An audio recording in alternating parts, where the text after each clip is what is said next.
be able to stay home, brother.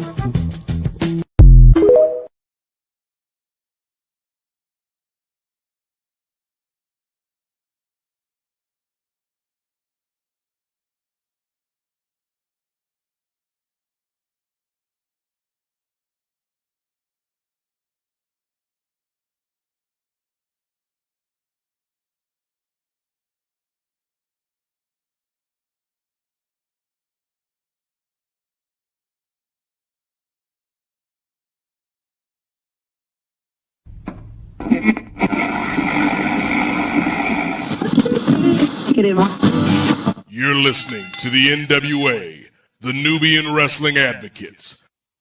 You are now about to witness the strength of street knowledge.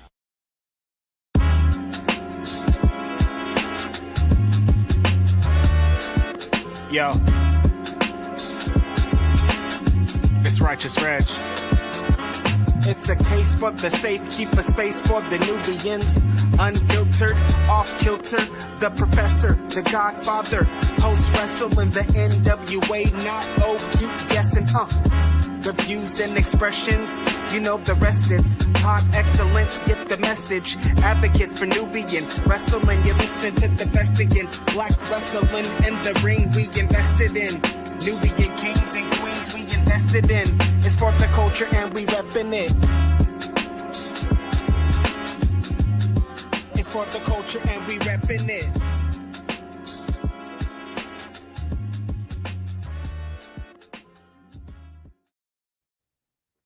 Hi. It's your boy Two-Way Ray. And yes, this is a surprise, not just for you, but for me as well. Because this was not the intended opening, but we're going to go ahead and move on. Welcome to the Nubian Wrestling Advocates podcast, presented by the good folks over here at Post Wrestling. We appreciate the time. We appreciate them giving us the opportunity and the platform to go ahead and spout out what's going on, to bring color into the wrestling business, as Brother Nate is often want to say. Thank you guys for tuning in. I'm also going to go ahead and bring him back because we had a bit of a technical difficulties. So, Brother Nate, take it away. What's going on, Ray Williams? What's going on, Postmarks? What's going on, people all over the world? Yes, as Ray Williams mentioned, this is the NWA podcast, proudly presented and properly promoted by the good people of Post Wrestling and powered by the Nefarious Media Network. The show all about getting color in the professional wrestling business. Welcome to the July edition of the show, a summer road trip theme, if you will, a bit of a road trip motif. Because as we're driving down the road this summer, we got Saturday night's main event from the Garden in the rearview mirror. We got SummerSlam in Minneapolis. Just a few stops ahead. But before we get there, we need to make a few stops along the way. Stop number one will be Redemption for AEW, which we'll talk about this week. And then stop number two, much to the chagrin of our good brother Chris Ely, we're going to talk some more TNA this week as Vice dropped their TNA mini doc, Jeff Jarrett and the battle for TNA this past week. The third episode came out, and so we're going to chop that up as well. But before we go anywhere, we have to introduce ourselves. Allow us to introduce ourselves, as the man once said. I, of course, am the Godfather, Nate Milton, over 10 years in the game. Ain't a damn thing changed. I am still your favorite podcaster's favorite podcaster. And I am joined by the advocates. First up, a man who needs no introduction, even though we give him one each and every month. You know him. You love him. He is the angry intellectual. He is one of the smartest people in this space. And he is not afraid to speak his mind. So let's bring him to the stage. Some folks call this man Moderna Chris. Some people call his brother Mimosa Chris. Some people call him the mastermind behind the trade that brought Luka Doncic to the Los Angeles Lakers.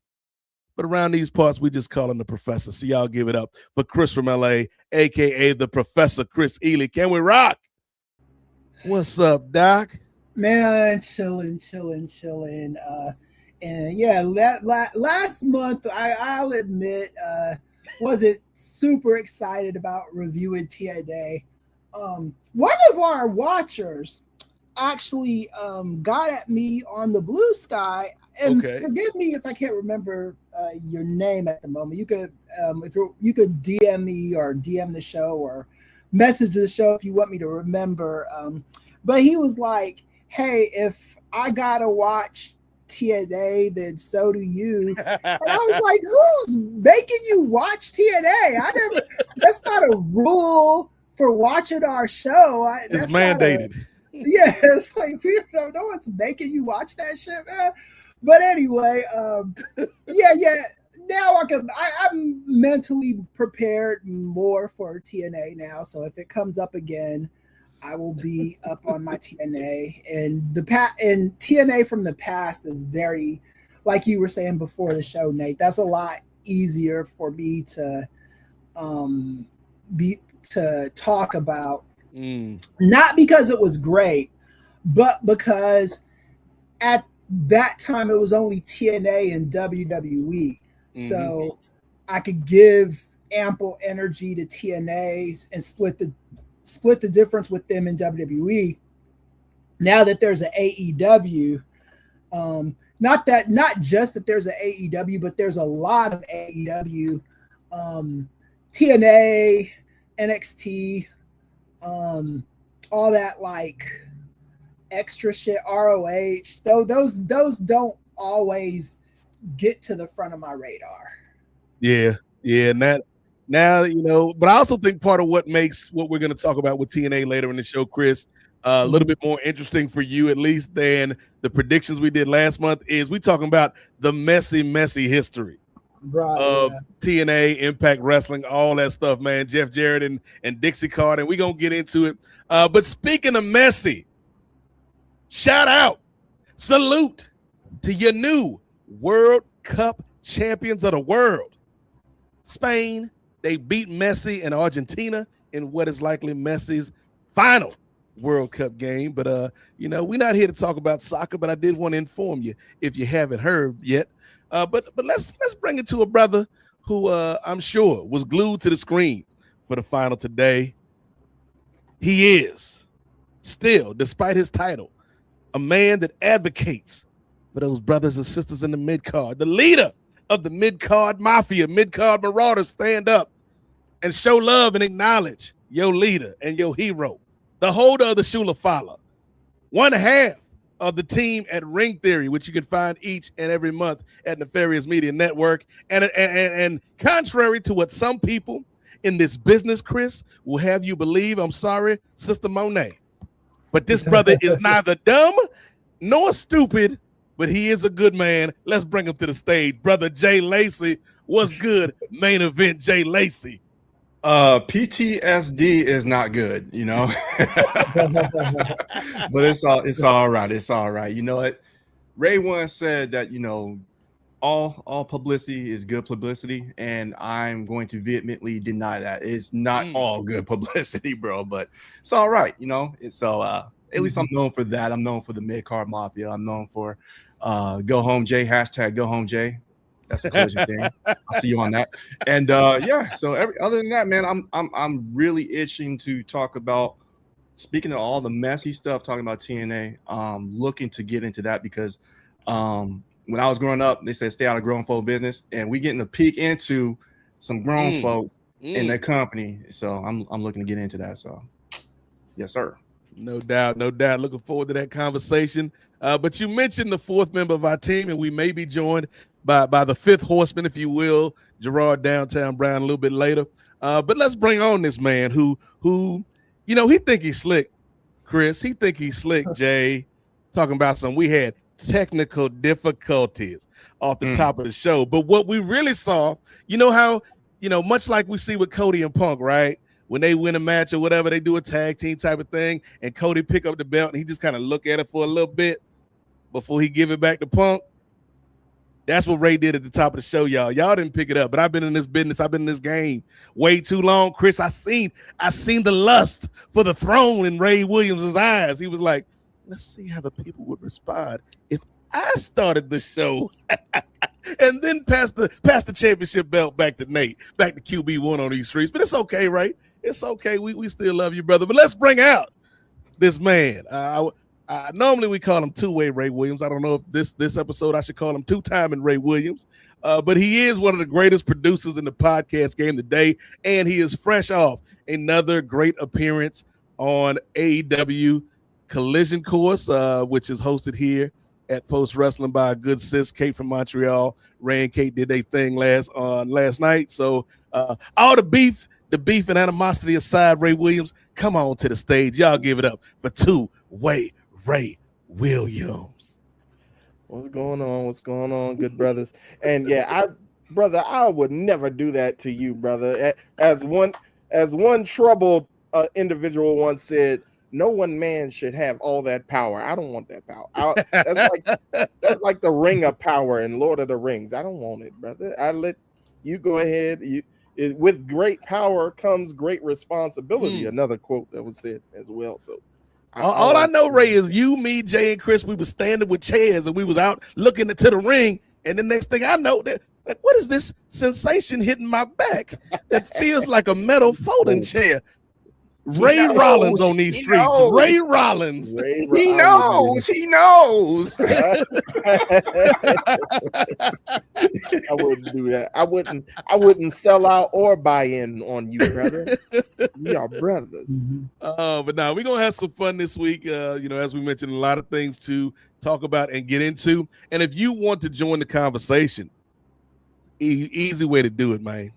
Join the chat, join the conversation. Let us know what you think about some of these topics. And if you want the VIP treatment, if you want to cut to the front of the line, if you want that Mercedes Monet experience, smash that super chat button. And that super chat button will get you to the front of the line, and we will talk about your thoughts on the conversations we're having, or if it's a completely off-base question, like if you want to talk about the greatness of Sergeant Craig Pitbull Pittman, as we did once upon a time, you can do that with your super chat money. Also, Ray, it just dawned on me, programming note, as of last month's episode, the June episode of the NWA podcast officially marked 5 years.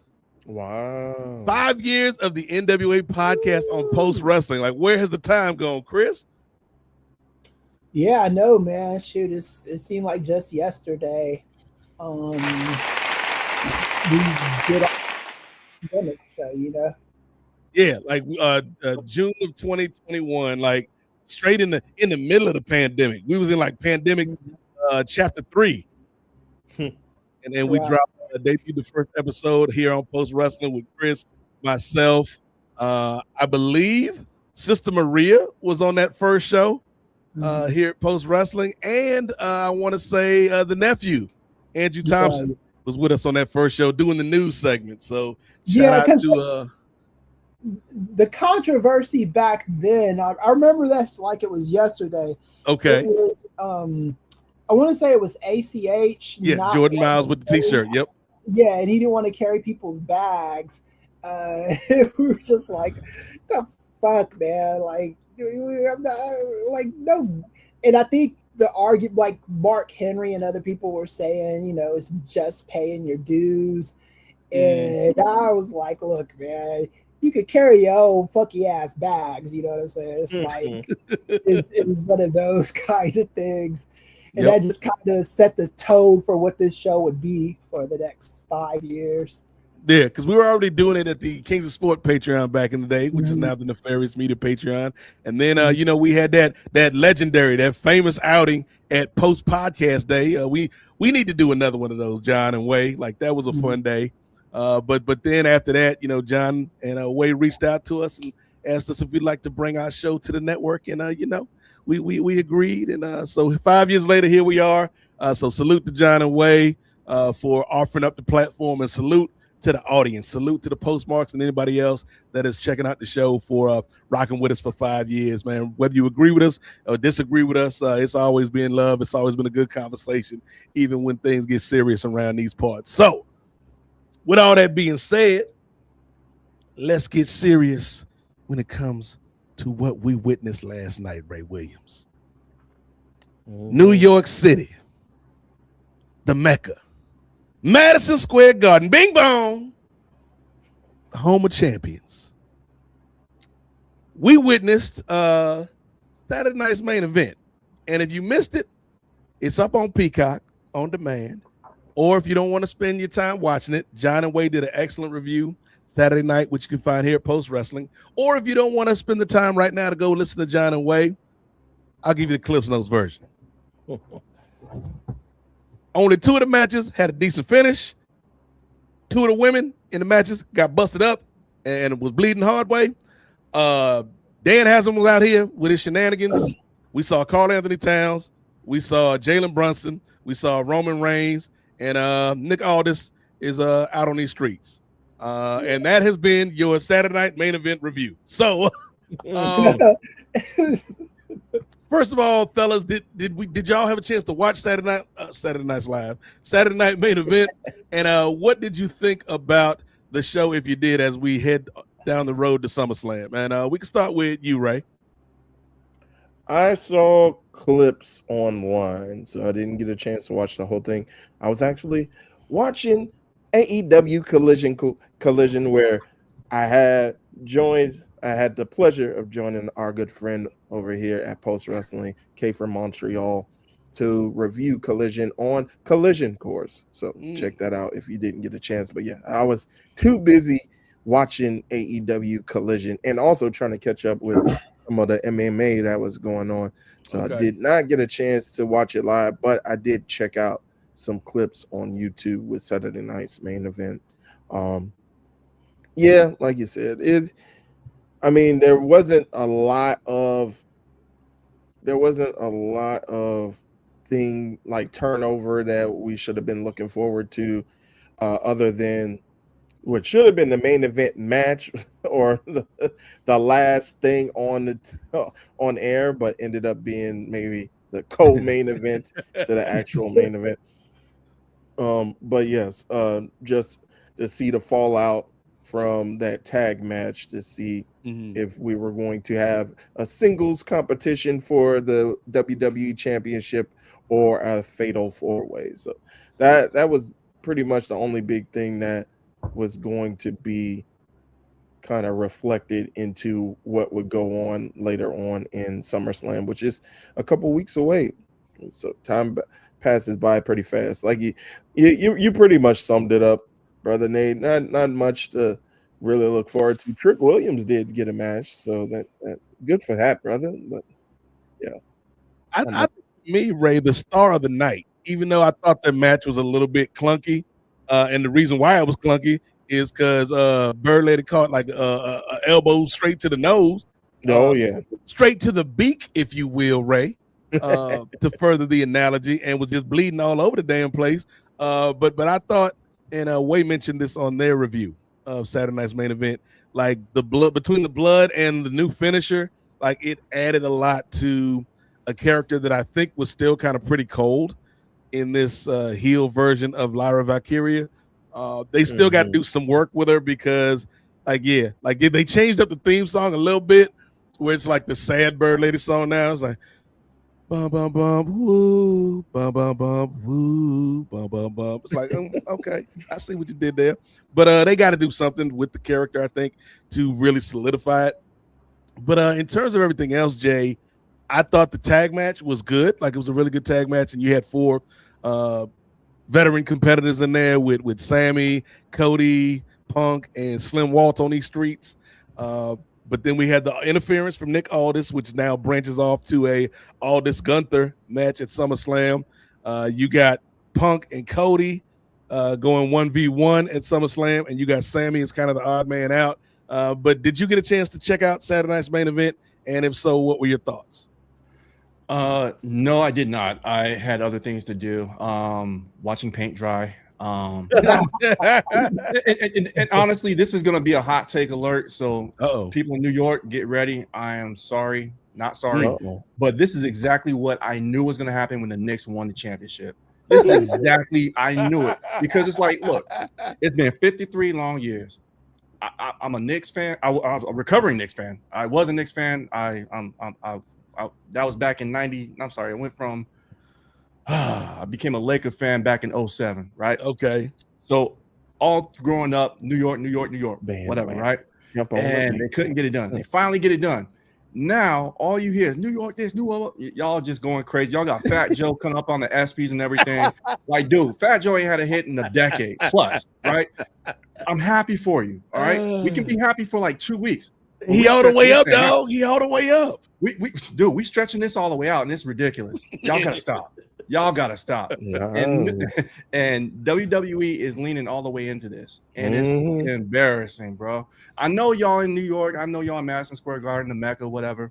That's cool, but check it out. We know y'all won, Knicks. We know. Stephen A. Smith came up on it and told us, "Orange and blue skies, baby." Guess what? We don't care. We don't care no more.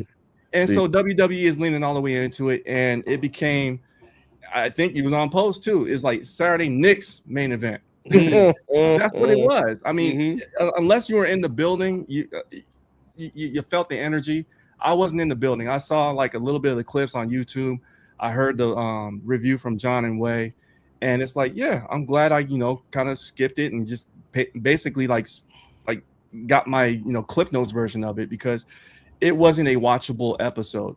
I did watch Collision Course, or Collision, and I watched that, and they're not lying. That's where the best wrestle. You know what I'm saying? If you're watching for pro wrestling, that's what I'm going to spend my time watching, is AEW. If I'm watching just for entertainment and kicks and giggles or whatever, I'll watch WWE. But no, I missed it, and I watched the UFC Fight Night card. So yeah. Well, real quick, you have spoken like a true spoiled Lakers fan. But I do know something about being a long tortured being a part of a long tortured fan base that has finally won something. Well, my teams haven't won anything. Like, y'all ain't won nothing yet, right? What winning team are you talking about? Oh, well, I'm saying my teams are on the cusp. We haven't gotten there yet, but I know how it feels to be a long-suffering fan. So go ahead, Knicks fans, milk it out for the rest of the summer, if I'm concerned, brother. He said milk. He said milk. I knew it. I knew it. He said milk. Ray said the only Ray said the only thing that was wrong with the WWE's presentation on Saturday night was there was no Mariska Hargitay. Oh, that would have put it over the top. See, I thought you were going somewhere else. That was Olivia Benson. I mean, in the Knicks, I'll give them this. They'll have until the spring of next year to celebrate, because they're not going to repeat. Since 2019. No team has repeated, so not this decade. So take that for data. Yeah, it ain't. Here's my thing, Ray. Here's what I'm saying. You don't have to be a long-suffering fan. I left. I left. But I knew what I was getting into. I was like, yo, we ain't winning no time soon. Adios. I'm gonna join the rest of my family. You know what I'm saying? So that's what I did, bro. So you don't have to suffer. The Wizards ain't never sent you a check, right? I know, but when that's gonna make the title that much sweet. Like you could have left and went to a fan base that might be winning every now and then. You a bandwagon jumper. You just gonna jump on the in 07 with Kobe. Come on now, Jack. You watch this. You knew what you was doing. You're right. I am. I'm chasing those rings. Come on, ring chasing. But when it finally comes through for your boys, though, see, you can't go back up in the boroughs now. Right. Don't be trying to slide through here with your Knicks hat on. So if he became a Lakers fan in 2007, the Lakers were not good in 2007. We didn't really get good there's my point. Yeah, there's my point, because if I had jumped on when they won, a year later, that would have been like, okay, you chasing. But my family, the rest of my family, all Lakers fans. They grew up Lakers fans. They grew up Kobe fans. I was like, you know what? Why am I the only person on the Knicks over here? It was I'm for the married into bloodline, this. Ray. For the bloodline. Exactly. You know what I'm saying? I'm like, you know what? Let me just join the rest of them. I go to Laker games anyway. Jay was the See what this solo is about. Sokoa of his family, and they was Yeah, like, "You need to come on home, brother." Right. There you go. It's There you almost go. like Clippers fans out here. Like I think there's like a cycle. Like, and I'm a Clippers fan sometimes, you know, but like it's almost like a psychological defect in these people. It's like you live in a city that's got the Lakers and the Clippers, and the team you decide to get behind are the fucking Clippers. Like, Dang. there's something psychologically wrong with you that you do not like winning. You associate with loserdom. I don't get it. I don't understand it, you know. Well, see, it's the thing, Chris. I get it back in the day, right? When Clippers tickets was as cheap as SummerSlam tickets if you use the code JJet, $25 to get into the game. But now Steve Ballmer ain't cutting you no discount because he still got to pay Kawhi. Right? Yeah, and the Clippers tickets start being expensive. Like I want to say in 2005 when they had that first mini run where Sam Cassell and those cats were there, and they just have never have gone back down. They've just stayed up. So at that point, you can't pay for itself, brothers. Yes. So at that point, you're just paying just to be inside the Staples Center back then, you know. And the Staples Center is probably my favorite. I don't know if it's my favorite. I haven't really been to into it yet, but Staples Center is a very, very like lovely arena, man. It's like it's got like a restaurant, like restaurants in like the lobby way and stuff, right? Like you'll get so comfortable in the restaurant section of the Staples Center that you'll forget that there's a fucking game. My boy paid $100 just to go to Mr. Childs. Right? Yeah. It's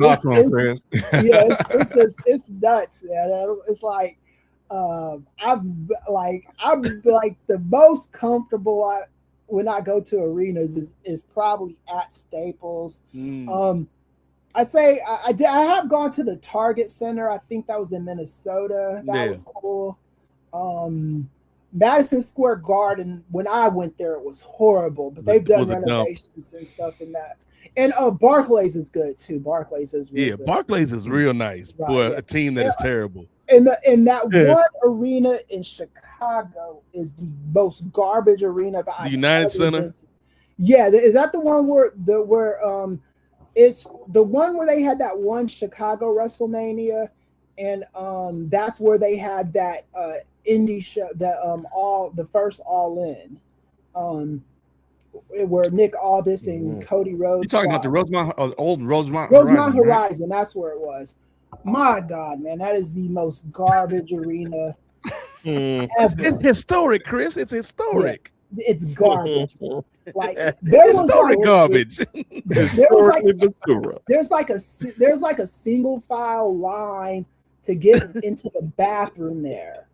You don't get that at where was the arena we were just at? SAP Center in San Jose. Yeah, you get that shit at the SAP Center. Day if you want to go to the bathroom, there's no fucking long line to get in there, and there's like 20 concession lines and all that. Rosemont Horizon was just now that you mention it, that one wasn't like top tier. You know what I mean? So yeah. I mean, what are historical artifacts if not garbage of the past? Well, I mean, you gotta update your arenas and stuff, and it looks like MSG did that. I don't know if they did that before Barclays Center became a thing or after. I think it was after. Yeah, because I remember it was like MSG was just not a comfortable arena, man. But now it seems I've only been to Barclays once, and it was way better. I haven't been to MSG since the remodels and all that. Speaking of go ahead. I'm sorry. I was gonna say, Chris. Speaking of MSG, Did you watch any of the Saturday night's main event from last night? And what did you think, if so? I watched most of it, and then I missed towards the end. And you ain't see Roman Reigns holding up to Larry O'Brien, cuz? I saw that, and it was like I'm trying to think of who made the call that Danhausen was too big of a jobber. Yes, that's what I want to know, Chris. To not, because they were promoting this fool for like months, and now that they won the title, they got the A-list talent with them, and Danhausen. I don't know. Seems like he kind of got kicked to the curb, or I don't know. I don't know if the Knicks made that call, or if WWE made that call, or whatever. I want to know, like, did they have to have a meeting? Like, did Mike Brown have to call the players into the locker room? All right, boys.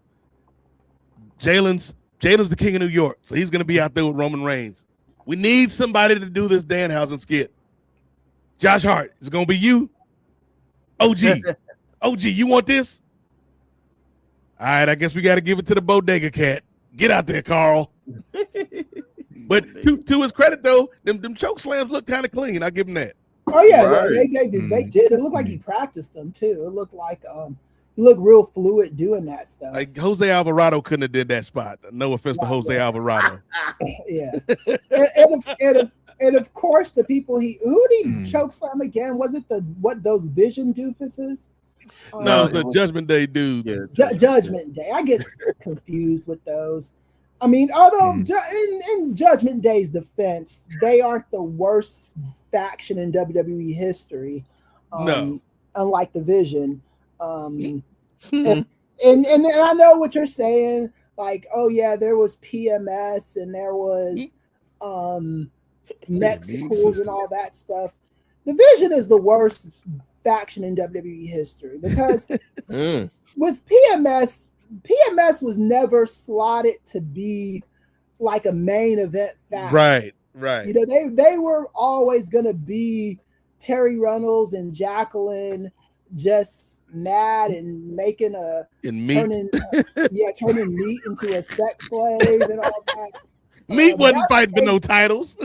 Right, yeah, they were. It wasn't ever about anything, man. He wasn't beating nobody.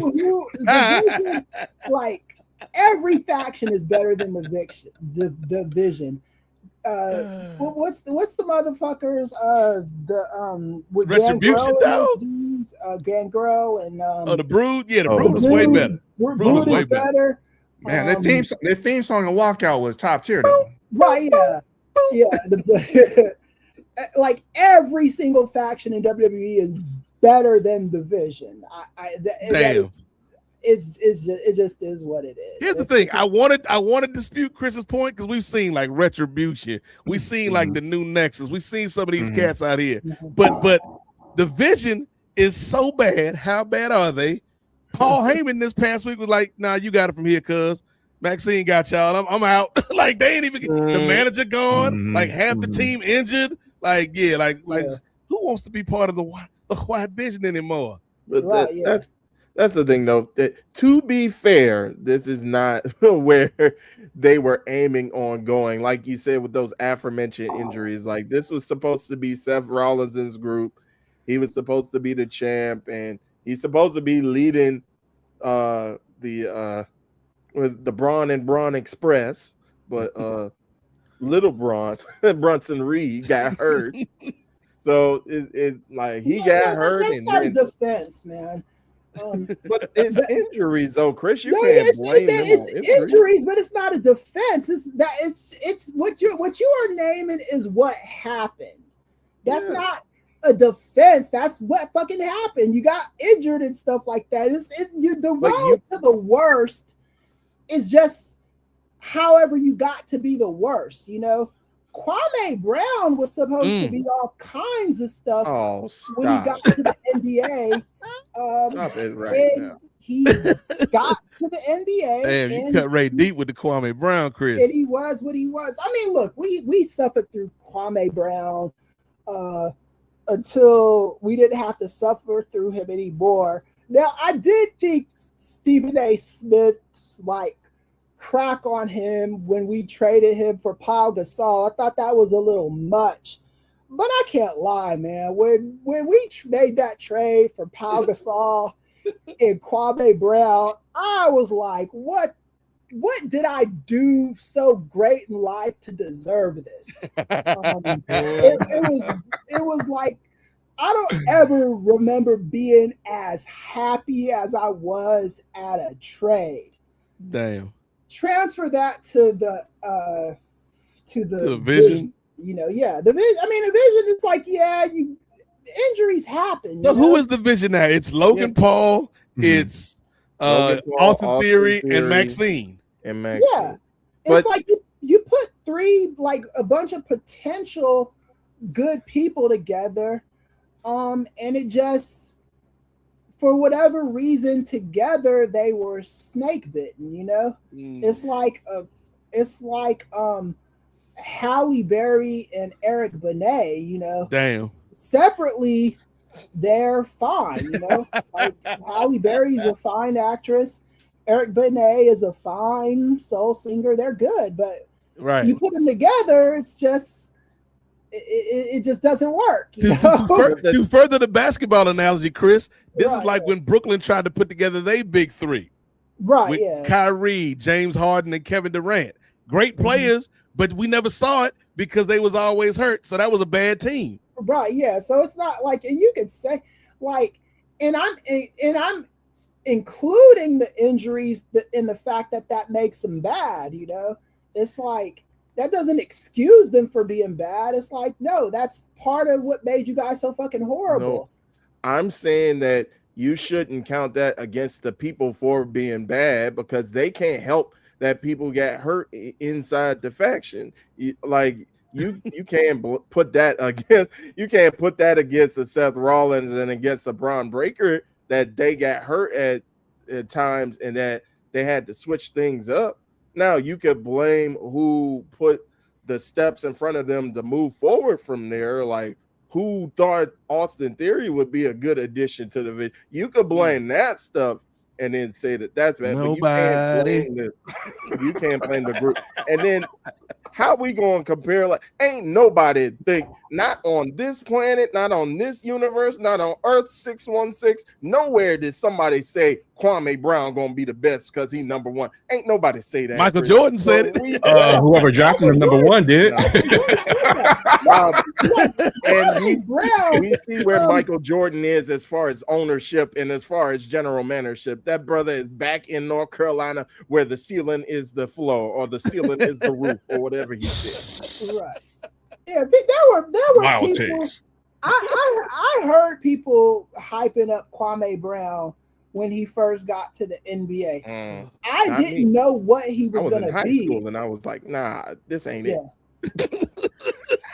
I had no clue what that fool was. Yeah, that was a dumb pick by Jordan. Now that we're talking about it, because Mike, you knew you only had about one more year left in the league. You should have picked one of them Duke boys who had a lower ceiling but a higher floor. If we want to continue that analogy, somebody that is ready to play right now versus this project, and you ain't got time to be projecting, Mike.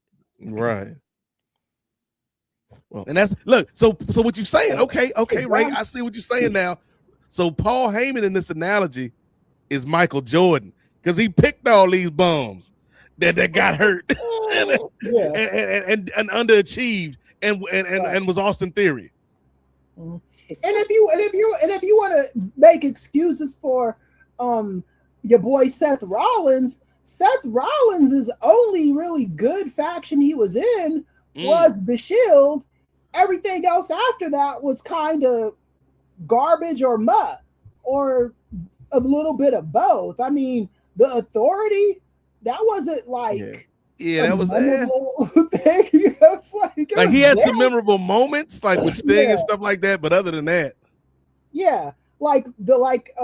the Stooges that Seth Rollins had, Mercury and who was Jamie Noble. Yeah, they weren't even as good as fucking Pat Patterson and Jarrett Briscoe. Yeah, it's like those were more serviceable Stooges than those people. Am I lying? Is it a lie? I would beg to disagree. What's that, Stephen A. Smith? You're not wrong, but you don't have to say it like that, Chris. I'm just saying.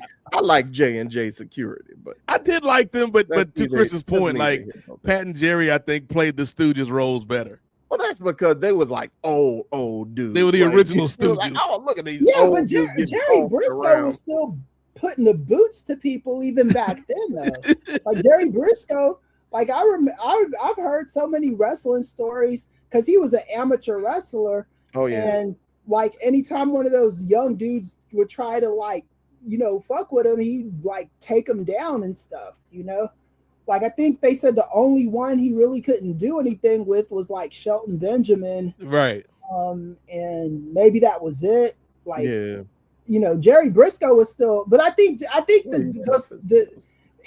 what were they called? I didn't even know that's what they were. J&J Security. Yeah. Jet black suit, no. Except with J&J was fire. See, thank you, Jet. Those dudes were doofuses, man. Hey, to be fair, I was just happy Jamie Noble was still getting a check on these streets. Right, yeah, same here. And I like Jamie Noble. I like Mercury. I thought it was cool Mercury was still getting paid. Yo, that just shows you how kind of bland Saturday night's main event was. We just went on like a 5-minute tangent about Gerald Briscoe and J&J Security. Right, yeah. Unless you was a Knicks fan, there really wasn't a whole lot, to sink your teeth into last night. But and this. My bad, brother. We did have. Stop it, Shane. You ain't getting on. What we got, Ray? All right. We did earlier. We did have ourselves a super chat. So thank you, Jet Black Suit, for the $10 American super chat. Glad to see y'all still going strong. My mom and I loved seeing Monet, Maya, and Athena at the top of the Owen. A year ago, I said buy stocks in Kevin Knight. I've been loving his growth. So we gonna talk about it. Y'all did. We gonna talk about it. But yeah, I would say, Chris, again, like the only thing I would say that was memorable about SNME from last night, other than like the ESPN photo op with Roman holding up the Larry O'Brien and Brunson, Big Body Brunson holding up the WWE title, which is on sale now. Yeah, is one what you got in the main event where we've got 2 matches that come out of it for SummerSlam with Cody versus Punk. And then Aldis versus Gunther. Then the other thing, like I said, man, I thought, well, you did have Fatal Influence win the belts from Brie and Nikki and the crowd, Brie and Paige, and the crowd went mild. But then the other notable moment for me was Lyra and Bayley's match, which was, again, a very clunky match, in my opinion. Which is understandable because if you just broke my nose, I don't know if I'm gonna be out there trying to, do some catch can wrestling and abide by the Marcus of Queensberry rules. That ain't what I'm gonna do. If you just broke my nose, cuz on national TV, in front of the Knicks and Trae Young, probably somewhere in the rafters, like someday I'll have my revenge. But I thought Lyra did a decent job, and I hope they figure out a character for this new version of the Bird Lady. Yeah, I hope so too. And maybe she might go from the Bird Lady to the Cat Lady the way she been looking. well, look, she go for the Bird Lady. See, now she got to get more specific, right? Because the Bird Lady could be anything, Jay. It could be a parakeet. It could be a cockatoo. Jack Dosito, cuz. It could be a robin. I knew I was gonna get right with that one. It could be any kind of bird, a dove, an eagle. But I think she should now be the vulture. Oh, just lean into the whole bird thing, but now I'm gonna be the most or the buzzard. Nah, we already had that. We did have a buzzard, yeah. So she could be the vulture. Lyra Valkyria, the vulture.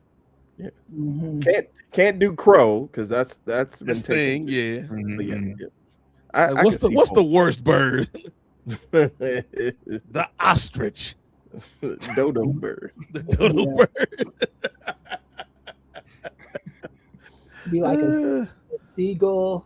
a seagull. pigeon. Pigeons are like sky rats. I didn't want to call her a pigeon, huh? Yeah, you don't know woman a pigeon, man. Not in 2026. You asked me what the worst Lots kind of of 40 bird thieves. was. That is true, Chris. That is true. But anyway, no. And then when she actually, turns face again, she could be the flamingo because the colors is back. right, and this is what I'll say about Saturday night's Black main Swan. event. And those other, like even Saturday night's main event, the main event that WWE used to show back in the day. Those shows are not really meant. Were never historically meant to be much, you know. Mm-hmm. I think the tradition of that just carries on, you know. Like you did get the women's tag titles change at the main event last night, which is fine, you know. Yeah. But it's just that show is just like usually a commercial for whatever they're gonna do next, you know, as far as pay-per-views are concerned and all that. And I think people in WWE, not people in WWE, but WWE fans really have to be realistic about what WWE's main event scene is, you know. Every year until next year might be the last year, but until Oba and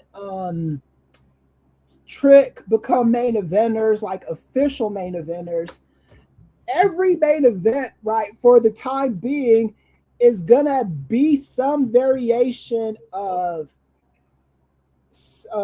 Cody Rhodes, Roman Reigns, and CM Punk. That's just what their main event scene is. Those are their untouchables. And everybody else is just a role player. So you think you're untouchable? Right, yeah. Everybody else is just there to service those guys, you know. And to be honest, I don't really know who you would put in their place. That's not a black guy. That's not a Trick Williams. And those Triple H is like, no, we can't do that just yet. We can't. They're not ready. They're not ready. Right, yeah, because Braun Breaker is. I wouldn't call Braun Breaker a failed experiment. No, but I mean, he ain't an A yet. I mean, shoot, he's still working to. He's that fool still in summer school trying to pass driver's ed. So you know that's what that dude is, you know. But sorry, my night's main event. I didn't hate it as much as other people did, just because I know what it is. I don't expect a lot out of Saturday night's main event. You know, like if you were in New York and you paid to go to that show, you were basically paying for moments. You were paying to see, you know, Jalen Brunson kick it with Roman Reigns. Paying to see Carl Anthony Towns and all that. Just an extension of whatever your championship parade was earlier in the year, earlier in the summer. That's what you were paying for, you know. But yeah, these Saturday night's main event shows is just depending on how you watch them, you're either gonna be like very disappointed or very indifferent. Like Jarrett made the wise decision to just not waste his time watching it. And that way you just don't get disappointed when you don't see some shit you want to see. But if you're watching that expecting some kind of grandiose thing on that show, then you just don't listen to me, man. You just think I'm stupid and you think you know more than me. Even though I've been seeing this shit play out for probably about the last 30 years in this company. They have formulas that they do not deviate from. Yeah. And I think, to be fair, the expectation in terms of this being like a big show with ramifications outside of the ones that lead to the next immediate pay-per-view, like the company kind of has themselves to blame for that, because like you said, Chris, for the majority of its existence, for like 90% of its existence, SNME has just been like, this is basically a glorified house show or a BTV show that we're going to throw a couple stars on, but mainly it's just an advertisement for the next thing. where Yeah, when they brought it back, like this last round of bringing it back, I think the first show they had a championship match, which they rarely do, like a world championship match, which they rarely do on SNME, and then you had the Cena retirement, which was a big deal on S, and you had the Goldberg match too. So it's like you're telling your audience, no, hey, I know these shows haven't mattered at all for the existence of these shows, but now they matter until they don't again. And now I think last night we saw a show that really didn't matter again. And even for the Cena SNME, they made him lose on that show. So they just solidified, don't watch this shit. It's like you couldn't even give him that, like have this fool like retire with that victory. I mean, it wasn't like he built people on his way out. That's what I just don't understand the logic of why he had to lose that match. Because I mean, all he did was lose for the last few years or so. It's like you couldn't he couldn't even have thrown that mulligan. Right. And then you had the nerve to have Triple H come out at the end like, oh, that was great, John. Like, nah, player. Yeah. And people were trying to argue with me and say, well, they got big plans for Gunther. When do those plans fucking start? In Minneapolis, Chris. No. The Slim Walk Redemption Tour is starting, my brother. 8 months later. 8 months later. The payoff. Gunther, he's a utility guy in that company. I know you don't want to hear me say that, but that's what he is. He is there to service Cody. Yeah, well, he's like their sixth man. Like he's not a bum, but he's like the dude that comes off the bench when you need him. Right, yeah, he's there basically. He's kind of like, I don't even know if I'd go as high as Mick Foley, but he's like maybe Edge, maybe Big Show type. Big Show type. Big Show was better. Edge is a little much. Big Show type. I was about to say, don't make me mad, Chris. Big Show is a little much. I'm not big. Big Show isn't a little, but Big Show is what Slim Wald is. Big Show, I think he's there to make. Like he's somebody that you can buy that could conceivably, possibly have a chance versus some of these other dudes they could have thrown in there. Right. Yeah. So basically, you're saying he's James Harden on the Thunder. Yes. Right. Yeah. That's actually a apt comparison. Yes. He ain't KD. He ain't Paul George. He ain't Russ. But he'll get you some buckets, man. Right. Yeah. But they get an MVP every now and then. Yeah. But I think the plans in WWE, I do think. Unless it's just really, and I don't put this past them, unless it's just some really unadulterated racism there, it's gonna be Oba and it's gonna be Trick. They are in front of everybody right now. Like I don't know, like even fucking Baron Corbin got a job back in that company so he could lose to Trick. Not because they see Baron Corbin as some.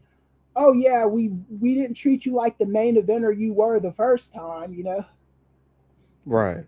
Maybe they want some barbecue and stuff there too. Yeah. And to your earlier point, Chris, I think Braun would have been in that mix had he not gotten injured, and then they kind of dropped the ball with his booking coming back from injury because it's like, Braun's kind of a non-factor. Yeah. I think and the thing is like I think Braun just doesn't like. I think Trick Williams and Oba could survive those kind of injuries a little bit better than maybe a Braun could. Braun is a guy that once you push him, it has to be a sustained push. You can't all gas, no brakes. You know what I mean? You can't stop it. And I think the minute you stop it, you have to figure out how you're going to do this again. Like Trick Williams is just good. And that's the thing with Oba too, is like they're good at wrestling, they're good on the mic, they're good at entertaining a crowd. Like people lean in and listen to what they have to say. Like even though they did do Oba dirty with that damn King of the Ring stipulation. Yeah, that was For that made crown him jewel look stipulation. they made him look like a dumbass, but you know. I would willingly give up my title shot to fight this man that I could fight at any other time. Yeah, And the reason I'm giving it up is because I know he's going to interfere. Like, huh? Yeah, that made no sense on any level. Oh, hold on, Ray. Well, speak your truth, Ray Williams. Speak your truth, brother. I want to hear this. Go ahead. I was getting ridiculed on this very program for having the audacity to even think that Obafemi should lose by interference to lead up to a Brock Lesnar match. That made more sense than Obafemi just willingly giving up his title shot. Okay, first of all, no, I think get him, Chris, get him. Like Oba had to win the match. That had to happen. I don't give a fuck how it happened. It had to happen. Ray's defense is my idea was slightly less worse than the idea that they actually gave us. It made more sense than the your idea is worse. Only because you don't have Oba lose. That was the problem with this whole thing. Right. And that's why I was saying you shouldn't even do the match, because I don't know if you should do the title change with Oba at SummerSlam, you know? If they wanted to get to this, they should have had Brock take Oba out before he even got into the tournament. Right, yeah. Like once you do this, you book yourselves into a corner. And that's the problem that they've got now. Because I do think, you know, you can't fucking have Oba. I'm gonna say this 1,000 times if I have to, Ray. You can't have fucking Oba doing jobs to fucking Jay Uso, or was it Jay or Jimmy? It was Jay. You can't have that. You can't look at you. Which one are you? Which twin are you? Twin magic, dog. Twin magic. You can't have that shit, man. He wasn't going to take the pin, Chris. You don't need that. Period. You can't have him lose to one of the fucking Usos. Not in 2026. You just can't have that. That is not something you can do. Like, this foolishness is stupider because they understood at least you can't be having this dude lose to a fucking Uso. That's the only reason why it was stupider. Or that's the only reason why, you know, they tried to make sense. They tried to salvage it. You have to be careful with these kind of things because, like me and Nate have said on this show before, you never know how much momentum somebody's going to have for a sustained period of time. Mm-hmm. Like with Lex Luger, the time to have him beat Yokozuna for the belt was SummerSlam 93. Yep. That was the only time it made sense. Once that time passed, you've got other moving parts in that company. You got Razor on the come up. You got Diesel on the come up. You got Bret Hart maintaining popularity. And Luger is becoming a little bit more stale, you know? So you have to strike while the iron is hot. While the iron is hot. I'll say with Cody Rhodes, I still maintain they got lucky with that, man, because there's no guarantee that from WrestleMania in Los Angeles to the very next WrestleMania, this fool was going to stay over, you know? The fact that Cody is still over is damn near a miracle in this country. Right, yeah. And that's the thing, too. And I do get tired of people like with their Cody Rhodes narratives. Because what they always say, oh, Cody's in danger of getting booed. And then you watch the show, this motherfucker never gets booed.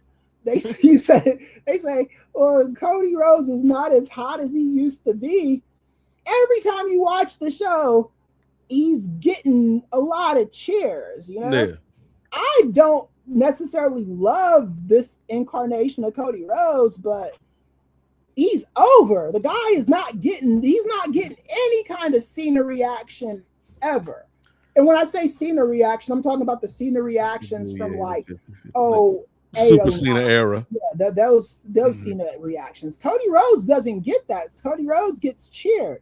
Like at worst, Cody will have like a night where it's 50-50. Yeah, like during the Cena program, but it's never like, boo, get out of here, Cody, we hate you. Yeah, I've never seen that with Cody Rhodes. If someone could point out a show where that's, and I'm not saying maybe it's happened, I've just never seen it with Cody Rhodes. I've never seen him get a sustainable amount of boos at these WWE shows. I haven't seen Roman Reigns get sustainable boos since, they got their mind right with that fool. And I haven't seen CM Punk get sustainable boos at any WWE show. They've got these guys where they want them to be at. The problem is they need to put other guys in that vicinity. I think the way you get Cody Rhodes booed and the way you get CM Punk booed, if you want those guys to be booed, is you put them in the ring with a Trick Williams or with a Obafemi or with like one of those guys that's on the come up. And even then, I think you still have to make them overtly heel, because if they're playing the same characters, I think it'd still be 50-50, 60-40. Right? Yeah. Because the history has shown us, Ray and Jarrett and Nate, that if you put Braun Breaker in matches with any of those cats, he's not getting the cheers that he needs to get, Right. So I don't know exactly what the formula. I want to hear Gerard's take on this too. I just want to hear what you do to get past this, because I do think there's some tunnel vision with fans with Cody Rhodes and with the main three guys in that company. I think that's what the fans want, and that's why WWE keeps giving you that,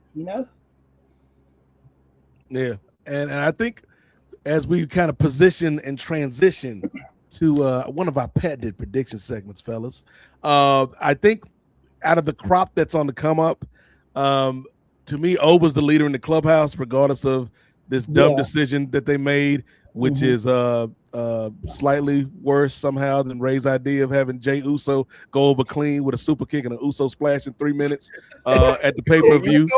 That was your idea, Ray. Don't try to act like that was your fucking idea. Like, damn, Ray, you ain't gonna give Oba no offense, brother? That was not my idea was not for Jey Uso to squash Obafemi. That was not my idea at all. But I think Oba's the one. Oba's the one that has the momentum, even with all this stuff that they've done to get in his way. I think SummerSlam is going to be kind of the second level for Oba to get to. Like, we saw the first level, kind of he reached that at WrestleMania, and they kept the momentum off of that. And I think he's going to go to that next level at SummerSlam once he beats Brock again. But we have to predict it.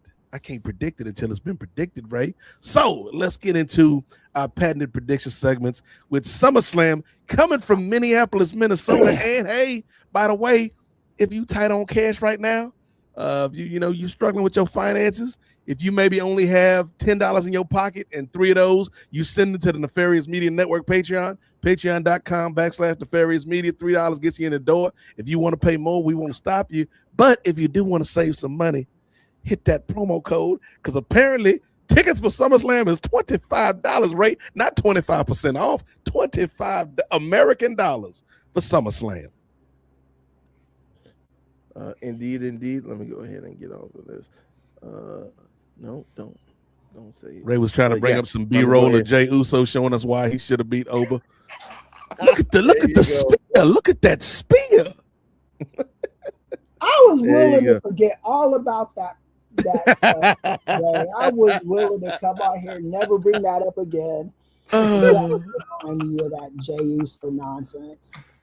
I was willing to forget it, man. I was like, look, man, last month we did a long show that month. Brandon Thurston was there.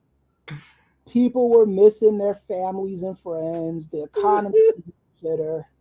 Gas prices were at an all-time high. So maybe Ray said that for that reason. But then you fucking come around and say it again on this show, man. I'm just saying. You need a Snickers. Try to make, I just said, try to make lemons out of lemonade. We could all discuss. By having him lose to Jay Uso.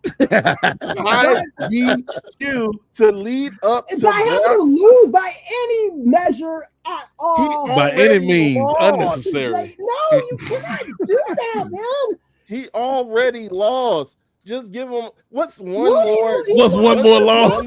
Interference. Like he already lost to somebody that was worthless to lose to. He lost to Brock Lesnar.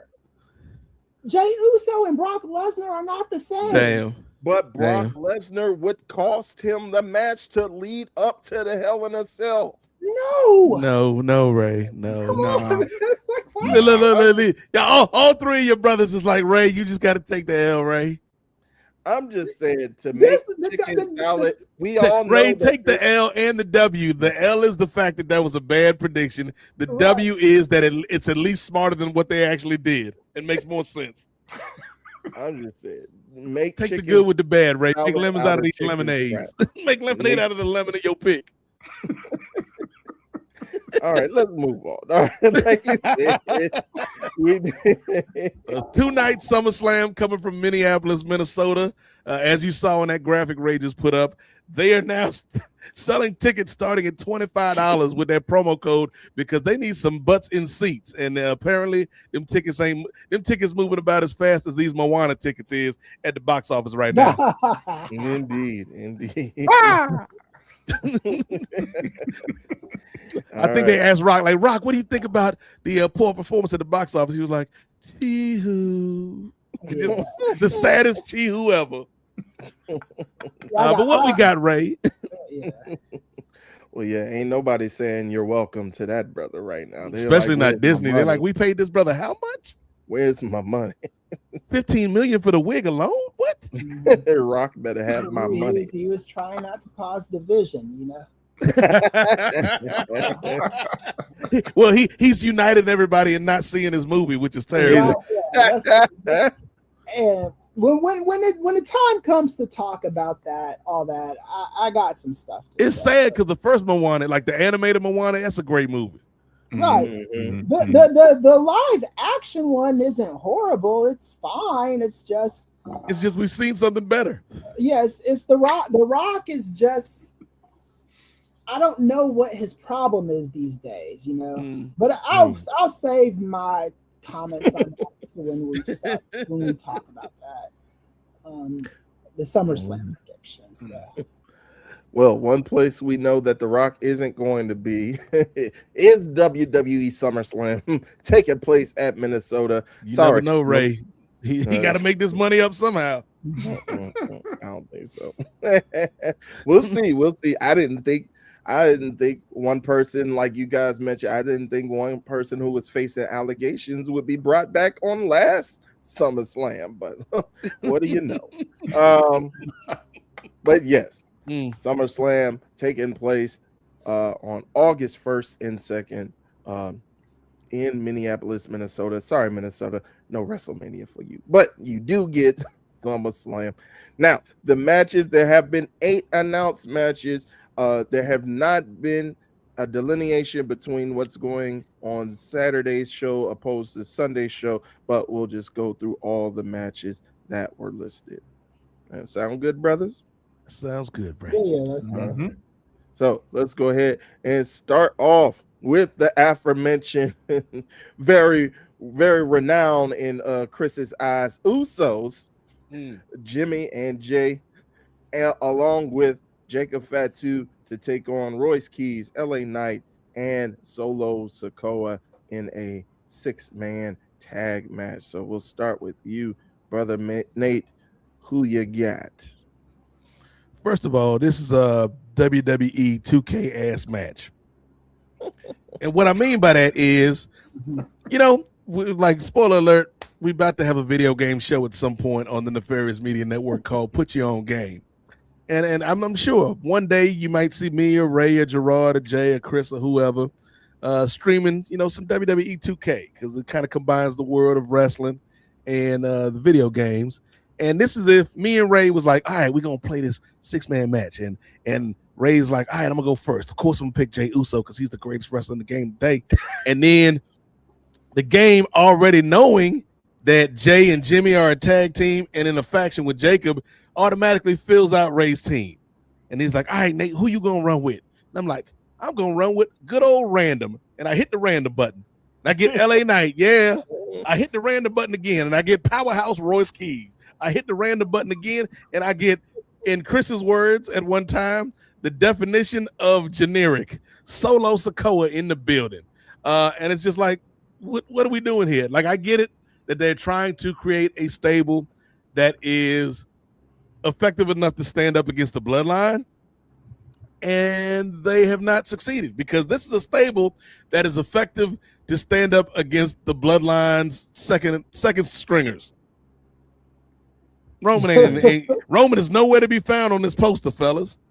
And so to me, this is like, I guess for storyline purposes, I'll say LA Knight and them boys, but to me, it's just like, I don't like, as much as I like Royce Keys, as much as I like Powerhouse Hobbs, I kind of feel like they have not done him the greatest favor in terms of building him up to this match. But to the contrary, though, I do think they've done a decent job with Solo, breaking him apart from the MFTs and involving him in all this family drama. So it should be a decent match because Ray's Wrestler of the Year is in it. But I will go with the Bloodline on this. All right, brother. No, not the Bloodline. I'll go with the random team random for the win. Team random. All right. Brother Chris. Yeah, man, I have no hope for Solo Sikoa. Not Solo Sikoa. What's the other? Royce Keys. Yeah, I got no hope for that. It's over already, dog. Yeah. Damn. I was thinking, like, the minute they had Jimmy Uso, not Jimmy Uso, what's his name? Jacob Fatu. Kicked his brother in the face for no fucking reason. You get in his face, they kicked him in the face, and dude just plopped, and that was it. I was like, yeah, this is in the same show, I think they had him lose to Jimmy Uso. I don't think anybody that you are seriously trying to push right now is losing to the Usos in singles matches. I just don't think that's what WWE is going to do with you. If you are to be taken seriously in WWE, you are going to be beating the people that you're supposed to be beating. So for that reason, I have to go with the bloodline, the Roman Reigns-less bloodline, because I do think on that WWE hierarchy, it's of course Punk, Cody, and Roman. Those are the main three. The big three. Yeah, but after them, I do think it's gonna be Oba, Trick Williams, and I think right after Trick Williams is Jacob Fatu. I think he's the guy, the other guy they prioritize, and I don't think Jacob Fatu is losing to any of those dorks on the other side of that. I think LA Knight, or what's the other one's name? Solo Royce. LA Knight or Royce is eating the pin for that team. Let me ask you another question, Chris. Much like the title of a underrated Denzel Washington movie, do you feel like Solo is the inside man on that team? Is he going to turn on his boys and join the bloodline? He could. I mean, I think that'd be kind of lame, but he could.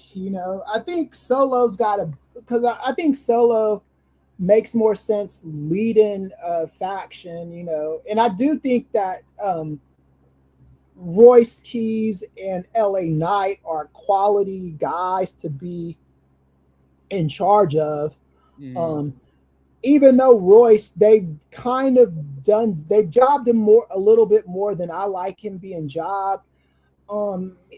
He still has somewhat of an aura around him it's diminishing, but it's still kind of there. I think after SummerSlam it's going to be gone away, but right now it's still kind of there. So I could see Solo turning on him, but I think Solo kind of needs something.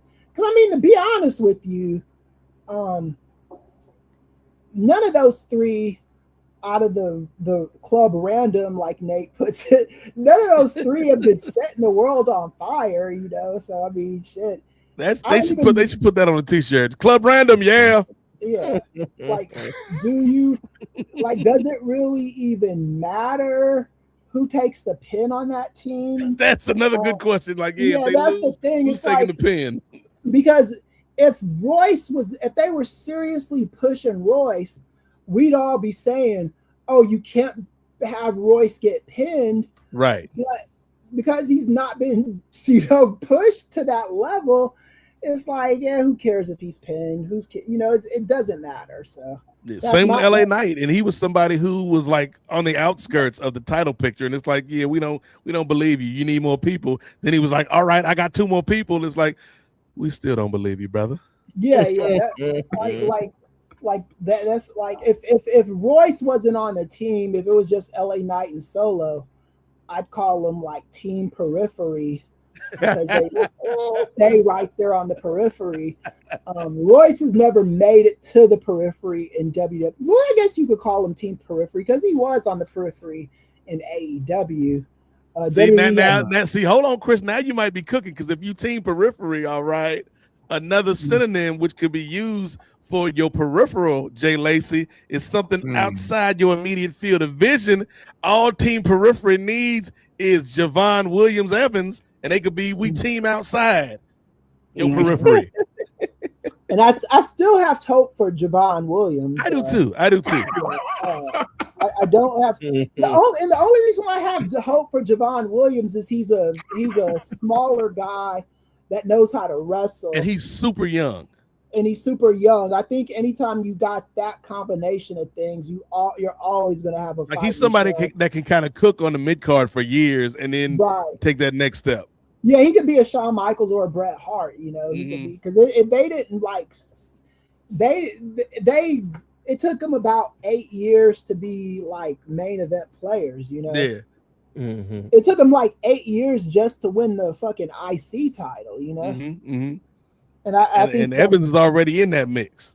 Right, yeah. So throw him in the group with them. I don't know. But yeah, those 3 on that team, I don't know. We outside your periphery. Yeah. It's a long catchphrase, brother. Right, yeah. I don't know if it matters who gets pinned on that team, but I just don't think they're beating a team with Jacob Fatu on it. That's all I'm gonna say. So we got 1 vote for the new bloodline. We got 1 vote for Club Randoms, aka Team Periphery. Who you got, Ray Williams? Well, before I get to who I got, all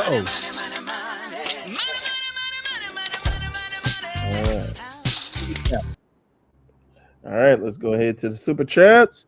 All right, what's Brandon from New Jersey. Thank you salute. for it. Salute. Thank you for the $9.99 super chat, brother. Please he hit us with that WWE Network super chat. Appreciate it, Brandon. Please don't be anything about Sharon Moore. Please don't be anything about Sharon. All right. Been a minute since we spoke. Hope all is well. Oh, by the way, shout out to Leo too. Shout out to you, Leo, before I even finish through. Oh, he's talking about Leo. Well, hope all is well. Just wanted to hit you up on a Leo He's update. Fine. Brother Klee is doing well. So well. He got a big bodyguarding, a gig bodyguarding for Burna Boy. Sadly got hurt in skirmish in Lagos. Oh, all right. All right. Well, hope you feel better, Leo. I'm glad to see that you got up on your feet. Hopefully that's serious. You never know with Brandon, but that's the thing. Brandon is an unreliable narrator, but we do want to send some love to brother Leo and glad to hear that he's feeling better and stay out of Lagos, my boy. Yes. Be careful. I agree. Yeah, Burna Boy is pretty cool. At least I hear he's a good artist. So. All right. I'll go ahead to my pick. So, yeah, it's kind of difficult to choose between these because it's like, where do you go with either one of these? Like, do you Yeah. keep this going with Like if LA Knight and them lose, ain't the story over, Ray? That's what you would think, right? Mm-hmm. But like I would think they would still kind of go after the bloodline because they want to see like the bloodline like completely erased, especially in LA Knight's case. So, yeah, I think I'll have to go with Team Rando. The periphery is outside. Put it on a Ooh, t-shirt. Hold on, wait a minute. Okay, now we cooking. So we got the periphery is outside. So we bring in Javon Evans, right? Mm. And then we make a super group. You know what I'm saying? We make a super team, if you will. We bring in Austin Theory, Maxine, and Logan Paul. Get ready for the peripheral vision, dog. No. It's over. It's over. Yeah. It's over, ladies and gentlemen. That's who I got. How about you, brother Nate, or brother Jay, I should say? Oh man, I'm gonna go with Bloodline 2.0, and the reason is, I think there's something to be said about Solo joining his family. I think there's something to be said about that. I mean, we've seen Royce Keys, take on Jimmy Uso, eat the pin. We've seen Jey Uso and LA Knight have their own kind of, beef going on. Jacob Fatu, he's not taking a pin. If anything, he's going to finish somebody, right? So I think the Bloodline wins. I'm not sure how, these three, talking about Keys, Knight, and Solo, can fully, gel as a team, Yeah, I just see the Bloodline winning this one. Okay. Well, the thing is, brother Jay, like I don't know if you saw. I think it might have been either during like a dark segment or when they were doing the Fanatics stuff. But I think when Team Rando came out for the Fanatics Fest, pretty much that's what LA Knight's gimmick was. He was like, well, we all know that when Jey Uso comes out, he's gonna do Yee, and when Jacob Fatu comes out, he's gonna do the boogeyman shake, and when Jimmy comes out, he's gonna do the let me show you what Jimmy does, and he gets down on the ground and says 1, 2, 3. Wow. So I think Jimmy, if anybody eats the pin, it's gonna be Big Jim. So sorry. But if you want to keep it with Bloodline 2.0, I'm keeping it with Bloodline 2.0 because look, they had Royce Keys ate a pin on a non-consequential SmackDown. Bro, that's what I'm saying. To Jimmy Uso, Stop playing, bro. not even Stop Jamie playing. To Jimmy. right? Yeah, Exactly. The most expendable Uso. And if I'm going by the formula of Roman Reigns' last Bloodline push, even people with Roman Reigns adjacency wasn't losing like that. That's the reason why I think that Roman's team is winning. For whatever reason, with Roman fucking Reigns, he's got to be protected at just this astronomical level. I've never seen a wrestler be protected like Roman Reigns in the history of this company. And yes, I'm talking about even peak Hogan years. I've never seen this kind of shit. Like Roman is just like so just completely untouchable, man. Roman is kind of like Sandy Brondello, coach of the Toronto Tempo, would probably call him a protected species and then have to come back and apologize for it. Right, yeah. Like he's so protected that the fumes of his protection like leak on to his We got deep WNBA humor here at the NWA podcast. You can't get this nowhere else, folks. So this is crazy. So we've got 2 votes for Club Random, aka the Periphery, aka Peripheral Vision eventually. And we got 2 votes for the Bloodline. So folks in the chat, if you watching, drop us a line in the comments. Who do you got in this match? Break the tie between the Bloodline and then LA Knight, Royce Keys, and Solo Sikoa. But what is the next match on the card that's been announced, Ray? Well, before I move on to the next match, we don't have to wait too long to see who's going to break the tie. We got a tiebreaker in the building. We got a fifth member of the Advocates to join to break that tie, brother Nate. Who? Ladies and gentlemen, I think I know who it is, and I think you know who it is. So we're gonna bring on a brother that hopefully is safe and sound and not breathing dirty air, as a lot of us experienced over the past week. And again, man, thoughts and prayers out to the good folks up north of the border, man. We're dealing with these wildfires and the toxic smoke that has emanated from said wildfires, man. Hope everybody's doing well, man. But this brother is always doing well, because whether he's, out of town, uptown, maybe he in Midtown, Ray, at a bodega or something, getting a chopped cheese, bing bong. He may even be in your town, but he is here tonight to join us. First item on the agenda for this brother is going to be to break this tie. So let's bring him to the stage, our brother and our friend, Gerard, Downtown Brown. What's good, everybody? I hope what's everybody's good, family. Good. I've been listening to y'all while I've been on the road getting back. I had to escape out of downtown Detroit because I had to go get some fixings with my girl, celebrate our anniversary, and then when you don't Happy have anniversary, brother. Hey, we appreciate it, but when you don't plan ahead like I did, and you didn't get the schedule a reservation, you're gonna be waiting. And I found out the hard way of fixings. Hey, you thought they was just gonna be like, "Oh, Gerard is in the building. We got a table right here, Mr. Brown. Come on in, sir." Hey, sometimes you just living in your own fantasy. Maybe you didn't bring your shades. You should have bought your shades. They would have recognized. Oh, they were right here, right on my face. You had them. I came straight from the car, straight right here. So hey, that's all I can say. Look, and it just did nothing for me. They said, "Oh, sir, cool, nice shades. Wait outside." It's gonna be an hour and a half wait. I said, "Oh, okay, gotcha." But no, this time, then you just playing the waiting game where you just looking in the restaurant like, who look like they about to finish?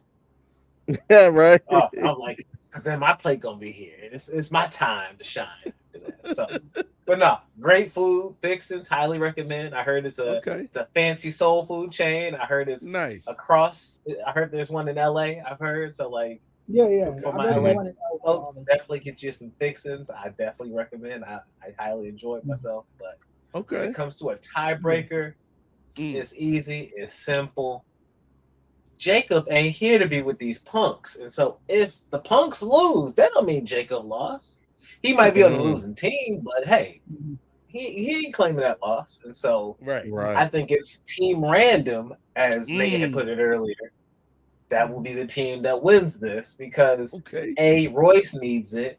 LA, though we can say yes, the LA push is over. I don't think it's over. I think there is like a slow boil of a contingent of LA fans that do still want to see him be a world champion. And I think that can come down the line for LA.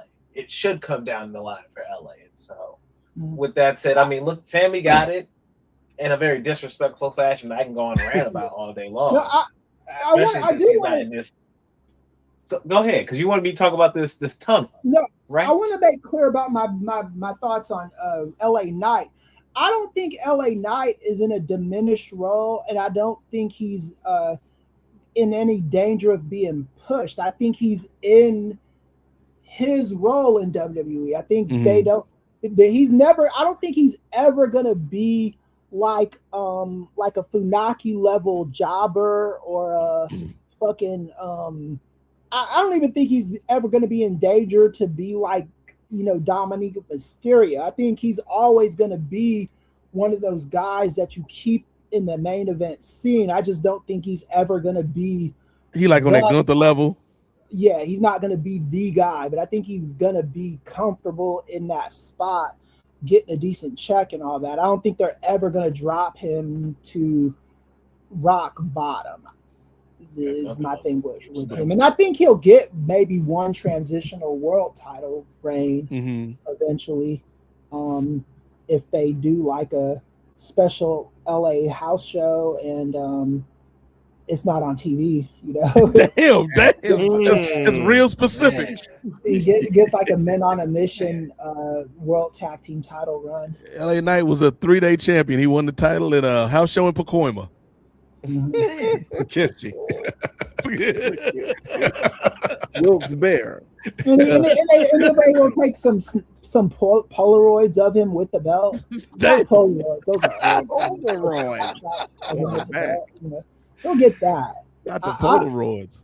I haven't given up on LA Knight in his role.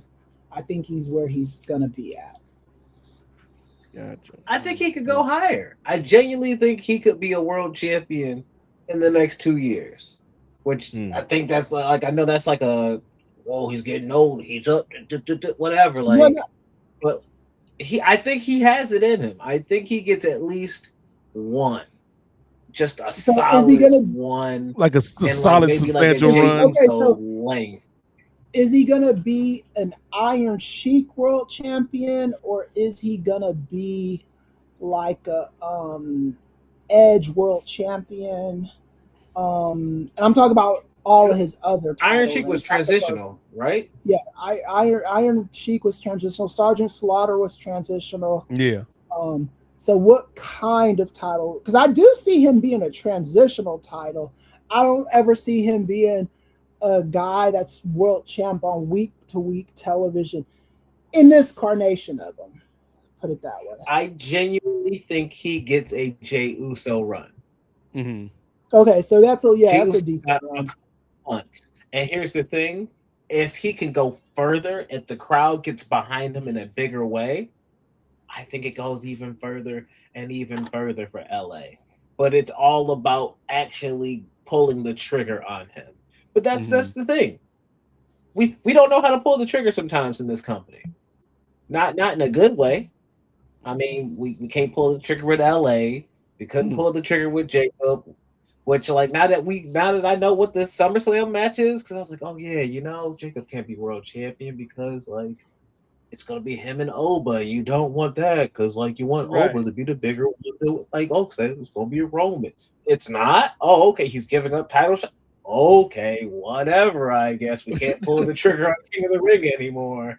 Oh wow, we can't pull the trigger on any type of women's world title reign with stories or anything to actually have title defenses between now and SummerSlam. That's crazy. We can't pull the trigger on that. We can't pull the trigger on an actual authentic Sami Zayn babyface title reign or an actual story to lead him up to his first title run and then give him something.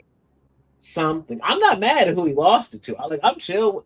Like, yeah, I'm a Punk fan and my Punk bias is showing. And I think part of that is, and I think part of that tunnel, as Professor Chris was talking about earlier, I think some of that is actually it's Punk fans wanting Punk back in WWE, not having him for 10 years in this company. Yeah, you got the taste of him in AEW if you went over there to watch him. Some of us did. And then, like, to be a Punk fan over there, that was very divisive at a certain point. Yeah. You see Punk, the incident sign, it's still ticking. Like, there's been no incident. Like, he's good. Like, he's on the covers.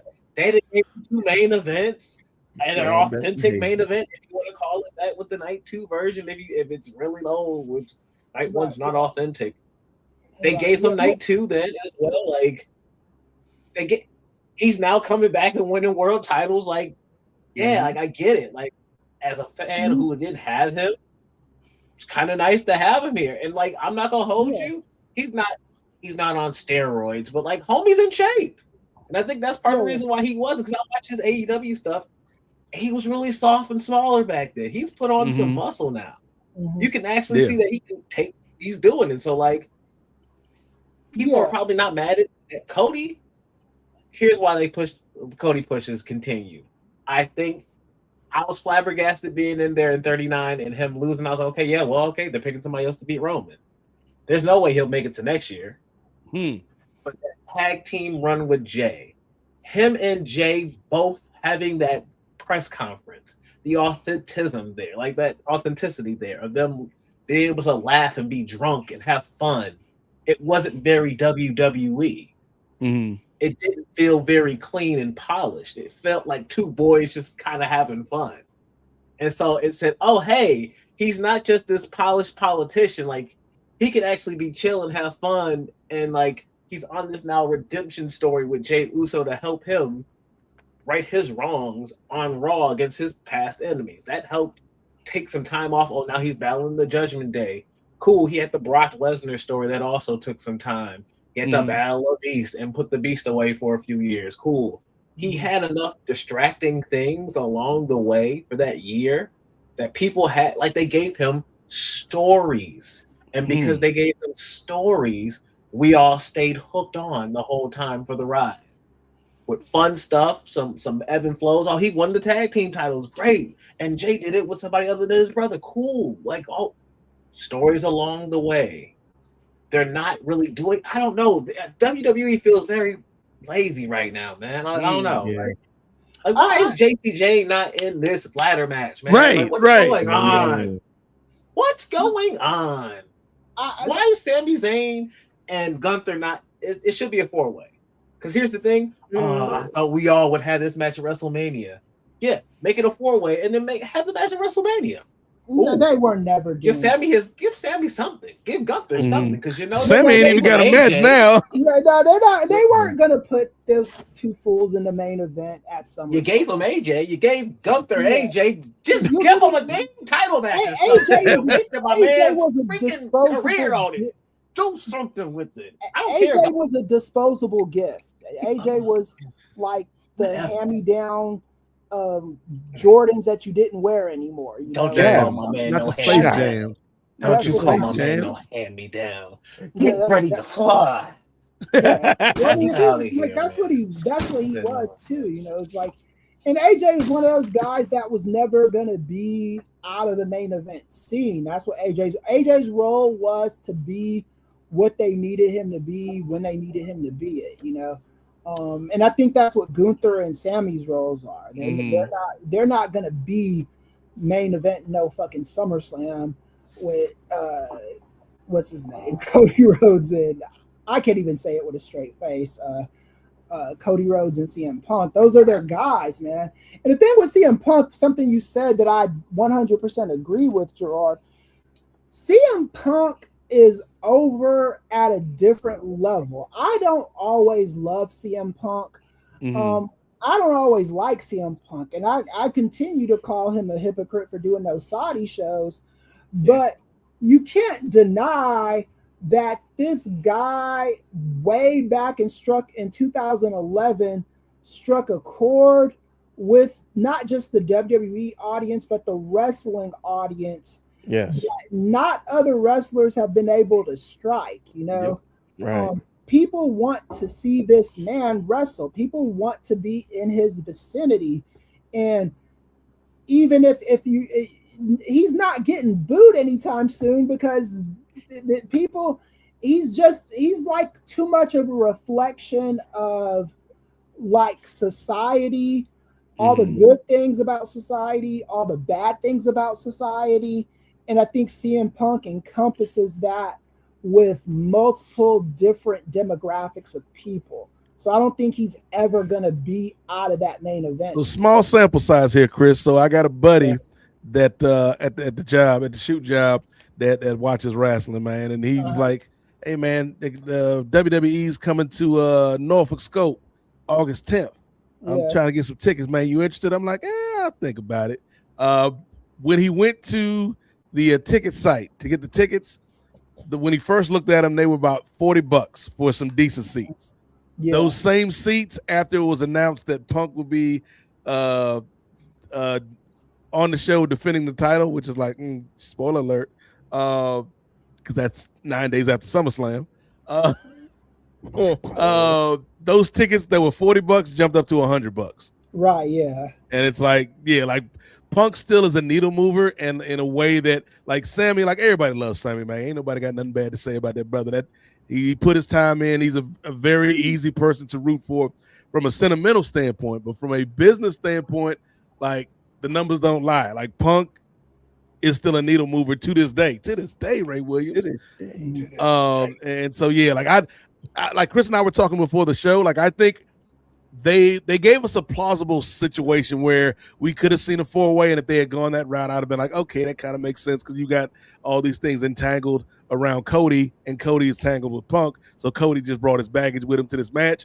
But at the end of the day, like if we were predicting that, I was like, nah, it's got to be a 1v1. Yeah. And the same with Cody Rhodes too.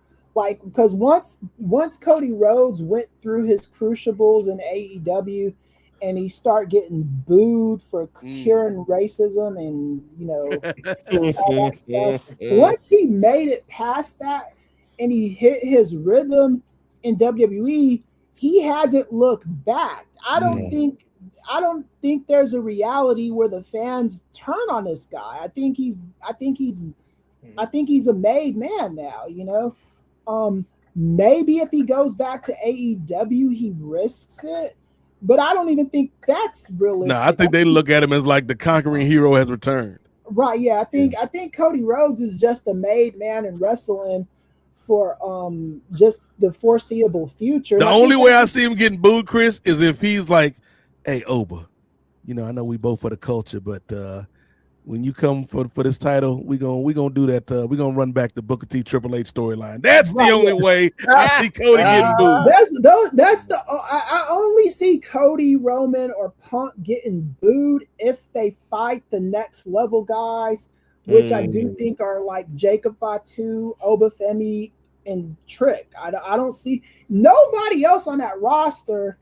Everyone else on that roster is going to look like a joke next to those three guys. It's just, and that's what Gerard was saying about the laziness of WWE.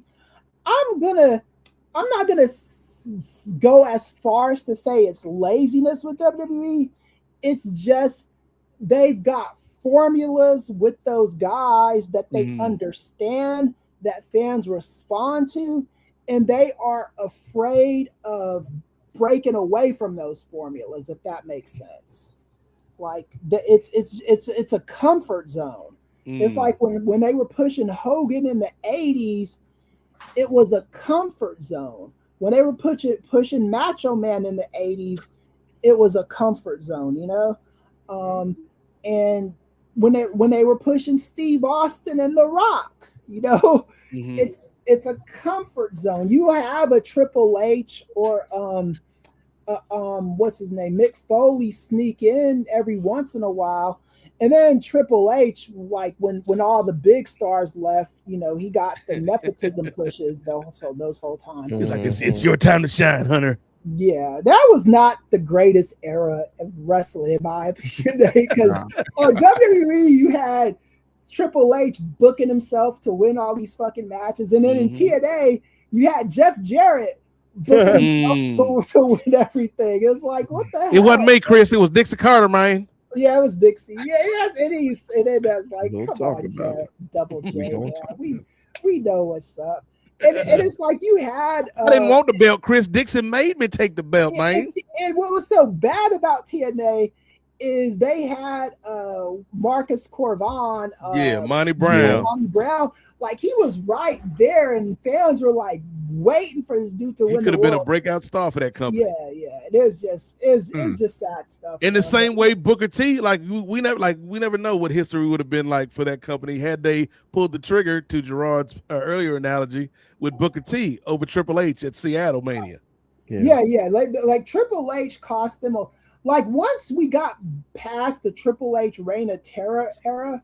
That's why I'm always going to be grateful for John Cena's run, because John Cena, no matter how much I didn't like him, no matter how much I thought WWE were probably throwing away money with the John Cena run, because I do think there was more money to be made with John Cena. That's always been my argument with them, is like, they took the easy route because they could, not because it meant more money for them. It meant more comfortable money for them.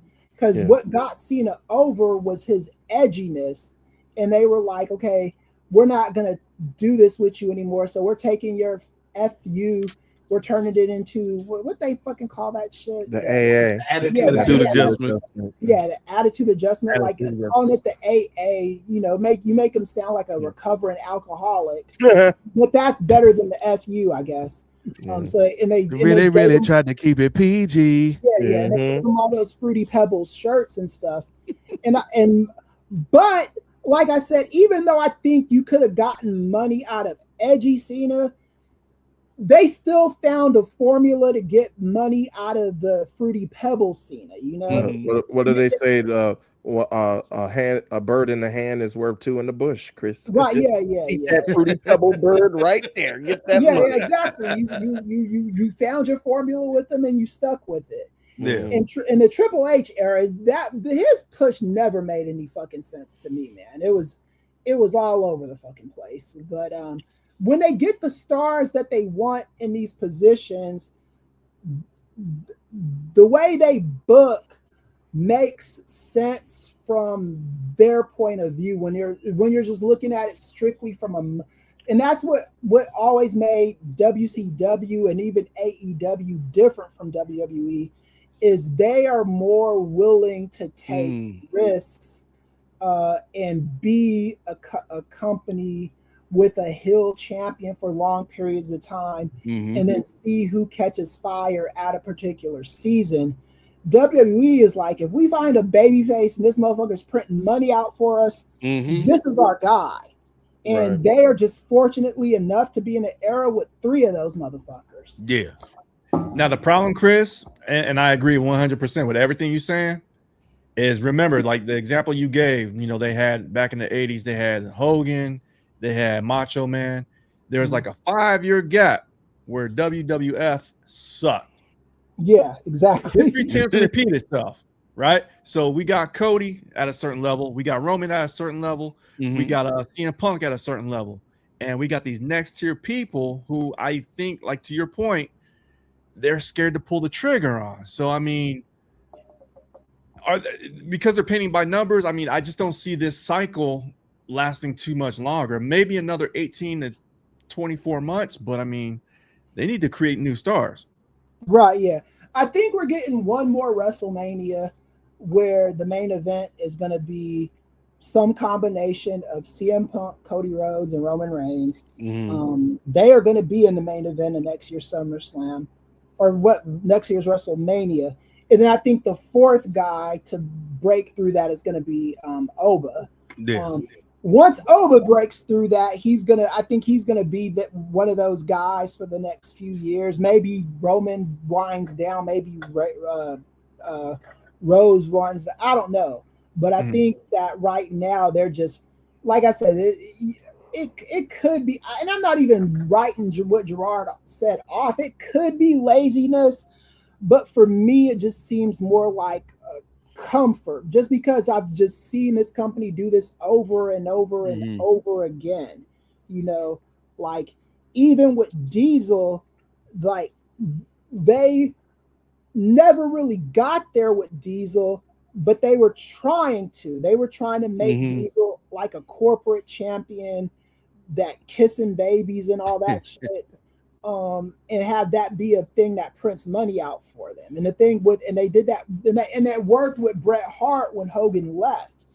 Bret Hart doesn't really get the credit he deserves, but Bret Hart was a pretty over champion, and you didn't really get anybody to take Bret Hart's place until you got Steve Austin, as far as that the money making guy, and Steve Austin just went crazy with it, and then The Rock went crazy with it for a little while too. Yeah, and those guys were so fucking hot that they couldn't even be in the main event scene for too long, because Austin had that injury, and The Rock's star power, his aura, couldn't be contained in WWE. Right. we're not talking about Moana live action at the moment. We're talking about how it was in the early 2000s. Yeah. And he was the guy, man. He was the guy. And he's still the guy in Hollywood. I will say this when we talk about it. I did think the Moana movie was going to get 100 mil opening weekend. I thought it was going to get at least that. Nope. Not even that. But I do think it's The Rock's own fault too. But we'll talk about that when it's time to. All right. Well, But like, real quick, if I could just interject. Sorry, if I could just interject real quick, brother Gerard. Uh-oh. Here we go. Money talk. Here comes the money. All right. So we got 2 messages from good old Brandon from New Jersey. Okay. First off, thank you, Brandon. First message for the $4.99 super chat. He says Gerard looking like the 5th member of Silk. All right. And then I knew this was coming. I'm mad I didn't have any Silk songs off the top of my head to throw out right there. I'm not gonna sing it. Yeah, there is one. There's one. Exactly. I'm not gonna sing it. Ejectocito, cuz that's not appropriate. All right. And the second message. Thanks again, ? For the second $4.99 super chat, Brandon from New Jersey. Ray's top 5 milk bandits. Sherrod Moore, and Sharon Moore. See, I spoke it up. That's on you, Ray. Ball's off of you, coach. That is true. You the one that brought that man's name up. All right. So if Gerard, if you wanted to chime in real quick, and then we go ahead and head on to the next match. I'd say their laziness is in how they're booking things down. Like, look at women's title reigns. I can keep pointing those out consistently. There has been no effort put into any of these reigns. Let's look at the Cena retirement run. Oh, there's no way we could mess that up, huh? Yeah, but you did. You really did. And I don't want to hear the excuse of, oh, Cena couldn't wrestle anymore. Maybe he was a little stiff in the beginning and his body got back to it by the middle of it. But the story of it, trash. You didn't have to book the story you booked, and that's awful. And you give us a Cena title reign, give us something, a suit, a mute, blacked out. Oh, we give you nothing. Bruh, you're lazy. That's like, I'm gonna write nothing on my homework instead of putting nothing on there. I'm just gonna write the word nothing. Super creative. I'll really get them with this one. Right. Grading the paper, you're still getting an F. Thanks for the creativity. Get out of my class. Because what are you doing?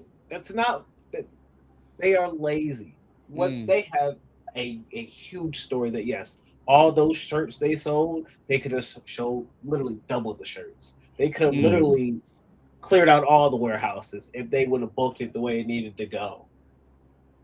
If they would have put some steam behind his heel run. If they would have told the story that fans actually wanted to see. If you would have told a story fans wanted to see, you wouldn't have to the night before SummerSlam just go, hey, be a good guy. You know what? You're right. What? Huh? Because that's what they like. Where's the narrative in that? Yeah. Maybe he's gonna swerve him. No, he legit just turned good. And that was it. Yeah. It should have. We did get Cena making that one kid cry from Europe, So that was something. That's not that was $1 million. It's a huge storyline with so many activations, and we would love this.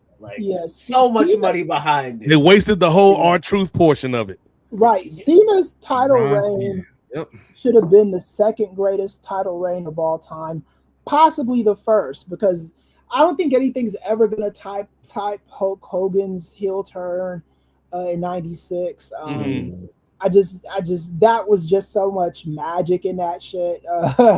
If you were alive to see it, and then the second best is Shawn Michaels' heel turn, because I think like I didn't know what we were in for with that heel turn. John Cena should have been on that level, and the way that all the actors involved in that like responded, like The Rock, you book this epic thing, and then you tell everybody peace out, and where'd you go to fucking shoot what's it called the Smashing Machine? The Smashing Machine, yeah. Which was a decent movie, but I mean, you know, brother trying to get them awards, cuz you didn't even get the Golden Globe award. You got the nomination for it. I think if he would have gotten the Oscar nomination, you could make an argument that maybe it was worth it. And that's only a maybe it was a worth it thing. You know, you can't make the argument that it was definitely worth it, but he leaves. What's his name? Travis Scott. You know, you can take those elements out. You can still write something for Cena specifically. Well, that's the even thing. Without them there, I think you needed The Rock there once you. Like Travis Scott, he can fuck off and do whatever he's doing. Sell that McDonald's value meal, whatever. Cena, you needed. I mean, Rock, you needed there. You know, he was already there. He could have, and he didn't need to be there. He could have just been cutting vignettes from like Hollywood. Just send him some fucking iPhone videos saying, Cena, you're doing great for me, blah blah blah, and just, you know, drop in a message like my elite employees, right? Yeah, and do something like that. It was weird though. Like you just hired this man at the Costa Coda Road Soul, and it's just like, oh, okay, you good, cuz you got it. Yeah, and I think the reason why he hasn't come back to WWE TV is because I think he's kind of anticipating getting booed when he gets back, you know. I could be wrong. I mean, wrestling fans are, you know, they forget things, but I think this last episode from The Rock, I don't think it's something people are going to easily forget, you know. He's not going to get booed though. I don't know, man. It's like, here's the thing. I thought Roman would have been booed by now in some ways and shapes, but no. We still on the he's just cool, and we just like the fact that he's cool. He might be a POS, but like, hey, he's still cool while he's doing it. So you know what? Hey, doesn't matter how he treats his family. Hey, doesn't matter how he manipulates everybody. Hey, doesn't matter the fact that like I get the family contract. That was a cool narrative. They would actually wrote that deeper into the story of Roman Reigns' character. That, hey, I'm doing this for my family. That's why I ain't showing up for my daughters. Would have loved to hear that a little bit earlier on, but cool, like whatever. Like he's not really written to be a character that comes off like a good guy, right? And people just don't care. And at the end of the day, you know what's gonna happen. If you smell, oh my God, he's here. Even if you had to hate in your heart, it wouldn't matter. You can hate after because you know, oh my God, there's Dwayne. He was already getting booed on TV when he was on his way out, though. It wasn't like he was like, and there was episodes of Raw where they just they just said his name on the fucking TV and fans start booing him. Maybe it's different if he shows up, but I do think it's a little harder to boo him to his face. Yeah, we'll see. You know, and it's a big if he ever even comes back. I don't know if he plans on doing that shit. If he comes back to do Netflix stuff like that whole Netflix premiere, no. Yes, people are gonna boo that because people are getting tired of this corporate nonsense, and that was one of those corporate heavy times. Was that whole weird promo with him saluting Cody in the crowd and oh, we're gonna drink and I'm gonna peel off in the parking lot after having shout out to the cast of Squid Games. I see you, my boy. my tequila. So like that's what we about to do. Like, I don't think people want that Rock. But if Rock comes back and he's actually doing what like the stuff around, oh, I want your soul. People might have been like, oh, that's weird, but people were engaged. And in Toronto, people were engaged. People were hyped from that moment. If Dwayne didn't show up until at least WrestleMania, people would have been happy with that. Because to me, he need to be Professor Claw. He need to be not Commander Snape. Good God, Cobra Commander. That? Cobra Commander. Thank you. He needs Dr. to be Claw too. villain. I've said this before. He is supposed to be the final. It's in his name, the final boss. And James Bond villains have literally tiered people under them that defend them. Oh, where's Jaws at? Where's this? This is him hiring his Jaws. This is odd job. This is his ob job. Oh, you know what? I'm just gonna get Cena to be my ob job with his Fruity Pebbles. Like, you know what? We're past villains, but you know what? I trust you to get this done. Right. He a young whippersnapper and he don't get it, but we get it. We done went through the war. We get it. We can now. So work with me. Take this little kid out. Do your thing. I shouldn't have to show up for you. And to me, that's why if Cena would have failed, Rock just needed to show up again and introduce the next pawn, which I thought was going to be Drew. He over here handing this man swords at dinner. So I thought maybe you send Drew in to be the next villain for him. And it's like almost like the villain of almost not the villain of the week, but like the villain of that whole segment for Cody to then go through his title reign. But we didn't get there. He said, I got to go. Like, that was the thing, too. It was even the anticipation, because I was thinking Drew. I was thinking Seth Rollins. I was thinking anybody, like, for that underling to Rock role. And it was just a missed opportunity, man. It's such a garbage reign from Cena, and just a very forgettable run, unfortunately.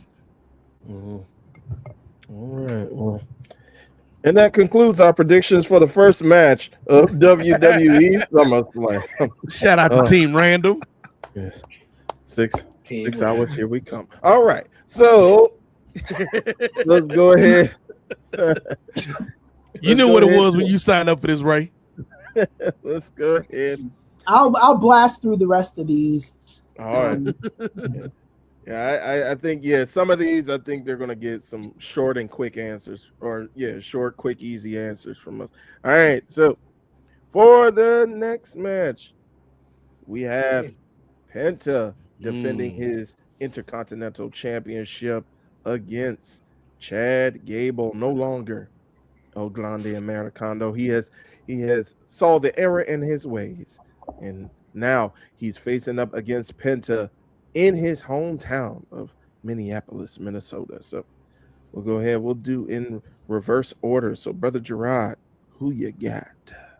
I got Gable for the win. I think he beats Penta, runs through the Luchadors again, defending the IC title, and then loses it to Theory with Maxine's help. Distracted, trying to get Maxine back from the dark side. And then maybe him and all Theory traded back and forth. She don't want to be safe. All right. All right, so you got Gable. So let me go ahead. I'm actually putting it in our spreadsheet now, boys. So from this point forth, it's on the record. Yes, it's on the record. We'll be giving out stats. We'll come back next month with our stats, and at the end of the year, from this point to the end of the year, I'll be keeping up our stats on our patented predictions. So, Brother Gerard, you said Gable. All right, Brother Jay, who you got?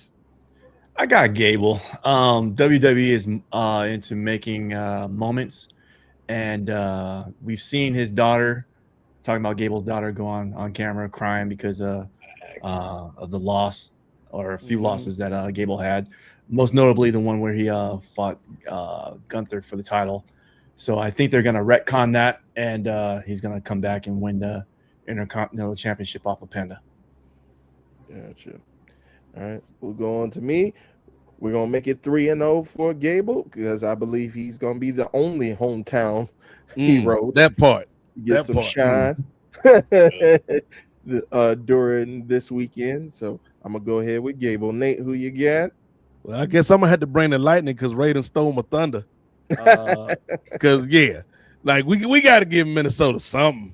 We got to give Minneapolis something, and Brock ain't gonna be able to bring the big one home. So it's gonna be Gable, and then it does like open up a lot of good things. You know, we on this Chad Gable redemption arc.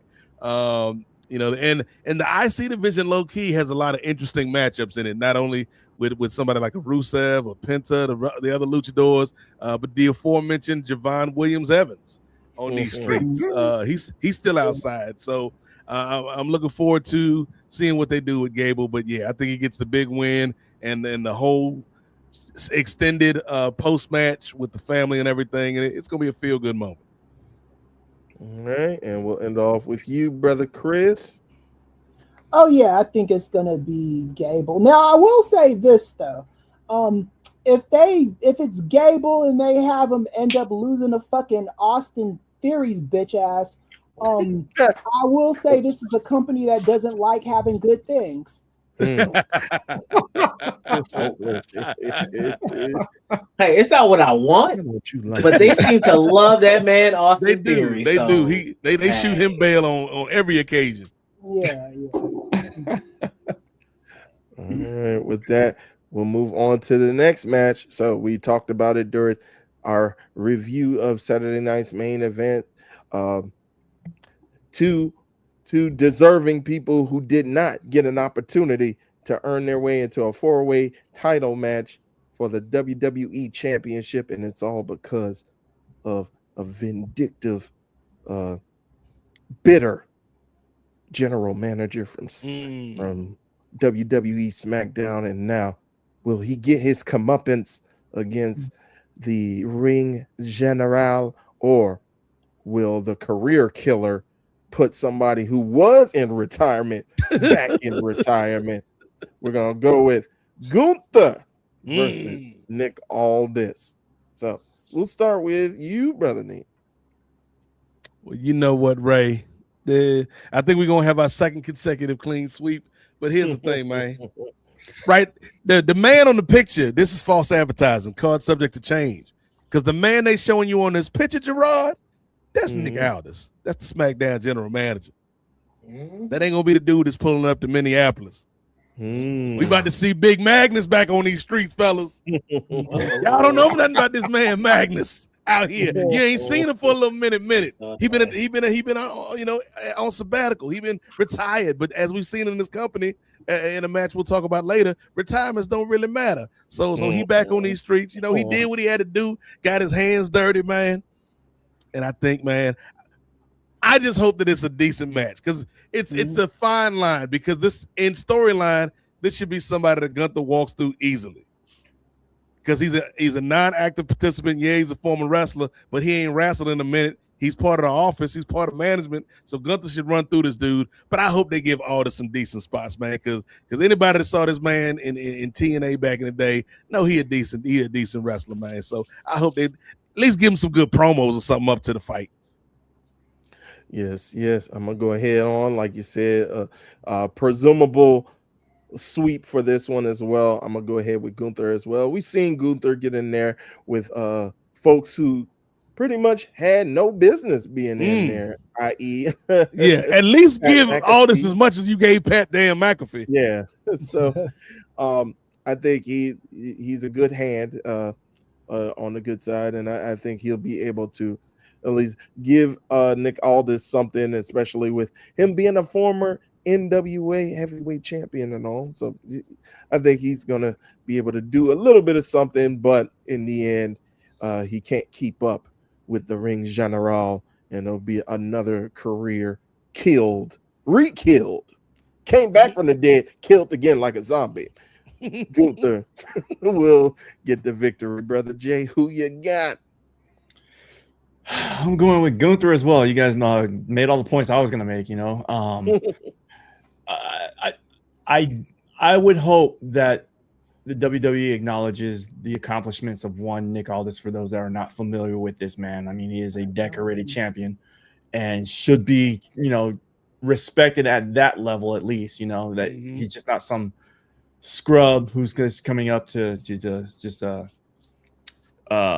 battle it out with Gunther. But I would hope that they put some respect on Aldis, and hopefully he has a good showing. I'm sure it's going to be a pretty decent match. But yeah, we know Gunther's winning this one. Real quick before you go to Gerard, Ray. Yes, sir. Y'all think this man been on the sidelines because he been suspended That's what they want you to believe, Ray Williams. This man ain't been suspended. This man been in the gym. He been back in the lab getting ready for this. You gonna see the best version of Nick Aldis that you'd have never seen before he gets defeated in 5 to 10 minutes. Yeah, he's always like stayed in shape, even with him being in this role. But yeah, like you said, brother Nate, he look a little bit more buffer in that suit during Saturday night. I mean, that's what happens when you buy mediums. Well, don't I know it?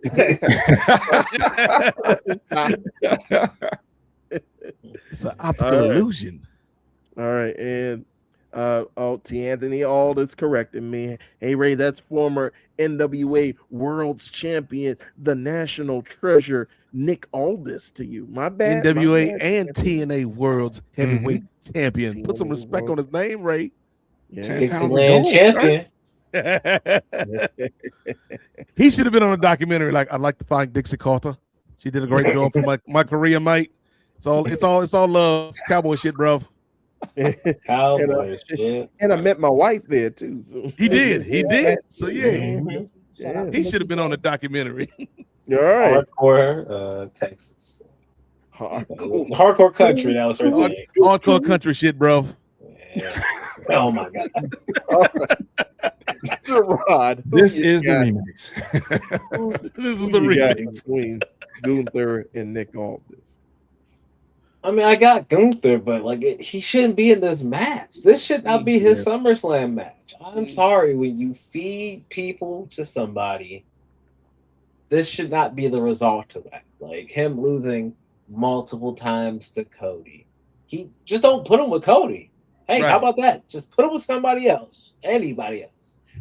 How about him and Royce have like a couple little horse feud for like a month or two? Like that could be cool. Like it didn't have to be Cody, but it's Cody, and book it better. Why is he the proverbial loser to Cody? Why is the man who, after beating Cena, after beating Goldberg, after beating, and I heard what everybody had to say about Gunther earlier, like, hey, I hear y'all, but I would put him above a Big Show because they would never really be serious with Big Show all the time. And at certain points, Big Show was shucking and jiving. I don't ever want to see my Gunther shucking and jiving. I don't ever want to see that. I don't ever want to see him tagging as a baby face with none of that. None of that. I want to see Gunther be he should be the heel killer that he was being built up to be. And you know what caused him to not be that? Power of the pen. Not him. He lost some weight and got in shape. He a little less intimidating than he used to be, but like, hey, that's okay. Like, he better than himself. But more power to you, homie. But literally, what did he do to lose? And he lost it to who? To Cody. Cody didn't need that. Cody didn't need that. Anybody else could have. What did I say? Build it all the way up to WrestleMania next year. Give it to Oba. You can say Oba don't need it, but like, give it to Oba. He can use it more than Cody does. Like, what? Build him up to a big collision course. But like, you didn't. And instead, you just threw it away. AJ, like, I threw the glove, threw away. Like, I was waiting for something big to culminate from this. You didn't need to put him towards the title scene because he didn't really need to have a belt right now. But if you think at minimum this would have been Gunther and Sammy at minimum. And here's the thing: Cody and Punk doesn't need a belt technically. Sammy didn't Sammy could have kept the belt. Punk could have came over here. Y'all could have just had like a fun little shenanigan. We the boys, but we gonna have a little fun, friendly feud to see where we go. I've seen that with Eddie and Ray before, and it busted out to a great feud for that whole ending summer period. Like, give us main event stars doing stuff like that. Cody doesn't just have to have a belt every time. Punk, if Cody and Punk didn't have a belt, we see ticket prices at $10. Yeah, that's what I was gonna say. Promo code Cody. But I actually don't think that. I don't think that because you're cool. You want to make them champions, but here's the thing: people actually wanted to see Oba win the world title at SummerSlam. and now you got him facing Brock in Hell in a Cell. Cool, great, but people wanted to see him win the world title, and you told a story for a month and some change saying, hey, this man's going to win a tournament and get a world title shot at SummerSlam. And that laziness in the booking is either don't put him in it, but if you're going to put the man in the story and you don't want him to actually have that world title shot, write a better story that then tells how he gets out of that tournament or how he then takes that title shot and either uses it before SummerSlam. He could have been on this matter. Instead of cutting a promo on the pre-show, the man could have been taking somebody's world title. Why not ask for it pre-SummerSlam and then walk into SummerSlam the champion? I've seen John Cena ask for his Royal Rumble shot at No Mercy, so don't tell me it can't be done. If I can just throw my title shot away, then why can't I ask for it earlier? Right. And here's the thing. Let's dig deeper into this, even though we ain't talking about the Oba Brock match yet. But let's dig deeper into the world of the WWE, right? Not the real world, but in the world of the story of the WWE. We just talked about General Manager Nick Aldis. If I'm General Manager Adam Pearce, I'm like, Oba walks into my office. I'm giving up the match because Brock is going to interfere and cost me the match. I'm like, Negro, what is your problem? And then Oba's like, what did you call me? You heard me. You ain't giving up my damn world title match at SummerSlam. They costing me money now, player. We got to reduce these ticket prices. Like it just makes no sense. It makes Oba look less calculating than he had been shown to be up until this point. Facts. Right. Makes him more reactionary instead of like he's operating out of the fear of what could happen instead of operating out of I'm the baddest dude in this company. Right. I don't give a damn if Brock shows up. I'm still winning. I'm gonna shut him down and win the title. Like you don't see. I don't think Stone Cold would do no stuff like that. No. Like if you try to make him a badass, you gotta. I use the Stone Cold barometer. If we gonna have him beat up the police, if he ain't afraid of the charges from the police, a man in 2026 beating up the police.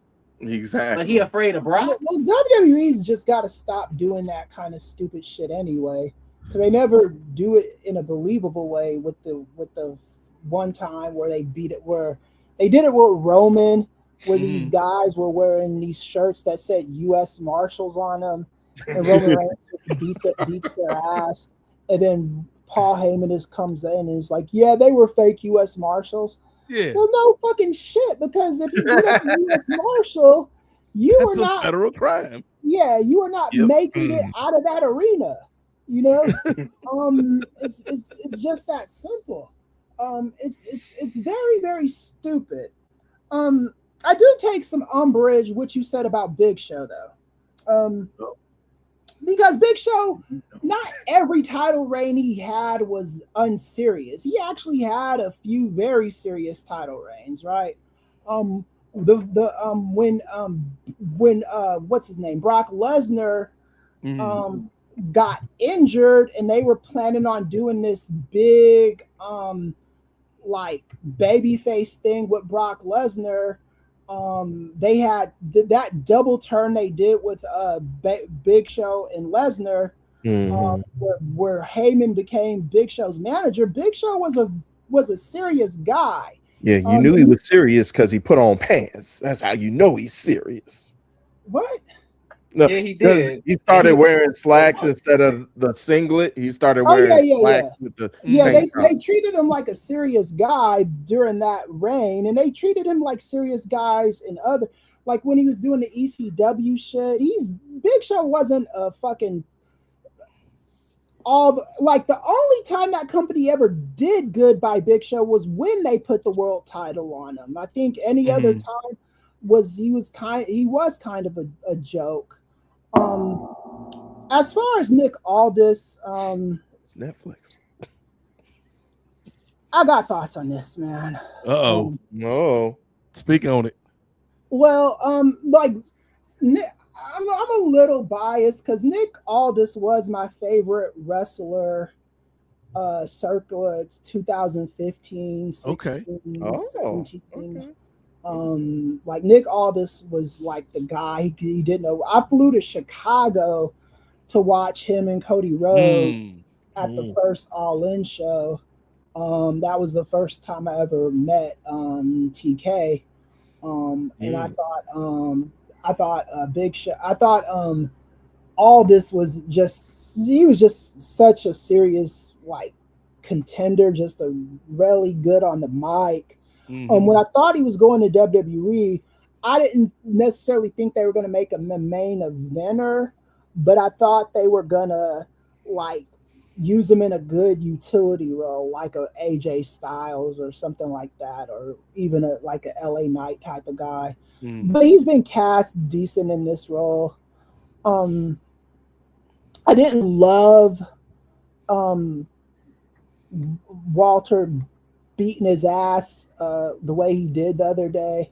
And all this is just getting no offense on that. I thought he should have got something to make you believe this match is credible. Because I think with the problem what WWE does is when you have them just mollywop this guy, and now the only offense he got is him costing him a tag match.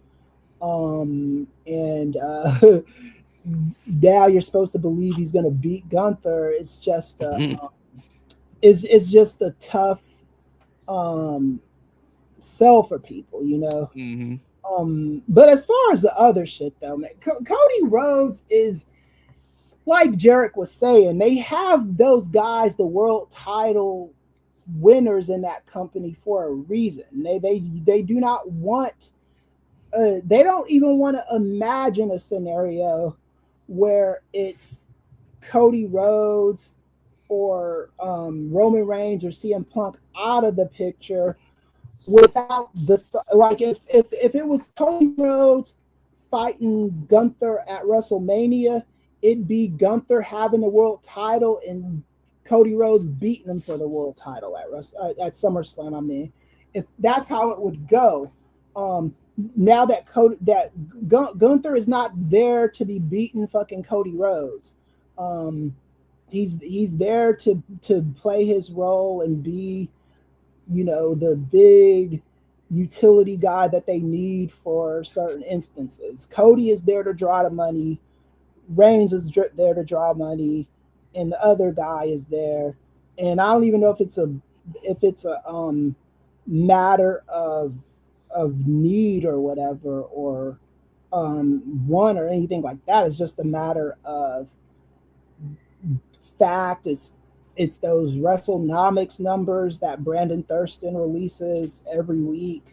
It's what Cody Rhodes brings to the table versus what other guys don't bring to the table. The only way to break this monotony was to have Obafemi fight for one of those belts at the show. And when they decided not to do that, they were going to stick with the formula. So that's what that is. As far as the Gunther thing, I almost want to pick all this just to smite WWE, but do it. This is your conscience. Yeah. Because I do like when like Nick Aldis kind of reminds me of back in the day where Roddy Piper would do commentary and Macho Man would do commentary, and Larry Zbyszko would do commentary and stuff like that. And if they were coming off a commentary to wrestle, it'd be in a match that they were either going to win or they were going to beat the other person bad enough to where if they ever got off commentary again, right, you'd want to see them beat their ass. So it wouldn't surprise me if Aldis won, to be honest with you, because I think this has just been way too one-sided. But I don't, not knowing what the plans for Gunther are, kind of make me feel like I should just pick Gunther, because the plans for him could either be to stay in the main event scene or for him to enter a program with somebody else. Maybe him finally losing to Sami Zayn, something like that. So I'll say Gunther for right now. Maybe Sammy helps Aldis win to get back at Gunther. I was thinking something like that. But then again, Sammy probably mad at Aldis for costing him the match. Yeah, and there's so many different like combinations, and nothing. The thing with WWE, people are saying, "Oh, nothing makes sense in that company right now." You can't really even use that. The only thing that makes sense in that company is what Jarrett said earlier: is that if Cody and what's his name, or if Roman Reigns and Punk weren't world champions, those tickets would go for about $10, and that's a fact. That is a provable fact, because just look at the way prices change when they put one of those guys in the matches. If they're not in the match, they feel like they have to be a little bit more frugal with prices. If they are in the match, they feel like they can fucking charge you like half of a college life savings to go to one of those shows. So yeah, we'll go with Gunther for now, but I might change my mind before the show's up. I don't know, but right now, teaser. That's a tease, ladies and gentlemen. Yeah, we'll go with Gunther for so right now. It's a conditional sweep for Slim Walt. Yeah, conditional. Good thing I'm typing these in and not writing them in pen. All right. Yeah. All right. So, real quick before we move on to the next match. You got some more.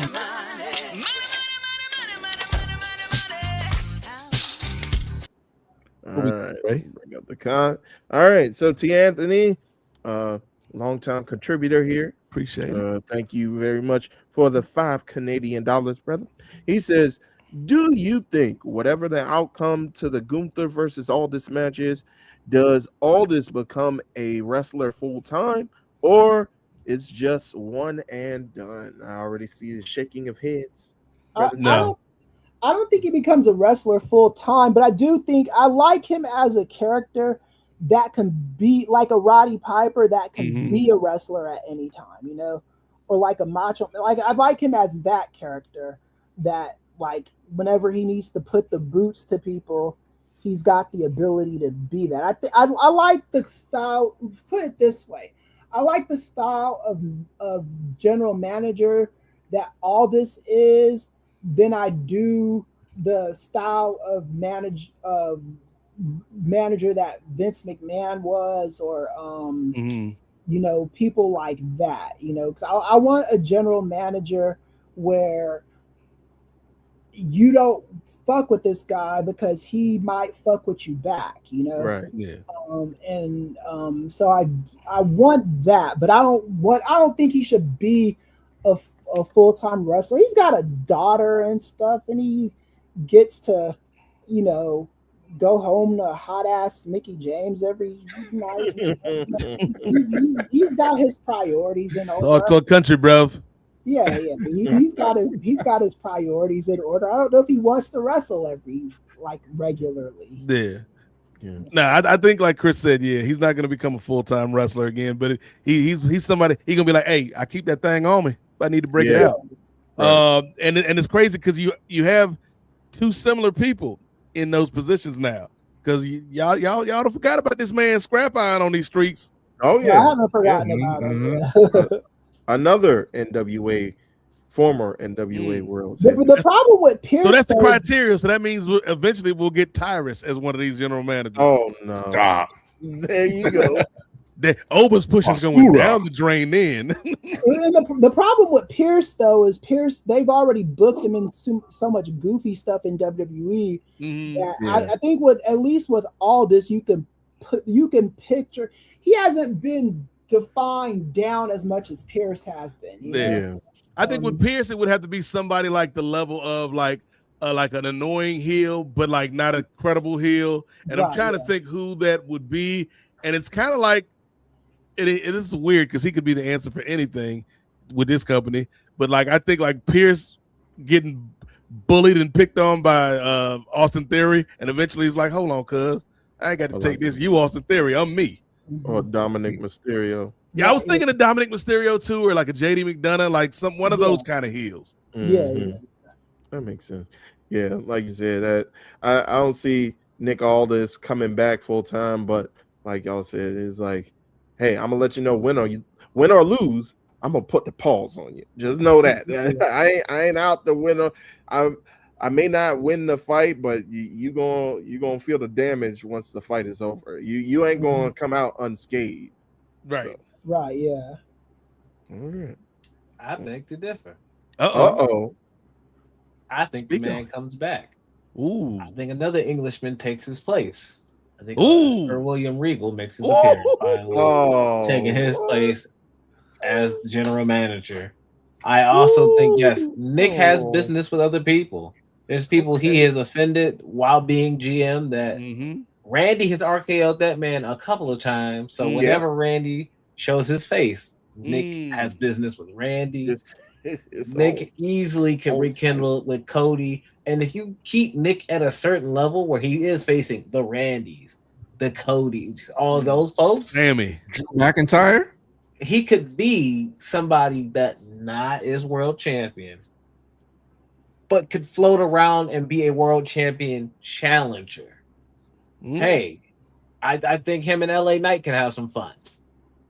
Okay. Just with the hate and you working for the bloodline, you with the bloodline. Now, hey, you can't even be professional. Look, you putting your hands on people. Since you over here now, since you want to put your hands on people, I got some business. I got some receipts from the past. Like, let's talk. Okay. Let me talk to you. From how many wrestlers, when they get into these non-wrestling roles, ever like want to leave the non-wrestling roles to wrestle full time? There's not that many of them. Like, I'm trying to think of who. Foley would do it from time to time. From time to time, but even he was kind of like more. I like the chill part of this. He left because this man wouldn't stay off of his headset. But what's the other guy's name? It was so Foley. You could kind of count him, but I wouldn't count him as coming back full time though. Taz once he found out how easy commentary was, was never going to wrestle again. I don't have to get kicked in Yambag City no more. Right, yeah. I think you could easily jump over to Corey Graves as a more recent example of what you're trying to get at. Is like somebody he's clear. He has explained, hey, I could do this today. Yeah. But I'm not. Yeah. Right. I don't think he wants to. There's longevity in commentary more than in we're seeing I think they get the longevity for talent. It's literally getting released after 20 years. After 10, it's getting released because you're not connecting. And I have to verify. I'm an actual employee and not an independent contractor. I have to verify that. Right. I think they get benefits and stuff. Because I remember Taz saying that when he moved over to commentary. Because I remember a lot of people, because he moved over to commentary like I think he debuted in WWE in 2001. By 2002, 2003-ish, he was fully doing commentary, and he did not want to get back to wrestling, man. He just he was the most chill guy ever. So I don't know, like, if all this is like, if his like passion is there. Even like Gorilla Monsoon, when he started doing commentary, he wasn't going back to wrestling. Like, none of these fools do that. No, because I'm gonna stay back here in my position. Yeah. But this is what I've heard over the years. This man has tried to get into WWE time and time time again. He finally got in, but not as a talent. Right. If they are going to give you the opportunity to do that as a talent, hey, I don't put, like he said, I don't put it past Pierce. Suspiciously enough, if you go right on over to WWE 2K26, both Nick Aldis and Adam Pearce are both very playable characters in their old previous pre-WWE personas. Yep. So NWA champion Nick Aldis with like the towel around his neck and tucked in the track suit and the long pants. Tim, and you got long robe, all Pierce coming out. We gotta get that rating. We gotta get that player rating. You literally have them in the game already as a playable character. Yeah. I literally have a tag team in my universe mode right now of Nick Aldis and Cody Rhodes. The NWA boys. They literally had they had the world title. They on SmackDown. They doing. Yeah, Pierce ain't no joke on the game. I can't even front. So like they've already teased that on the game. Yeah. It's an easy transition to throw them now into the actual business. Okay. And then you trade them out for, hey, thank you for your service. Just like a Teddy, just like a Eric Bischoff. You've had such a time with us. We got to refresh the program. Everything needs to be refreshed, including those GMs. And we mix up the announce teams. Hey, we got Pierce doing both right now. I could see somebody taking over SmackDown from Pierce. And eventually Pierce then being the next one. If it's a Braun Breaker spearing him out his shoes again, hey, I can see him then want to wrestle again as well. But I like the idea of Aldis getting his chance. Right, yeah. And you want the shot to say you did your thing in WWE too.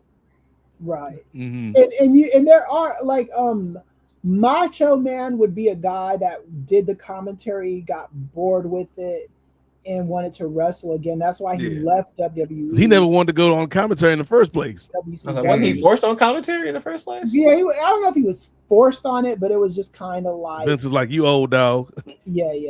Vince was trying to do that youth movement, and then with Roddy Piper. But I don't think Roddy Piper necessarily wanted to go back to wrestling. It was just that he did the movie They Live, and that was his movie. All the other movies he did were not They Live. Like he did like a Mortal Kombat with Billy Blanks and shit like that. But he was not like, wrestling was kind of like gonna be his bread and butter for the next little bit. So I think that's why I don't think it was necessarily him wanting to go back to wrestling. I think it was more so, WWE isn't gonna hire me as a commentator, so because he was too associated with the 91, 92 commentary scene in WWE. So the only place, and I don't think he was ever gonna wrestle full time in WWE. So the only place he could go was WCW. Gotcha. I have to ask answer about that. It's just I don't know for a fact. I'm spitballing, so don't come for me. All right. Well, with that, gentlemen, we're 3 matches deep into our SummerSlam prediction. All right, so let's go ahead. The interim WWE Women's Championship will be on the line due to Rhea Ripley having to take a hiatus due to an injury. So the interim Women's Championship will be on the line in a 5-woman ladder match. So there are 2 women who have qualified already, that being Minnesota's own Tiffany Stratton and also Jade Cargill. Now, there are, I believe, 3 other qualifying matches, including Queen Caramel herself, Nia Jax, trying to get some revenge since she was cost an opportunity at being in this particular match by Charlotte. So her and Charlotte will be fighting one-on-one to see who gets the 3rd slot, and then the other matches are to be announced. So, gentlemen, I will go ahead on over to you guys first. If you could give your final 3 picks on who's going to make it in the match, and then who you got winning the match. So we'll go in reverse order. Brother Chris. Of course you're gonna pull this crap on me, man. As far as the final 3 that make it in the match, I really don't care. As far as I mean, if I'm contractually forced to pick the 3 that are gonna make it to the final thing, let me know and we'll spitball something. But as far as the final, as far as the winner of the match, is Charlotte in this match?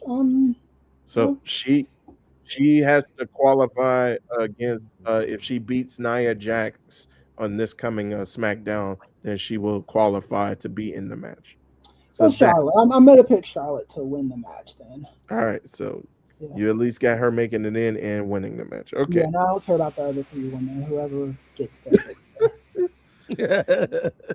All right, let me go ahead. So Charlotte and Charlotte. All right, so brother Gerard, who you got? So I'm gonna go Charlotte Flair. I'm gonna go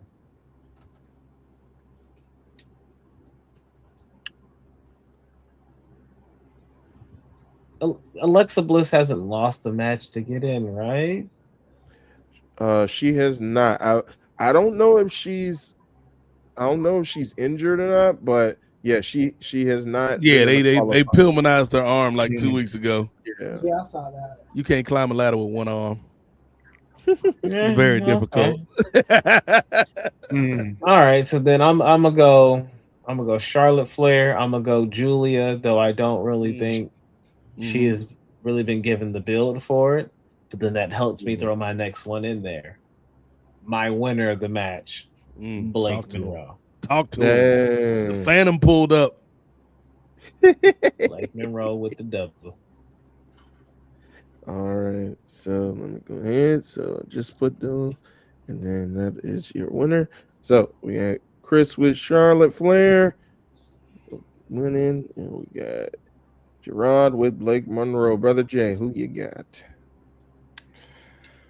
Oh man,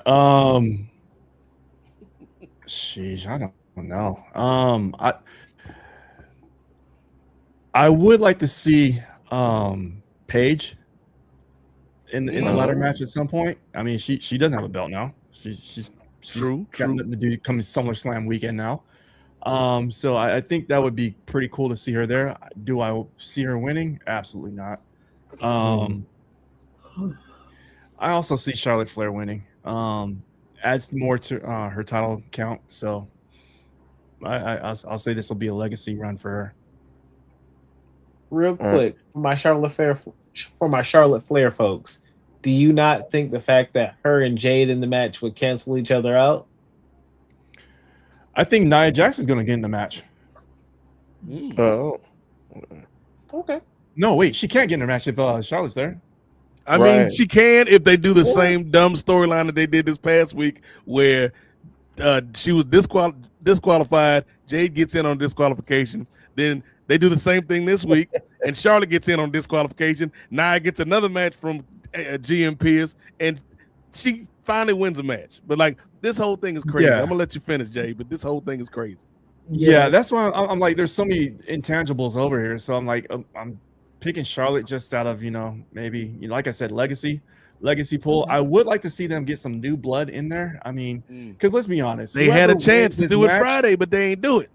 Exactly. Whoever wins this match is going to go on to face Rhea Ripley to unify the women's championship, which, okay, that's cool. But, man, I'm just going to say Charlotte Flair just for kicks and giggles. And the thing is, WWE has this formula for the women, too.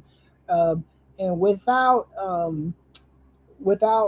Bianca Belair there and Rhea, they're regularly these fools are struggling, man. It's unsafe for you and the baby. All right. So, Brother Jay picks as his winner, Charlotte Flair. So, all right. So, I think I'm going to continue on with, first off, with the next announced qualifying match. I think I'm going to go along with the sweep. Sorry, Nia. Charlotte Flair. And then I'm also on the train of getting some gloriousness, some glamorousness. If you Bobby Roode gonna be in this joint? I know. Oh, Well, he was. That's a swerve, bro. Backstage, he was. Listen, hanging around. bro. What if it's 2026? I'm all about equality. What if Bobby Roode is the women's champion, bro? Roberta We'll see it coming, bro. Roberta Roode. It's entertainment, bro. But no. yeah, seriously though, some glamorousness. We'll throw some glamorousness in there. So she hasn't really Blake Monroe hasn't really gotten off to a good start as far as being in the ring just yet on SmackDown. She's just been attacking people from behind. So I figure at least give her a match, get her feet wet, and then she'll be able to get up in that ladder match and really show what she can do. She's doing better than Veer Mahan. Better than who? Veer Mahan. Enough. Exactly. Still coming to Raw. Oh Lord, yeah. Well, I am gonna go ahead and throw in the third spot, because you never know if there's a last chance qualifier where all the people who either didn't get an opportunity before or had an opportunity and were not able to make it in are thrown into a match together, like a multi-person match. And I'm going to throw in the person who Gerard initially wanted to win this match, and this person is going to end up being my winner as well. Let's go ahead and throw JC Jane up in there, and she's going to end up by hook or by crook. Now that her girls got gold, oh yeah, she going to go ahead and get some gold herself now too. So I'm going to go ahead, throw JC Jane up in with that last spot, and then earning her way to the title. So JJ the Jet plane. All right, and we'll end off with you, brother Nate. Ray Williams, I'm glad you brought up JC Jane, because this goes back to a point Gerard was making earlier about either the laziness of the booking, the formulaic nature of the booking, or the incompetence of the booking. Is it one or the other, or is it a mixture of all three? Because there is no reason for Tiffany Stratton to be in this match. I mean, hometown girl. Ray, she got her own title. Give her a featured match on one of these nights where she defends the damn title. Why is she in this match? Here. I forget she's from here. No, that's why she's here. Like, I forget that's why she's from here. Like, you can have a great match with her and Julia, her and somebody defending her title, but now she up in this match. Okay. At the expense of JC Jane. If you wanted Tiffany Stratton to be in this match, it shouldn't have been in a qualifying match against JC Jane. Right. JC Jane should have won that match. That's true. Point number two, in terms of Charlotte and Nia, Charlotte's going to win the match because Charlotte needs to be in this match because Jade is in this match. But the way that we got to them both being in this match is dumb. It's stupid. In the words of Nick Fury in the first Avengers, yes, I heard the council's decision, but it's a dumbass decision. Because here's the thing, to me, like, say what you want to say, but if you just gonna throw Jade and Nia on a random SmackDown match, that should have been something that you promoted, you built up. Like, you could have got some juice out of that, and they just threw it on the match, and then we didn't even get a damn match. We got a segment, we got an angle, and because of now what they should have done if they were gonna do this whole disqualification thing is, hey, y'all settle that out in the three-way. Mm-hmm. They ain't want to do that. So Jade's in the match by disqualification. Charlotte, I have a feeling Jade's going, turn about being fair play, is going to try to sneak Charlotte in this match. And so Charlotte gets in the match by virtue of disqualification. JC Jane, I think JC Jane or Nia will be the fourth person in this match, because they'll do some type of losers bracket. So one of them will either be England in the World Cup. Like, hey, we ain't really win, but we ain't really lose neither, dog. We here. And then that fifth spot will go to not Bobby Roode, but yes, Blake Monroe. So now we got Charlotte, we got Jade, we got Tiffy Time, we got the real Phantom, Blake Monroe, pulling up next to the Chrysler 300, and then we got JC Jane or Nia Jax. That's my field for this, and I don't give a damn if it's your hometown, Tiffany Stratton. People losing their hometowns all the time. Mm-hmm. Somebody right now working for the Minneapolis Tribune, been working there for 30 years, probably got fired yesterday. He lost in his hometown. Apologies to that brother or sister, man. I hope you get back on your feet. Print industry is a dying business. Somebody working at the Chrysler factory in Minneapolis right now. They ain't got no job, Ray. 30 years. 30 years.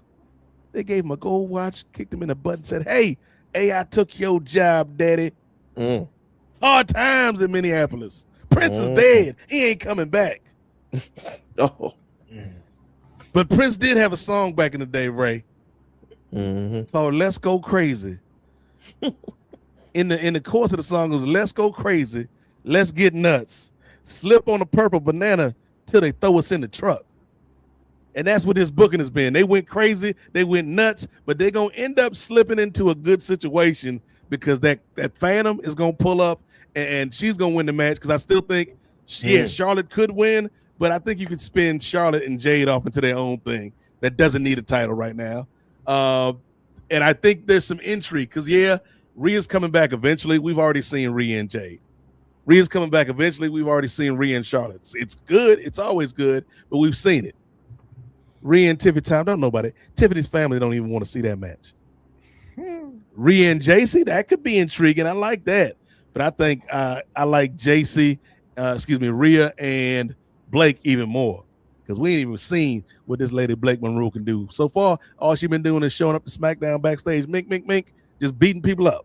Sneaky introducing herself, right? My name's Blake Monroe. Like you could have introduced me before you hit me. That would have been the proper thing to do, ma'am. Ain't you from England? Ain't they supposed to have manners, scruples, and whatnot? But I'd say this is Blake's big debut, and it comes at the expense of Tiffany Monroe. So much like the Minneapolis Star Tribune, she's going out of business.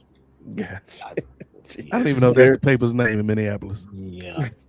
Very, very, very, very somber ending to that one. But all right. So that's what WWE women's booking has done to me, Ray. Took all the joy out of my heart. Your caramel queen will rise again, brother. But so for this match, she didn't lose all that weight for this. I know, right? Do the calisthenics and the cardio for this. She got in tremendous shape. She on that slim walk program, and this how you do her? Good for her. We got 2 people for Blake Monroe, 2 people for Charlotte Flair, and me on the island of isolation with JC Jane. All right. I'm with you. Like I'm like part of my foot on the island with you. I just didn't think she was gonna get in the match, man. Like I ain't pushing you out there. You never know. You never know them. Yeah, they might sneak her in something. Like Tiffany couldn't have took the loss on Friday. Right. She should have. have. About the hometown part though. Like of course she's gonna be there, but by God, that woman better not win another world title anytime soon. No, we don't need Tiffany 2 belt. What is she? What is she? She's just a white girl. Like no disrespect, but she's just a white girl. It's a traditional champion. She's not even daddy's little girl anymore. Like, right. What's her character? What is her character? She's just a white girl. Okay, hold on. I'm gonna amend my participants, Ray. Chelsea Green get up in this joint and cost Tiffany the match. Oh, okay. I like it. I never got a chance to hear your last 3. So who was? So you said Chelsea. So I'm gonna go. We got Charlotte, we got Jade, we got Tiffy, we got Chelsea, and we got Blake Monroe. That's gonna be my 5. Charlotte and Tiffy, and because here's the thing, they telling you this whole story where Tiffany is supposed to be the baby face, and Chelsea's like the reform heel, but everybody like Chelsea more than they like Tiffany. Chelsea's more likable in the segments backstage. Is she trying to apologize for stuff? She trying to be a good person? And Tiffany's like, yeah, but you called me tacky like 3 months ago. That hurts. That cuts deep. Like, get over it, man. Tacky. Get over it. People go through hard times every day. There ain't no newspaper left in Minneapolis. and you worried about somebody calling you tacky. People can't even read the paper no more in your city, and you worried about this girl calling you tacky 6 months ago. And I think we talked about it before. Either we talked about it or somebody else heard talk about it. Like you get mad because she called you tacky, yet you could call out somebody for being divorced on live television. Talk to him. How that work? You sensitive. You a snowflake, Tiffy. Come on now. In every sense of the word, snowflake. But look at her whole U.S. title reign. Look at her whole world title reign. Bland. What's her character? What's her plot? Like what? She do flips. What's her desire? What does she want? The Barbie who do flips. Yeah. Nothing. You don't know anything about this girl. She's getting by people just thinking in my humble kind opinion, I don't think like this is just her character. I think people are like, hey, she cool. She do a backflip.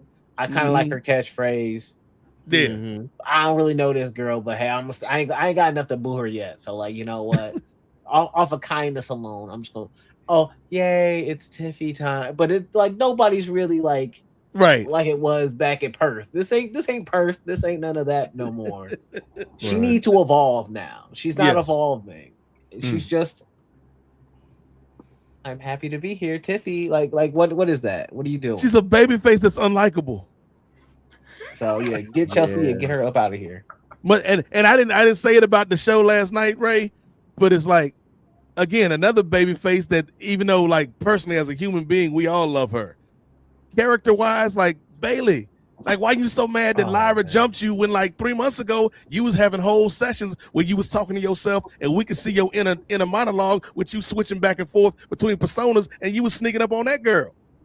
Right. Charge it to the game, Pam.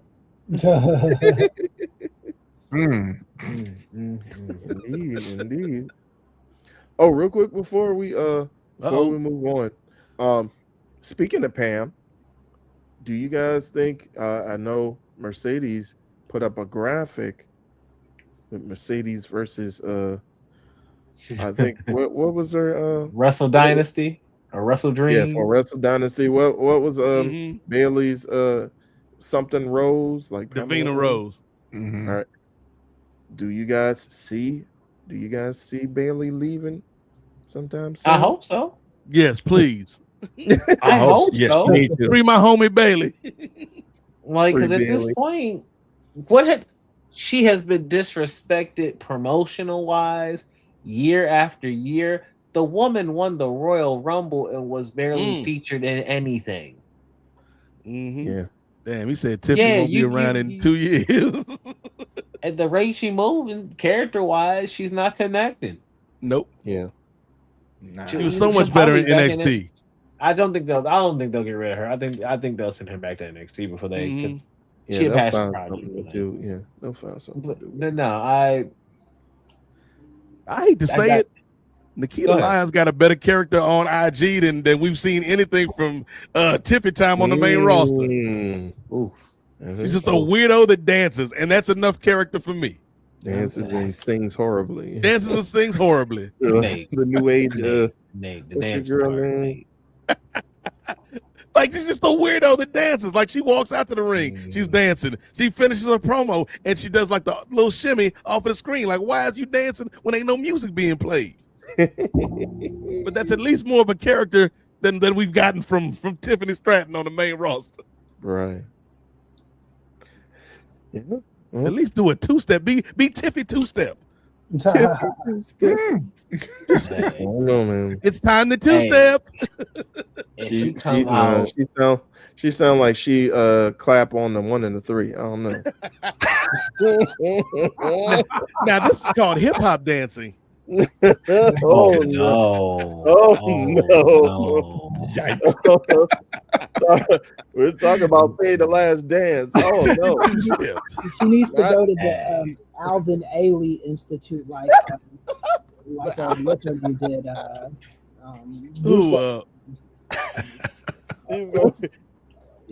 Rusev with Debbie Allen. Yeah, she went to the Alvin Ailey.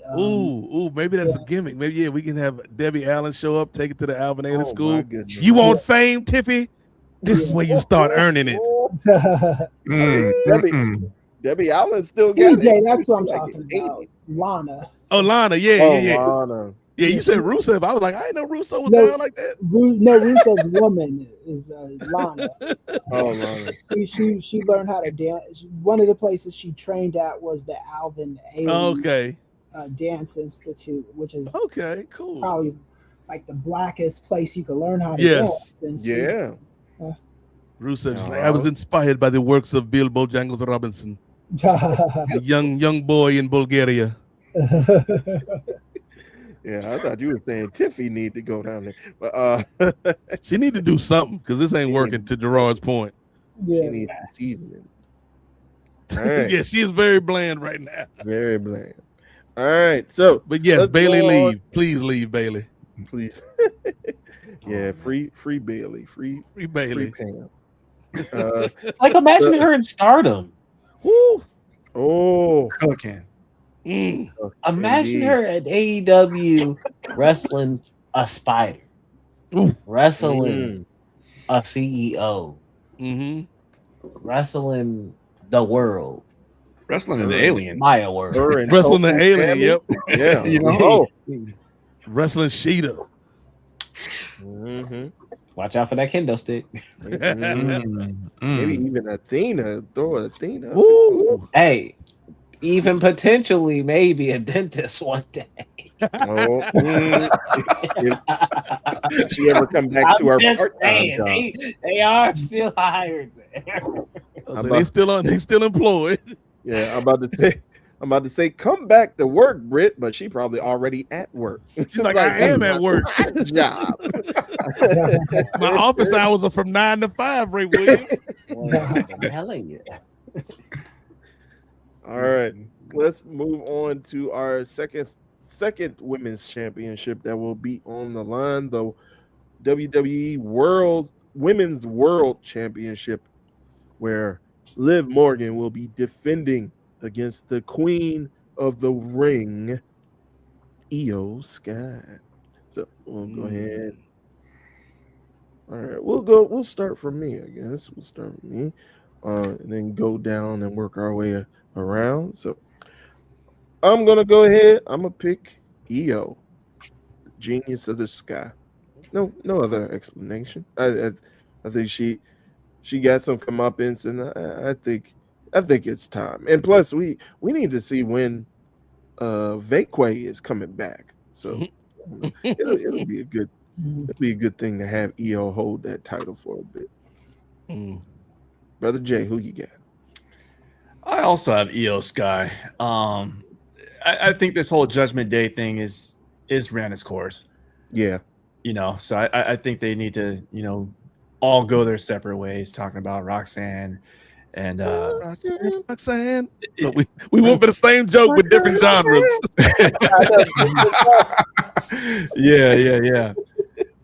Yeah, I think they all three of them need to just go their separate ways. And this is one way to get rid of get the title off of Liv. And honestly, when's the first time she's defended this title? Because it's been a minute. Yeah, she went. She won it at Mania. Did she have? She didn't have a rematch with Vakura. This is it. This is the first defense, which is crazy. Which is crazy. Yeah, out of like 6 months. Or like Io. This is the trifling, lazy nature I'm talking about. Yes. She's here. She's ain't no 30-day time limit. She's not rolling. Jack Tunney is rolling in his grave right now with Jack Tunney, right? That 30 I got Io winning on this one. Jack Tunney would have been got that belt off of by now. This belt right now. Yeah. He would have been stripped it off of Rhea too. Ain't nobody getting their belts till they come to work. Every belt is vacant. Gerard, who you got? Io, because at this, why would I pick Liv? What have you given me for the first 6 months that makes me want to do anything with this? Of course, I'm not picking you. There's no way I'm picking you. You didn't do anything. Give me your damn belt. Go home. You are trouble. Hey, she made that hot song though, cuz. She made that hot song. She made that dry ass song. With That's this a one dry hot song every ass 6 month irony. average. This dry ass You made chicken. a hotline. I made a hot song. Give me some damn duck. I'll take EO Sky for the win. All right. And not to sway anybody's opinion, but I believe Liv is still cursed, so you never know. Ain't that sad that we gotta do like think about it though. Oba was too cool to be touched by a curse, but we can't make the women's champion, world champion, too cool to be touched by the curse. She a damn goofball. Right. She was step away from getting electrocuted. Oba said, I'm too busy stomping down the aisle. And he said, I don't want to touch the black man. I don't do that. I don't want to do that. For her, I got that. I don't want them problems. No, Dan Housen ain't want them problems. Yeah. But like, in all seriousness, story-wise, like, why are we not making the world champion more serious? Why are we not keeping the women's world champion just as serious as the men's world champion? We over here doing the nostalgia storyline with the other boys with the other belt that mirrors this one. So why aren't we at least treating some serious? This has now the Queen of the Ring champion, the Queen of the Ring win behind it, but also that was a cursed win. So like, I didn't like that either. Like, why are we doing that with the women main event folk? Like it shouldn't be that way. True. I agree, bro. I rest my case. Professor Chris, I'm sorry. Brother Chris, who you got? I got EO. I mean, I just haven't appreciated this feud at all. It's really been bland, you know. Yeah. So you know, EO just seems to make the most sense. Gotcha. Bland like Tiffy two-step. Brother Nate. It's gonna be a good match, fellas, right? Let's start with the positives. Even though, like, now that we've seen this play out, you know, I had to let it play out. I still think when we were talking about this a few months ago, I would have rather seen EO get the SmackDown belt and then have to grapple with that friendship with Rhea, even though Rhea's out right now. How dare you guys question the impeccable booking of the women's division by Papa H? How dare you? I mean, you know what? Hey, even Michael Jordan missed some shots sometimes. Even a GOAT in booking like Triple H can mess up from time to time. Michael Jordan drafted Kwame Brown. Like, the problem with right now is like, what's Becky Lynch doing at the moment? Like, what's her story? Oh, chilling at home with the baby. Yeah, I mean, I think WWE works. Like, the division isn't working because they don't have another go-to woman at the moment. You know, they're just kind of all these, and they haven't been bothered to build one. Right, and they haven't been bothered to build one. I think they're just praying that Bianca comes back sooner, or I don't know. Maybe they're doing a rain dance for like what? I just you waiting for the woman who's pregnant to come back? Yeah, that's a sad state of affairs. You waiting on 2 pregnant women to come back and revitalize your division with Naomi and Bianca. I'll say this: I wish they had more confidence in Jade. You know, and Jade wasn't like expressing the frustration that she's expressed, not like real loud, like I hate WWE frustration, but just kind of gave subtle hints that she's not really content in her place in WWE at the moment, which is a shame because I continue to be of the belief that she does not need to be the greatest women's wrestler on the planet. She ain't got to be Luthez. Yeah, she doesn't have clip coming eventually. Right. Yeah, eventually. I'm gonna get it out before the summer's out. I don't know why they signed her. I really don't, because they want her to be something that she's never been. If you book her right, she should be destroying everybody in the division. You know, her and Rhea. You know, And I'm gonna say it like honestly, a flip flop would have been better than Again, this is gonna be a good match. Don't get us wrong, people. But I think a flip flop would have actually been more intriguing. Like if this was Liv versus Jade, Jade got her baddies, Liv got her baddies. I like it when two bad baddies have friends. Okay. Again, like you miss half of the shots you don't take, 100% of the shots that you don't take. That's math. But if you take my 50% chance of making the shot, Ray, and combine it with the 5 of us on the screen and divide that by 7, that's 199% chance I'm gonna hit the shot next time. But anyway, I think Jade and Liv could be an interesting matchup. And then again, I think there's a story that they missed that they may come back on around sooner or later, Gerard, whenever Rhea gets back. But the fact that I was out and my friend took my spot, so where does that put our friendship? Like, that's a story that you can hook into. And it's a friend that I've never beat 1v1. Like, that's a story that you could tell if you were bothered to tell it. But no, instead we've got somebody in Liv Morgan who ain't defended the belt since she won it. And you have not taken the time to build up any other contenders. And so we got Io over here because I think, Raquel is somebody that they should be investing in more. And they're not really. Saul's doing her little thing with the IC belt. We ain't going to talk about Saul right now.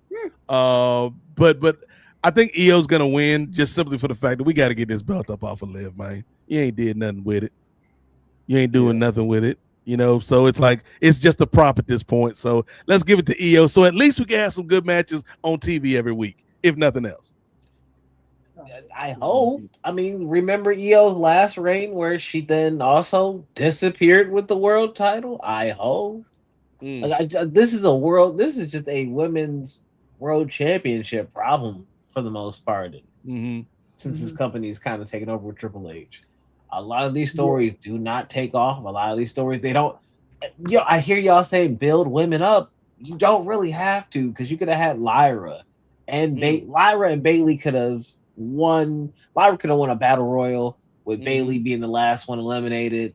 Lyra could have failed against Liv. Bayley gets the next shot. That builds more jealousy with Lyra and Bayley.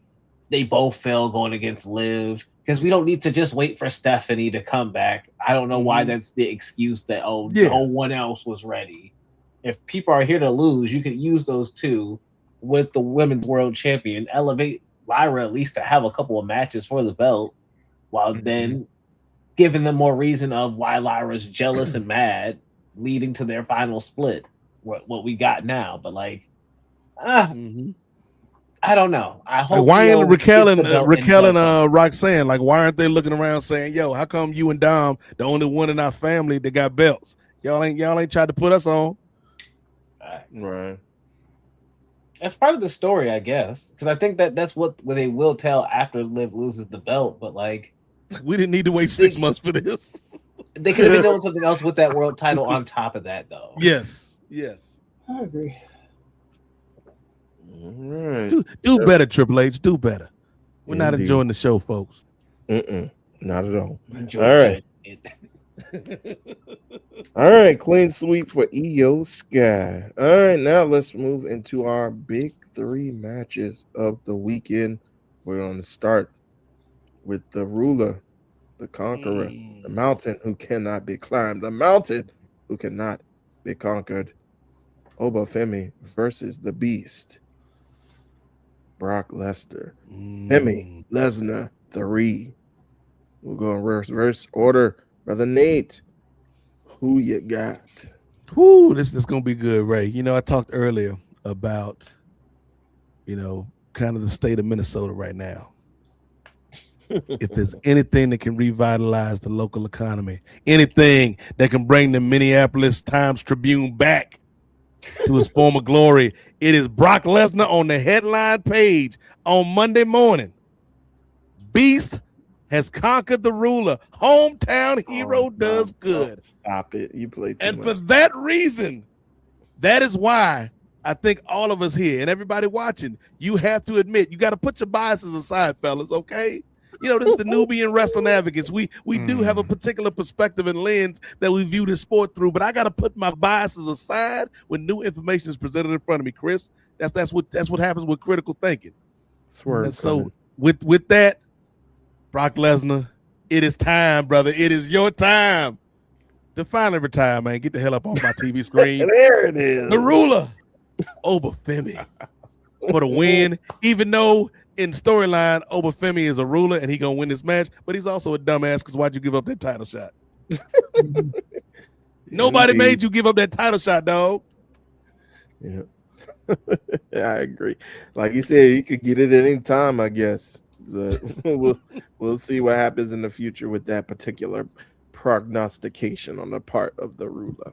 Oh, also, right. Ray, the fact that this is in a Hell in a Cell, I think it's going to add some intensity to this, and I'm interested to see how Oba operates in this Hell in a Cell at this stage of his career. So that'll be cool.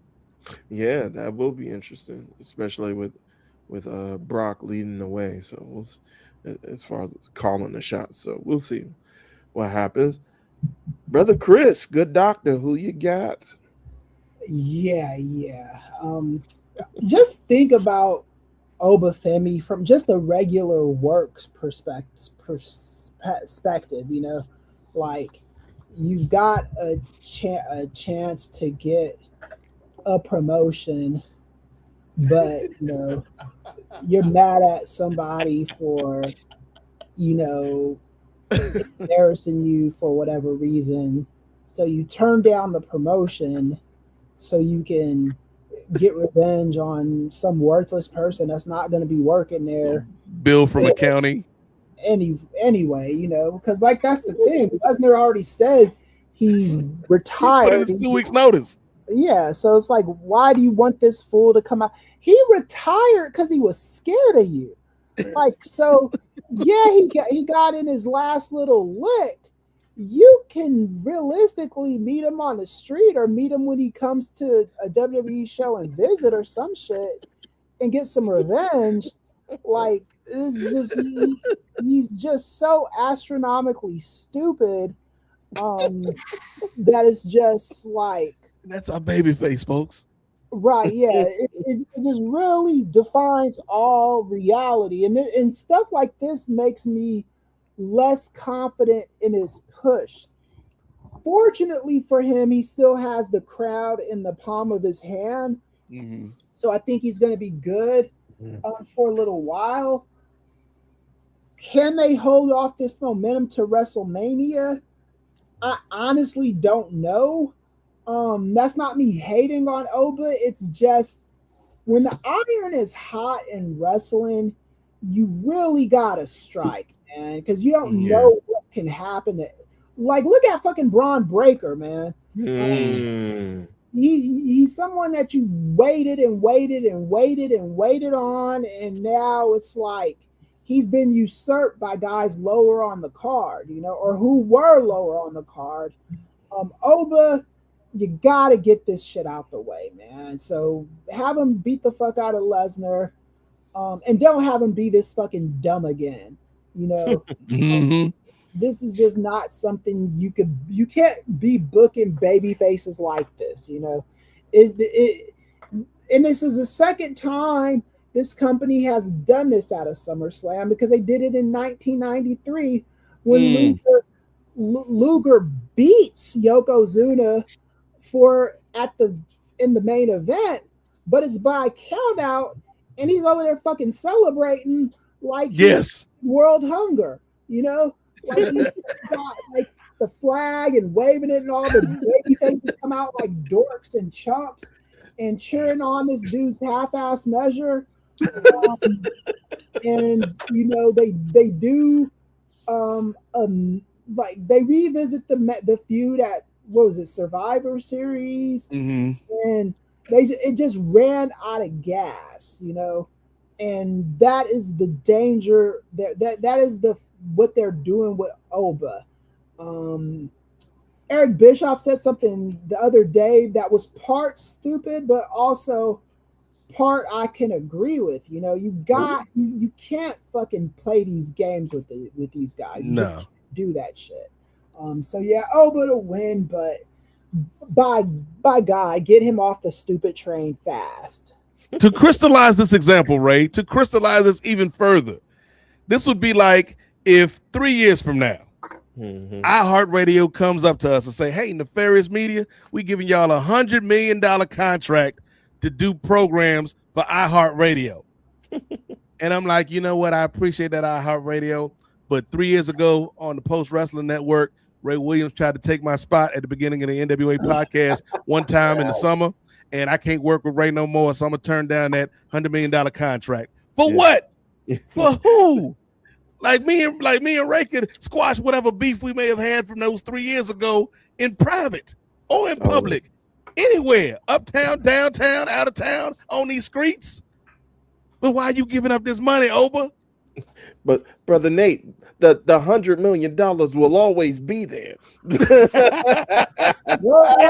the company is stupid too, because they never real quick, Chris, in terms of how they portrayed it on TV, they never made clear until the last couple of weeks whether this was a title shot that was outstanding or if it had to be redeemed at SummerSlam. And if it had to be redeemed at SummerSlam, you redeem it at SummerSlam, my boy.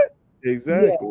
All the blacks that have been watching wrestling, especially WWE, since the 70s, 80s, understand if you get a world title shot in that company, you hold on to that motherfucker for dear fucking life, because dang, that's crazy. You don't know how often these things. Kofi said I had to wait 10 years, my boy. Yeah, we had a brief moment in a couple years ago during the pandemic era with Bobby Lashley and Big E, but we haven't seen that shit again since then. No, so they got a vaccine for that too, apparently.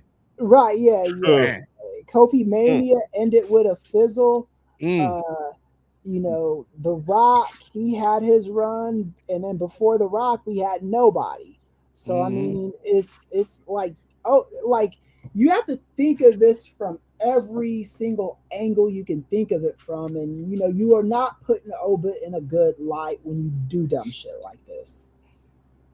Yep, I agree. All right, send it down to you, Brother Gerard. By the way, we still got about 7 more months till the next Mania, so here's hoping Braun Breaker still got a chance to beat down on Roman Reigns. Gerard, what you throwing shade for? Hey, it's 11:57 at night. What you throwing the shade for? It's already nighttime. He mentioned Braun Breaker. At least do it with Roman on the screen. This ain't got nothing to do with this. This is out of nowhere. RKO out of nowhere. That's just strange, bro. Chris mentioned Braun Breaker. I just thought I had to follow up real quick. But y'all see the scene with Batista in the back warming up, and he just kind of doing his thing, and then some random person just runs by. Does a little Batista thing. And he's just like, "Yo, what?" And then Batista just looks at him weird and kind of laughs it off. That's Ray coming in here with that red. I'm like, "Yo, wait a minute! This ain't got nothing to do with these two." Wait a minute. Not bad, brother. When you least expected. I'm gonna lay on Brother Chris's point, because that's to think you threw away a world title shot when Big E is sitting at that desk man, me and Xavier had to bust our ass for Kofi to go to Mania in that tag team gauntlet. They was putting us boys through. You got the match and you just gonna throw it away. Yeah, but now here's the thing. Cool. I don't like it, but he'll go through SummerSlam. He's gonna beat Brock because that's the way it is. That's the way it needs to be, and I don't want to hear nothing else or nothing. Just get the hell out of here. We saw how excited you were the last SummerSlam, brother. We not gonna. This clip has never left me. Hey, but it's sad when you got white guys watching this shit, and they're like, "Oh, but you do realize you're a black man in WWE turning down title shots, It's like, but here's the thing: luxury. He'll beat Brock, and he can easily go to Roman or whoever's got the WWE title, and he can easily pull their bluff, pull their card right there. Oba's character, technically, once he gets done with Brock, should not do anything else but go immediately to the world champion of his choosing and pull their card immediately. I don't care what the next show is. Maybe there's a couple diversions that get you to that world title match, but then by Survivor Series, that is the match. He is getting a world title shot, and he is winning that belt. Not we're winning, and referee slipped out a banana peel. Right, have to do it. No, one time, one shot, get it right, get it done. Yeah, but he should be doing that between the next what do we call these? What's the big five? But like technically Money in the Bank is in the way, so like like the big four. Yeah. This should be the next by the next big four pay-per-view. That should be what he's doing. He should be either ending as world champion or going in as world champion. Yeah, and I actually wouldn't have mind if his first loss was to Roman Reigns for the world title, and then they run it back for him at WrestleMania. Having that was my problem with him losing to Lesnar, because he already destroyed him in such emphatic fashion. Him losing to Roman Reigns would have made sense in WWE's universe and the stories that they tell with Roman Reigns. So I'm just so like baffled by all this shit. What I remember at the end of the day is Oba is still, I know he's a fan of or he was inspired to get to WWE by Joe Rogan and what was the other Elon Musk and all those cats, but I mean, the first time Elon stole those plans to make Tesla, it didn't work. He had to steal them again in order for it to really work, fellas. Yeah, and I don't think you got the blood diamonds that Elon Musk has either. I hope not. So I don't think that's another conversation we got to have, Oba. Right? Yeah, I don't think you're going to be afforded the luxuries that an Elon or a Rogan is going to be afforded. So, just book him better. Is all I'm saying. Book him better. Indeed. Like, just make him come off intelligent in his next okay, I get it. Like, okay, my first shout out, I don't want no distractions, and I know this man could be like a hindrance on the back end. I kind of hear you. I like you trying to be a smart baby face, but like, call him out anywhere else. And like, I get, it's his hometown. We'll be smarter with your world title shot. Yeah, and so in AEW, they would have just had him hire some goons, like what Jericho did and what Edge did. Is like, okay, you guys are beating me up all the fucking time. Let me hire the Hurt Syndicate to watch my back, and that solves that logic problem right there. It's like these guys do nothing. It's like, you're afraid of this guy doing this.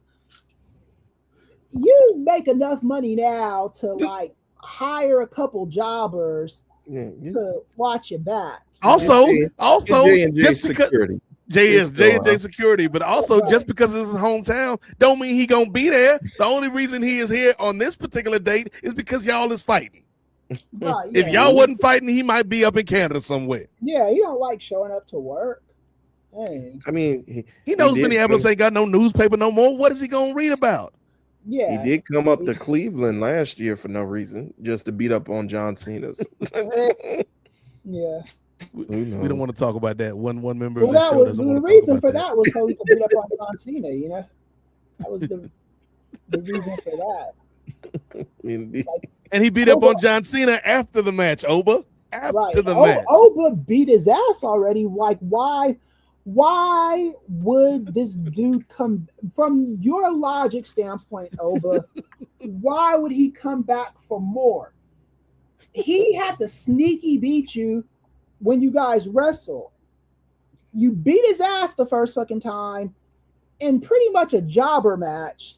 You destroy this fool. And he had to, the only way he beat you is to sneak attack you and all this other stuff. Why, by any logical sense, would he come back at WrestleMania for more or SummerSlam for more? Why would he do that? He had already one up you. He could rest assured. He's like, yeah, I already beat your ass. And he could do the sneak. It's like when like I beat my brother one time in Killer Instinct like 50 times in a row. I beat him in Killer Instinct, and then Not Killer Instinct. and then he finally beat me, and he threw the controller down, and he was like, "I'm not playing you again. I beat your ass." And that's Yep. That's an episode of Bart Simpson where he beat Lisa, and Lisa was about to beat him, and he was like, "I officially retire." Yeah. It's like that's what people do, man. And I'm still mad at my brother for that shit. You know, like, he was the one that put the one in Chris's 50 and 1. Yeah, and now if I play now, I wouldn't really know how to play Killer Instinct as good as I did in the 2000s. So if he comes back, he'll just beat me more, you know. So I don't understand the logic. You saying you still play video games since then, Chris? You didn't turn off the system and like, I don't want to play these video games because my brother might show up and challenge me to a game. Yeah, the last time I really played video games was probably 2022, 23. Okay, so that's recent. So you didn't just quit after he beat you? But I haven't played Killer Instinct since like 2000 and maybe 5, something like that. It's been a long time, you know. So it's one of those things. But it's like once somebody gets the last laugh, the saying goes, "He who laughs best." Why would you be afraid of him coming back and getting revenge on you? Does he want to taste more of your Oba bombs and all that fucking shit? No, like he doesn't want to get beat up again, so he's done with you, man. Like, and you're the one that's kind of begging him to come back, right? Because, like, I don't get it. I don't. He showed up because you invited him here, sir. Right? Yeah. Make it make sense, Hunter, because I don't get it. I don't understand the logic. It's fuzzy. This is like the fuzziest logic I've seen in wrestling in quite some time. All right. We'll go ahead. We'll pass it on to Brother Jay. Brother Jay, who you got? Man, shout out to Cinder. That was my guy on Killer Instinct. That was my guy right there. Did I say I meant Soul Calibur. If I didn't say Soul Calibur. Oh damn! Soul Calibur. Hey, I got Killer Instinct. I did play Killer Instinct. I meant Soul Calibur. So I used to play with Mitsurugi in Soul Calibur. Okay. That was like my guy. And then there were a couple other guys I liked, but Mitsurugi was probably my favorite one. And that was the one. Killer Instinct, my brother we would trade wins pretty evenly. That 50-50 booking. Yeah. Yeah. Soul Calibur. Well, I'm going Oba. I mean, there's nothing else to say about it. I mean, we already rehashed everything, how ridiculous him giving up his title shot was, you know. So yeah, hopefully he could get past this and just go on to main event against either Company Man Punk or Roman Reigns. Whatever. He just needs a title on him. Yep. I'm gonna go ahead and complete the sweep. Oba for the dub. Farewell, Brock Lesnar. Hopefully I can't wait to read that article in the Minneapolis Times Tribune. We'll see if you get your name cleared. Yeah, you got more important fights to worry about, Brother Brock. That is true. That is true, brother. All right. So now we're going to go into what we anticipate to be the two main events for both nights. I'm sure we already know. And have in mind what's going to be the main event for Saturday and Sunday. We'll talk about that once we go through our picks. So, all right. First off, we'll start off with the undisputed quotation marks, undisputed WWE Championship being on the line. Now in the solidified finally as a singles match.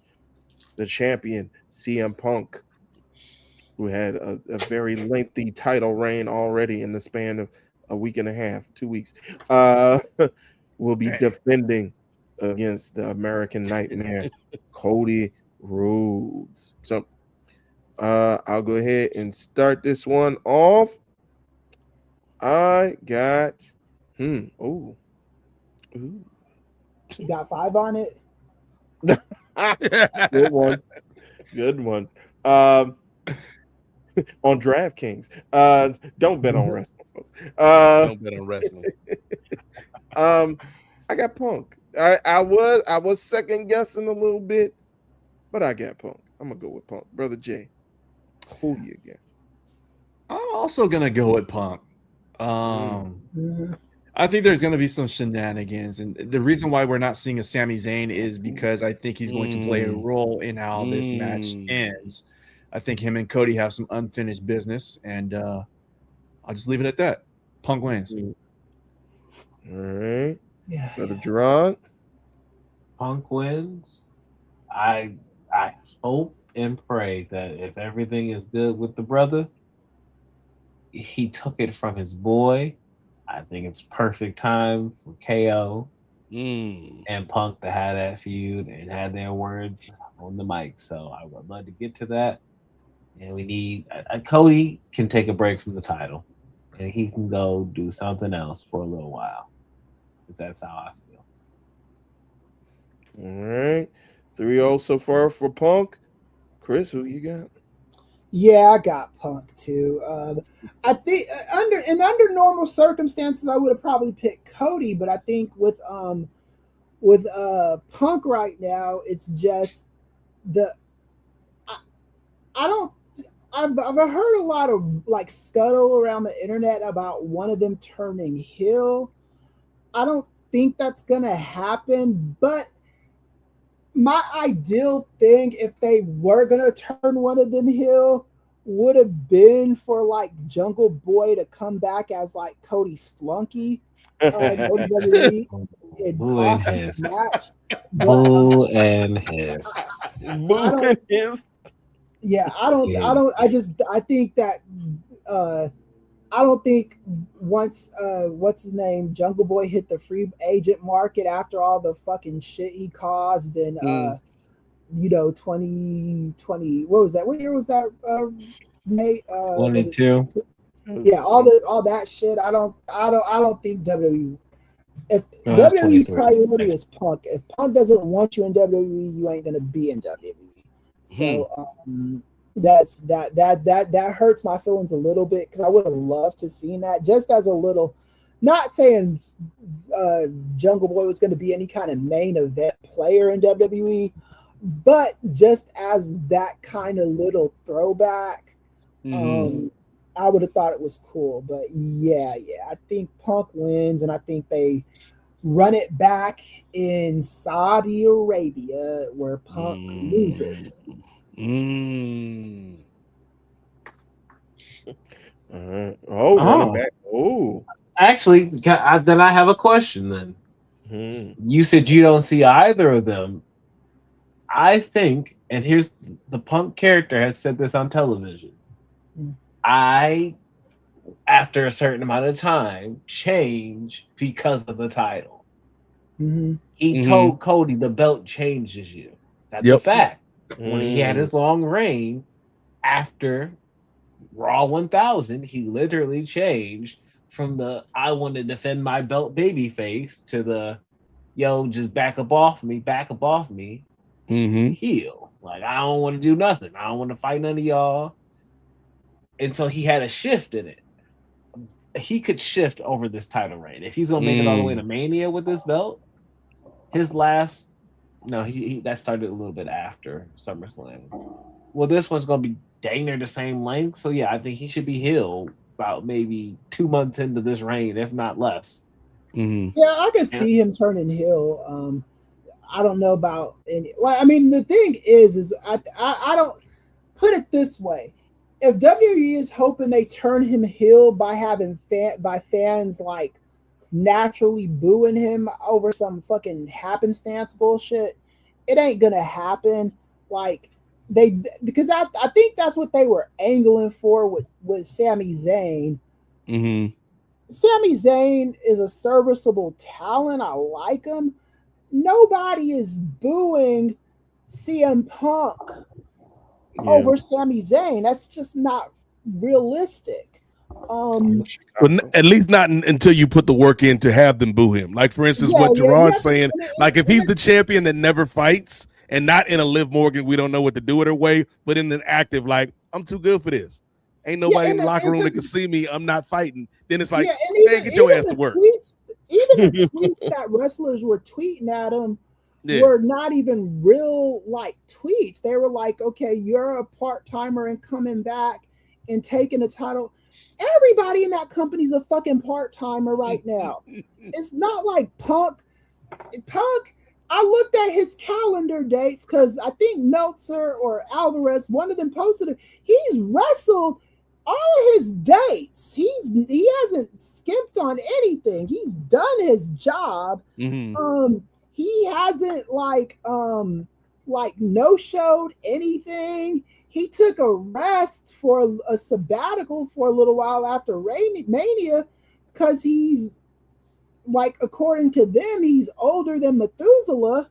And he needed a rest. And when the rest was over, he came back and made his date. So you can't, if you're gonna try to tell that story, you have to tell the story in a realistic way. Because right now, when fans pay to see CM Punk at a show, they're getting CM Punk. He's not no-showing dates and shit like that. He's not pulling any Ultimate Warrior bullshit or Sid Justice bullshit. He's showing up to his dates, you know? They can get him to be booed. They just have to. Here's the thing. We just have to write it. It's a television show. If we write it good enough, they will come. They will come. Like, I think you could get him to get booed. You're not getting him to be booed by that stupid logic. You're going to get him to but it's going to be a couple of stack them. Okay. Right, yeah. You have a subsection of fans who like Sammy. Cool. Him taking the belt from Sammy, that upsets them. Okay, maybe you have some subsection of fans who like Cody like that.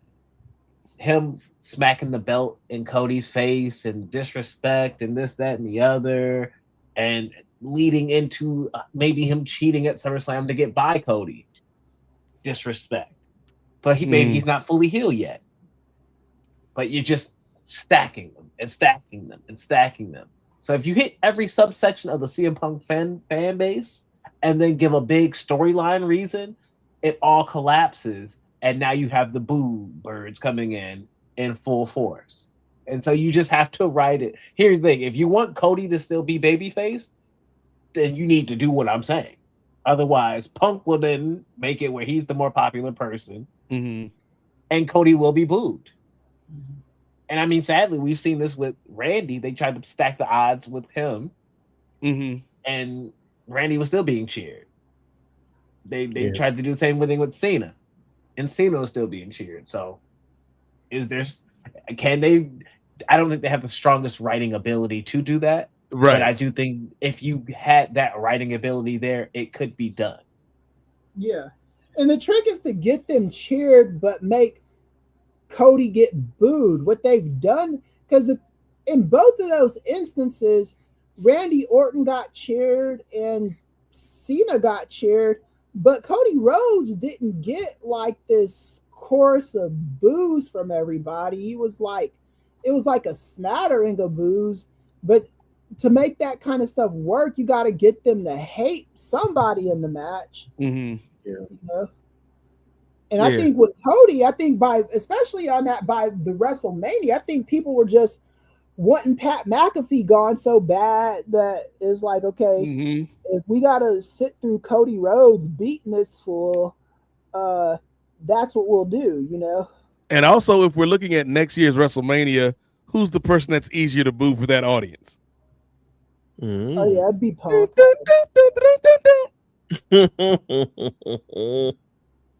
But I like Chris's idea and I like Gerard's idea, and I think there's a way to combine them. In the sense that, so my prediction is Punk goes over Cody. But I think there's a way where like you keep it kind of in this friendly tension area where like we saw at the press conference the other day, or the post show, where Punk's like gave him a little smack, like enough to be disrespectful, but not enough like I gotta kill this guy now, because he's still like, hey, that's what it's gonna be like at SummerSlam, little brother.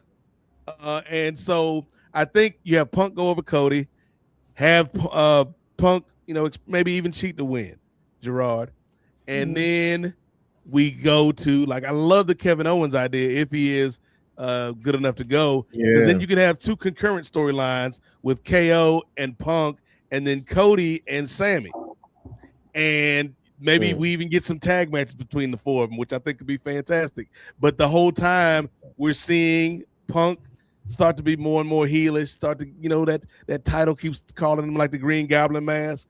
And then we get to the point where like Punk just goes on this run, Chris, where he's running through all these people that just ain't at his level. And he knows that they just ain't at his level. And we get to the point where Punk doesn't no show per se, but he shows up to work, but he just show up to talk. He don't show up to fight nobody because ain't nobody on his level. And we get to the point where you have an audience that's like, yeah, we like you, CM Punk, but you've been acting a little funny. You've been moving a little suspicious last few months, but you ain't really did nothing yet. And so there is this outpouring of like, we need somebody to take the title off of this dude. Cody been out the title picture for 4, 5, 6 months. Maybe we have Cody win the Rumble. I don't know if that's how you want to get him there, or Money in the Bank. I don't know if that's how you want to get him there. But Cody's like in the periphery, not with the peripheral vision, but Cody's in the periphery of the title picture, and that's our match for Mania. Punk's had this long run, which started off strong, but then he's just like, I show up to work, so you can't say I no showed, but I ain't fighting nobody this week. And then he has to fight at WrestleMania against Cody in front of that crowd, where he did good the last time he was there, but them people is like, you know what? If it's between him and this Homelander looking Negro, we gonna cheer the Homelander looking Negro because he ain't never talked bad about us, bad about our government. And cherry on top, on a random March night, Punk just up in the middle of the night, he's on Twitter. Hey Cody, go suck a blood money covered member. Bow. He out the. Damn, Triple H would have a heart attack. Nate, what you just described to a T is Roman Reigns. Woo! You just described Roman Reigns. That's what he does. I was like, wait a minute, that's Roman. We get that already. Like, hold on, what he does. So I mean, if you want people to boo Punk, because people are not going to boo Punk, but if you want him to boo Punk, all you have to do is have him go back to the first promo he cut back when he returned. I'm not here to make friends. I'm here to make money. One bill feel. And then do everything you described. Do the Roman Reigns playbook. That's how you get people to start booing. I was like, dude, what is this guy doing? And as Gerard brought up 2K, man. I don't give 2K their flowers too much, especially after this WWE game where they introduced this ring pass fiasco. But last year in the storyline mode, it was a story called Mutiny, right? But the whole time you thinking CM Punk trying to help the next generation of stars come up, trying to help people like Trick Williams, trying to help people like Javon Evans. But the whole time it's all about him. And so I think that's what you got to show. Because I think the difference between the Roman character and the Punk character that we're kind of kicking around here is the Roman don't work just because Roman like, hey, man, I'm Roman Reigns. I'm Roman Reigns, bitch. I don't work. And we're like, oh, that Roman, he's so cool, man. I wish I could tell my boss I ain't working too. But CM Punk has to come at it through the angle of, like Jay said, like it's about money, man. Whether I wrestle or I talk, I get money and I'm better than y'all. And this is all about me. And it should be Punkamania. And it's the field show. I think that's how you can turn the audience eventually, because it's like, yeah, man, we like you, but this character that you're doing right now, like, man, get your ass to work, CM Punk.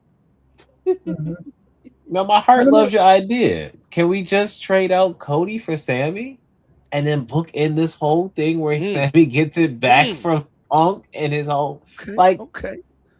And gets a legitimate reign. Like, wouldn't that also be like a cool, like, okay?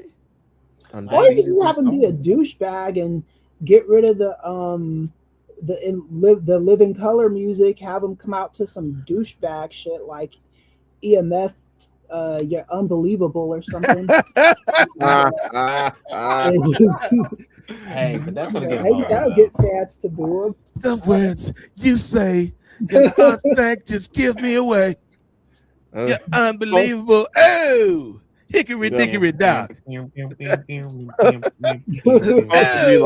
be jamming in that crowd. Like, stop playing. Muffin. Ain't nobody gonna be.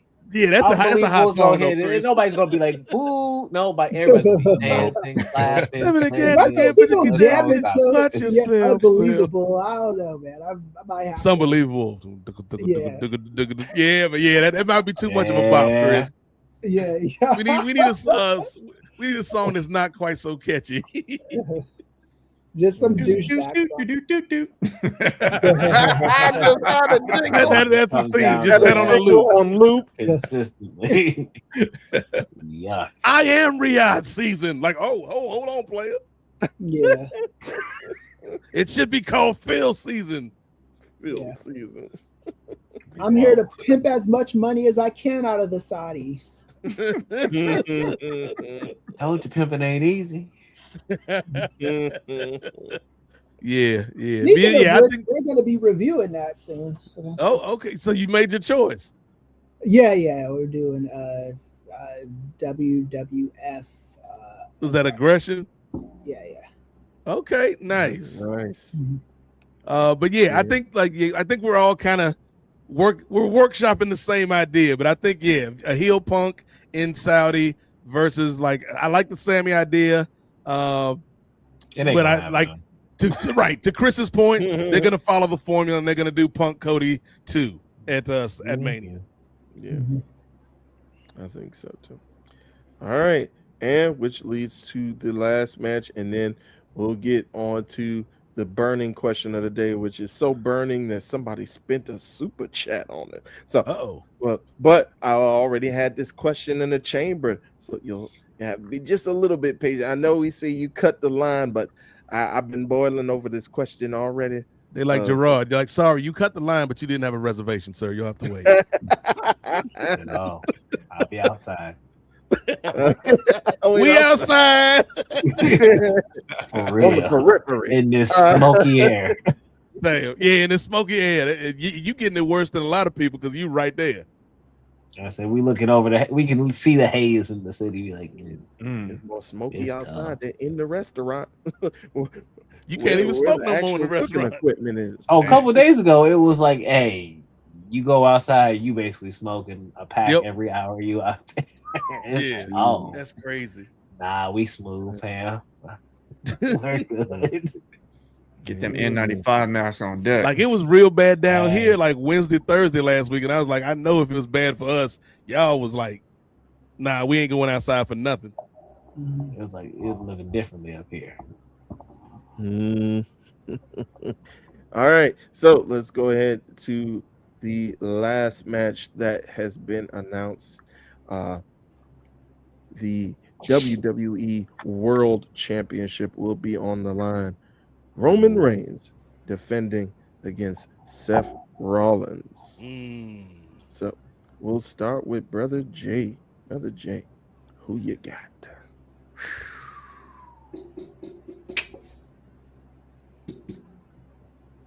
I think I'm gonna go ahead and say Roman Reigns. That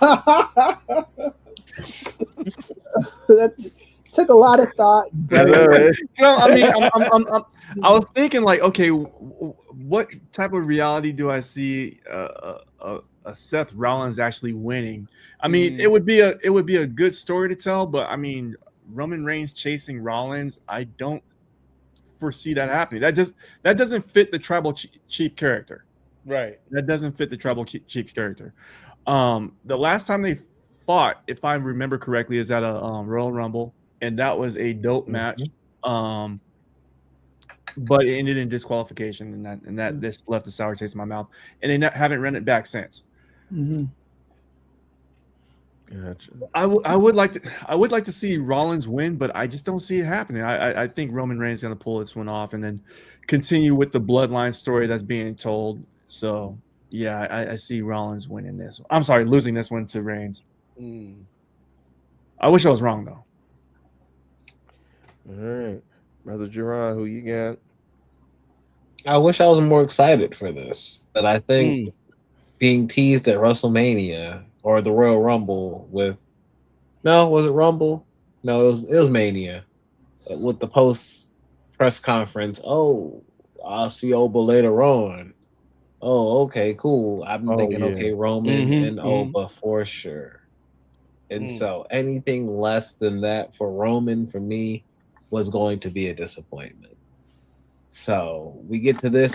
The Shield is one of my favorite factions. So like to not be excited for this says something to me.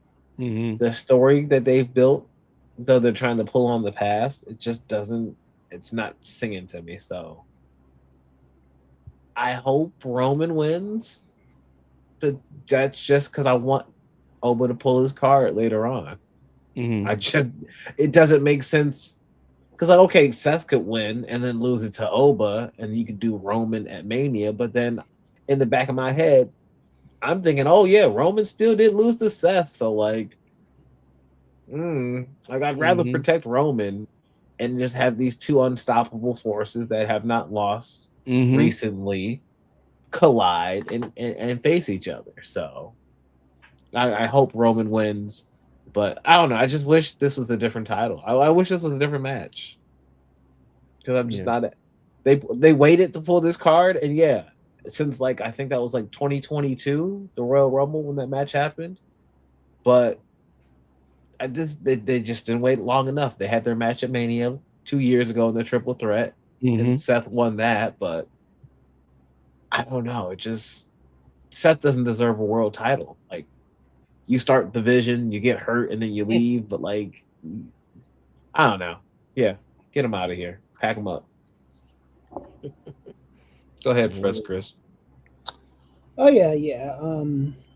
This is a fucking joke, man. Roman Reigns is winning this match. And if you do pick someone else, I am interested in the logic that you get there with. And then also people have amnesia because they say like I heard Seth Rollins in a promo say, Roman, you've never beaten me. That is not true. In a title match is what he need to finish the rest of that sentence. Right. You've never beaten me in a title match. Because like I don't even make it a priority to memorize this shit, but I do that, So it's like, come on, man. Like, Roman.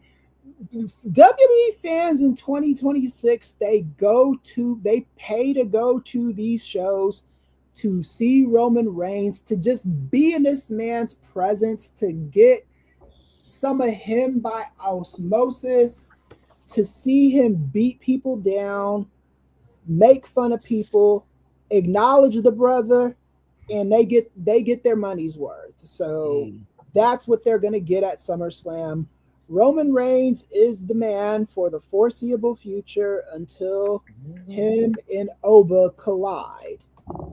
So Roman is winning this match. Nate? So a couple things, right? First off, where is this card taking place, like the actual venue? U.S. Bank. U.S. So it is U.S. Bank. Bank something. U.S. Bank Stadium? Yeah. Let me look it up, but yeah, it should. Yeah. Okay. Well, while you're looking that up, I want the audience to look at something real quick. Look at this poster, ladies and gentlemen. Oh, here we go. First of all, I want to say all these posters have been kind of mid. Ain't really a whole lot of information to be gleaned from these posters, but I will glean some information. So we see Roman Reigns versus Seth Rollins, right? Right. The color goes from gold to purple, purple and gold. The colors of the Minnesota Vikings, okay? The Vikings made a living, okay, off of pillaging people and destroying communities, okay? Now, let's go back before we go forward, because the Minnesota Vikings used to have a receiver named Randy Moss. Chris remembers Randy Moss. Oh, yeah. They used to call Randy Moss the Freak, okay? Houdini had a song called The Freaks Come Out at Night, Ray Williams. This match is happening on SummerSlam Night 2, okay? And if it's happening at Night 2, Seth Rollins, he ain't winning. And you can take that to the U.S. Bank Stadium, Ray Williams, okay? Because here's the thing. At first, I was like, are they in the Target Center? Because that would have been a whole nother theory with the Target Center involved. Because I'd have gone to the boycotts and everything, and Jay-Z, it would have been a longer breakdown with the post-economics theories. But be that as it may, much like Gerard, I think this is a match, one of the few matches on this card that actually has a story behind it that matters when you talk about the history between Seth Rollins and Roman Reigns. And so as a viewer, I should be feeling more from this. I should be feeling like yeah, this is the war to settle the score. But you just had this man, Seth Rollins, have to limp to the back. Now, I don't know. Here's another thing. I don't know who the babyface and who the heel is in this whole situation. Because you just had Seth Rollins and Tyrese Halliburton try to jump this man and Jalen Brunson at Madison Square Garden last night. That's not very babyface of you. Filming the local house show. You know, and so I think that this should be a match that, like, once we get to the actual match, I think like the match will have all the emotion, Gerard. Like, I think by the time they get going in the match, you'll feel something by the end of the match. Like, yeah, that was a good-ass match, fellas. But we need more than that. We need more than that for something like this. And, yeah, I wish this was Oba's spot, but it's not, man, because, you know, Oba made a very wise choice, Ray, to give up a guaranteed title shot in order to handle some personal beef. That's what everybody would do. But no, I'm going to give it to Roman. Just for the fact that, yes, Gerard brings up a great point. What did Rollins do to earn this title shot? Who he beat? What'd he do? Well, to be fair, he never really lost the title, Brother Nate. He got hurt, and the title was stripped from him. Yo, Ray, he lost King of the Ring. But that wasn't a title match, though. Hey, but he lost King of the Ring, did he not, though? That wasn't a title match, just like he didn't lose a title match against Roman Reigns.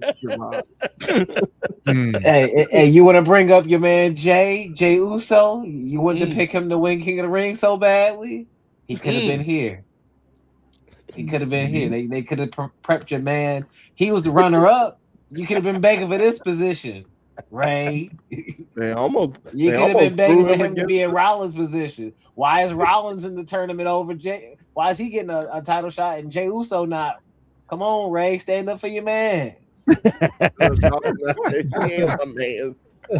And I think who was that last comment alluding to what SP3 said on True Hill Heat? Shout out to the good brother Sid and the crew over there. But the reason Rollins is in this match, besides the history of the Shield, is that he's QB4.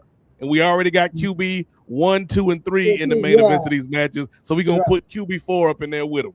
Right, yeah. That's exactly what he is, man. He's QB4. He's the one you send on get up at 7 o'clock in the morning. Ha ha, Greeny. I'm QB4, Greeny. I'm like Matt Stafford's backup. Yeah, I would say Rollins is the most equivalent to Edge back in those eras. Because Edge was a guy and he would always win the belt. Yeah. But Edge was never like somebody that they were like, you're our main eventer and that's you're the franchise. Yeah, it was always Cena or Taker or Batista right, or somebody. yeah, and I think that's Literally number 4 usually. Yeah. Right. Yeah, so he's 5, QB, really, 'cause he's Randy, man. QB4. Oh yeah, That's Randy. accurate. That is true. Yeah, I like that comparison of Edge. Yeah, that's a good comparison. Even though I love me some Adam Copeland. So before we switch gears, that's an interesting thought exercise. So we know Rollins is QB4, despite what Cody Rhodes will tell you. Roman Reigns is QB1. So who's QB2 and 3? Oh, It's Punk and Cody, and they're kind of interchangeable almost. I would say Cody a little bit more. Yeah, I'd say Cody's probably 2. Yeah, but you know, like the thing is, WWE is in a very, very good position with those 3 guys because they are guaranteed money drawers. You know, like you can't go wrong with like if Cody it's like Rhodes a Brett Favre backed up by Aaron Rodgers type situation. Yeah. Because if Cody Rhodes gets injured, you got a Punk or a Roman Reigns to fall on. If Roman Reigns gets injured, you got a Cody and a Punk to, you know, it's in an emergency, you got Seth. Right, yeah. And worst come to worst, you got Seth and you got Drew Mack. And yeah, that's how it is, you know. You know what? I'm willing to go further back. If you go further back, I'm willing to go Roman for a time period, then Cody. And then after Cody beat Roman, I'd flip Cody up to 1, put Roman at 2. Yeah. And then I would say before Roman got that title back and got that Rumble win this year, I would have put Punk at 2. Right. And then with the title win, I would put then Roman up to number 1, Punk drops down to 3, and Cody then keeps 2. Yeah. Cody got 1 for a second while Roman was gone, but then I think he's now dropped back down to 2. Yeah. Solidly. But you can't be in the promos talking about, I'm QB2 and I'm here every day in case QB1 gets hurt for you. Yeah. Hey, it's not inspiring. But before this Cody Punk Roman era, who did you have? When was the last time they had 3 guys like this in WWE? Probably the Attitude Era. It's been a generation. Yeah, it's been because even in the Attitude Era, it was Rock and Austin. You know, I think I'd go back 20 years. I mean, look at the SmackDown 6. Right. Yeah. You have some interchangeable players. So I mean. Yeah, but the SmackDown 6, most of those guys were like what's his name? Chavo Guerrero and other guys that you could put in the main event, but that never stayed in the main event. The only one of those dudes that stayed in the main event out of the SmackDown 6 is Edge. You got Eddie Guerrero too. Eddie Guerrero, he didn't stay in the main event. Well, I mean, he had some for reasons. Yeah, but he didn't. Yeah, but you got Edge was the guy. Ray wasn't quite there yet. Ray was on the come up. But I mean, thanks to Eddie's feud, I think Ray got there. That's literally that, and then him teaming up with Batista, led him into the Rumble. So I think Eddie, after losing the world title, never really dropped back down. He just kind of hovered as a main eventer who had main eventer feuds with Kurt. And either Rey Mysterio is kind of being used how he's always been used. Like Rey Mysterio is like one of WWE's like attraction guys, you know, like he's somebody that you use for special moments. You don't overplay your hand with them, right? But you know, you got him there, so you use him when you can use him. Yeah, I think you don't even really have to go back that far. Like we were just talking about it. I think right after WrestleMania 21, you had Cena, you had Batista, you had Orton, and then you had like the vets that kind of come in, like you said. I would agree with you on that, Ray. I'd say Cena, Batista, and Orton, where you had those, but even those guys I wouldn't put on the level of the 3 that are there now. Just by star power. But I do think that's probably the last time you had that in WWE. Yeah, sure. Yeah. All right. Well, before we move on to our second patented prediction segment, there was a question thrown up in the air. I believe Brother Nate may have spoiled his answer already. So I'll pose the question to everyone else. We talked about all the matches, and we talked about the top 2 matches, but we didn't discuss which would be the people's main event for night 1 and the true main event for night 2. So with the question being posed by Gordon Winfalls, not sure if y'all addressed the most important question regarding the SummerSlam card, but who do y'all think is main eventing nights 1 and 2? Does night 1 and night 2 matter for SummerSlam like it does for Mania? Not as much. I don't know if there's like because I could easily see Roman Reigns being like, "Yo, me and the wife are having an anniversary dinner on Sunday."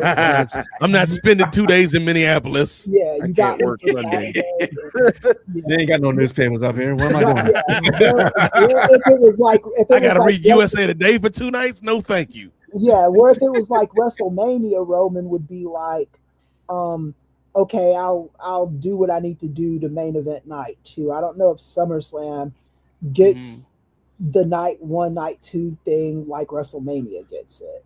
But I think the bigger question that Gordon's most likely getting at is there's 3 big matches, only 2 spots.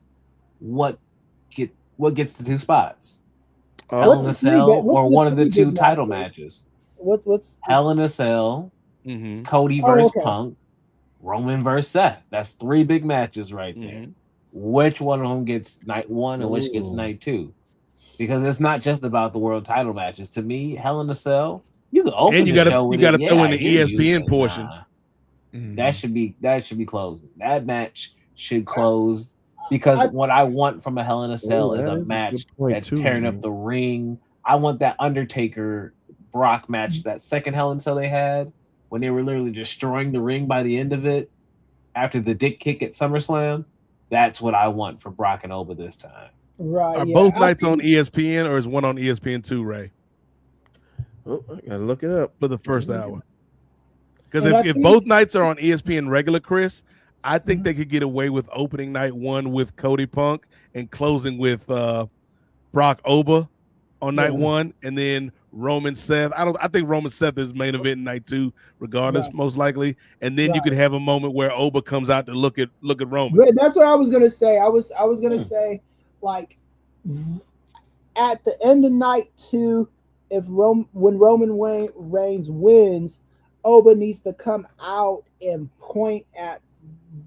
No, Oba needs to come out like Sophie Cunningham. Yeah, just kind of let him know, hey, you got me down.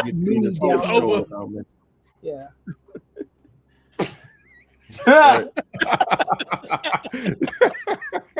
Next to the no.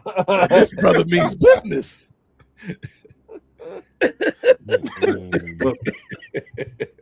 But no, I think like the last shot we see from SummerSlam should be. I don't say it. I'm not saying it's gonna be, but it should be Roman winning and Oba just looking like, hey, you already know what it is, cuz. Yeah. Well, real quick, I do want to interject. So since they still haven't decided which night or which matches are on which night, they haven't really said on right now. It just says it's going to be available exclusively on the ESPN app. So it doesn't mention anything about a first hour on either nights. I watched Get Up later this morning and see what Greeny says about it. Exactly. With Seth Rollins. Greeny, we night 2. Ha.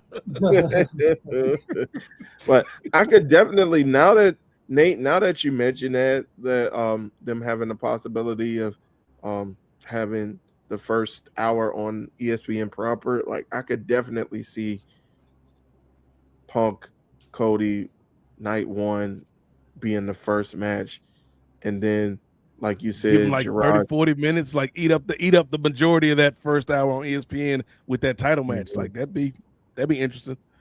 Yeah, and then see the Hell in a Cell match be the final match on night 1, and then have Roman and Seth be night 2, because like Lady B so accurately described. Let me bring up to where she had it. Where were you? All right.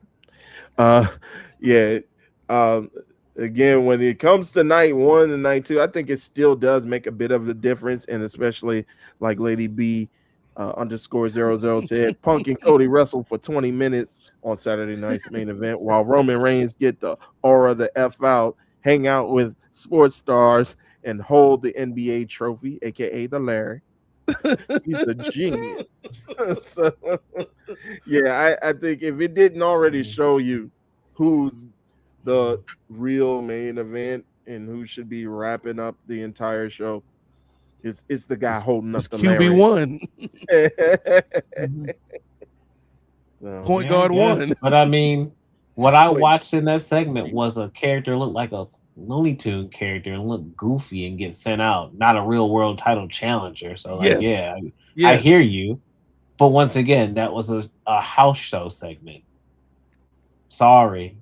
At a house show overall event. Sorry. I watched it and I felt like I wasted my time. Yeah, not really feeling it. I hear you. It's cool. Ooh, Jalen Brunson. Cool. Jalen, stand completely still. Roman's gonna jump around you to do the Superman punch. I can see Jalen still as a brick, still as a stick standing up. Just Tyrese, walk down the aisleway slowly. Hit your pose right here. Don't go any further. Don't tear your ACL. At least Towns came in the ring and threw a choke slam. Cat choke slam looked decent. Mm-hmm. Yeah. Because hey, that's my roommate's first cousin, so from college. So hey, shout out to Towns. So I ain't mad at him. I mean, they should have had Seth Rollins give Jalen Brunson the curb stomp and then be like, it's way too many Jalen's in the NBA. But that's how you turn him heel. That's how you turn him heel. That is true. Like, why'd you put so much emphasis on Jalen? The way you said it made me feel uncomfortable. But the thing is, like, you can't. I mean, both Jalen and Halliburton are hurt, so you can't really do much with either one. See, Trae Young should have. But why you writing it then? And then, but why you writing it? Gerard, to Chris's point, and this is one thing I'll agree with Chris on. If you're expecting a lot out of Saturday night's main event, brother, I don't feel sorry for you. Damn. Yeah, we got the Ray Williams heel turn tonight. Why would you expect something big out of Saturday? We already, like you said, big? Glorified house show. Did I say big? No, I just something.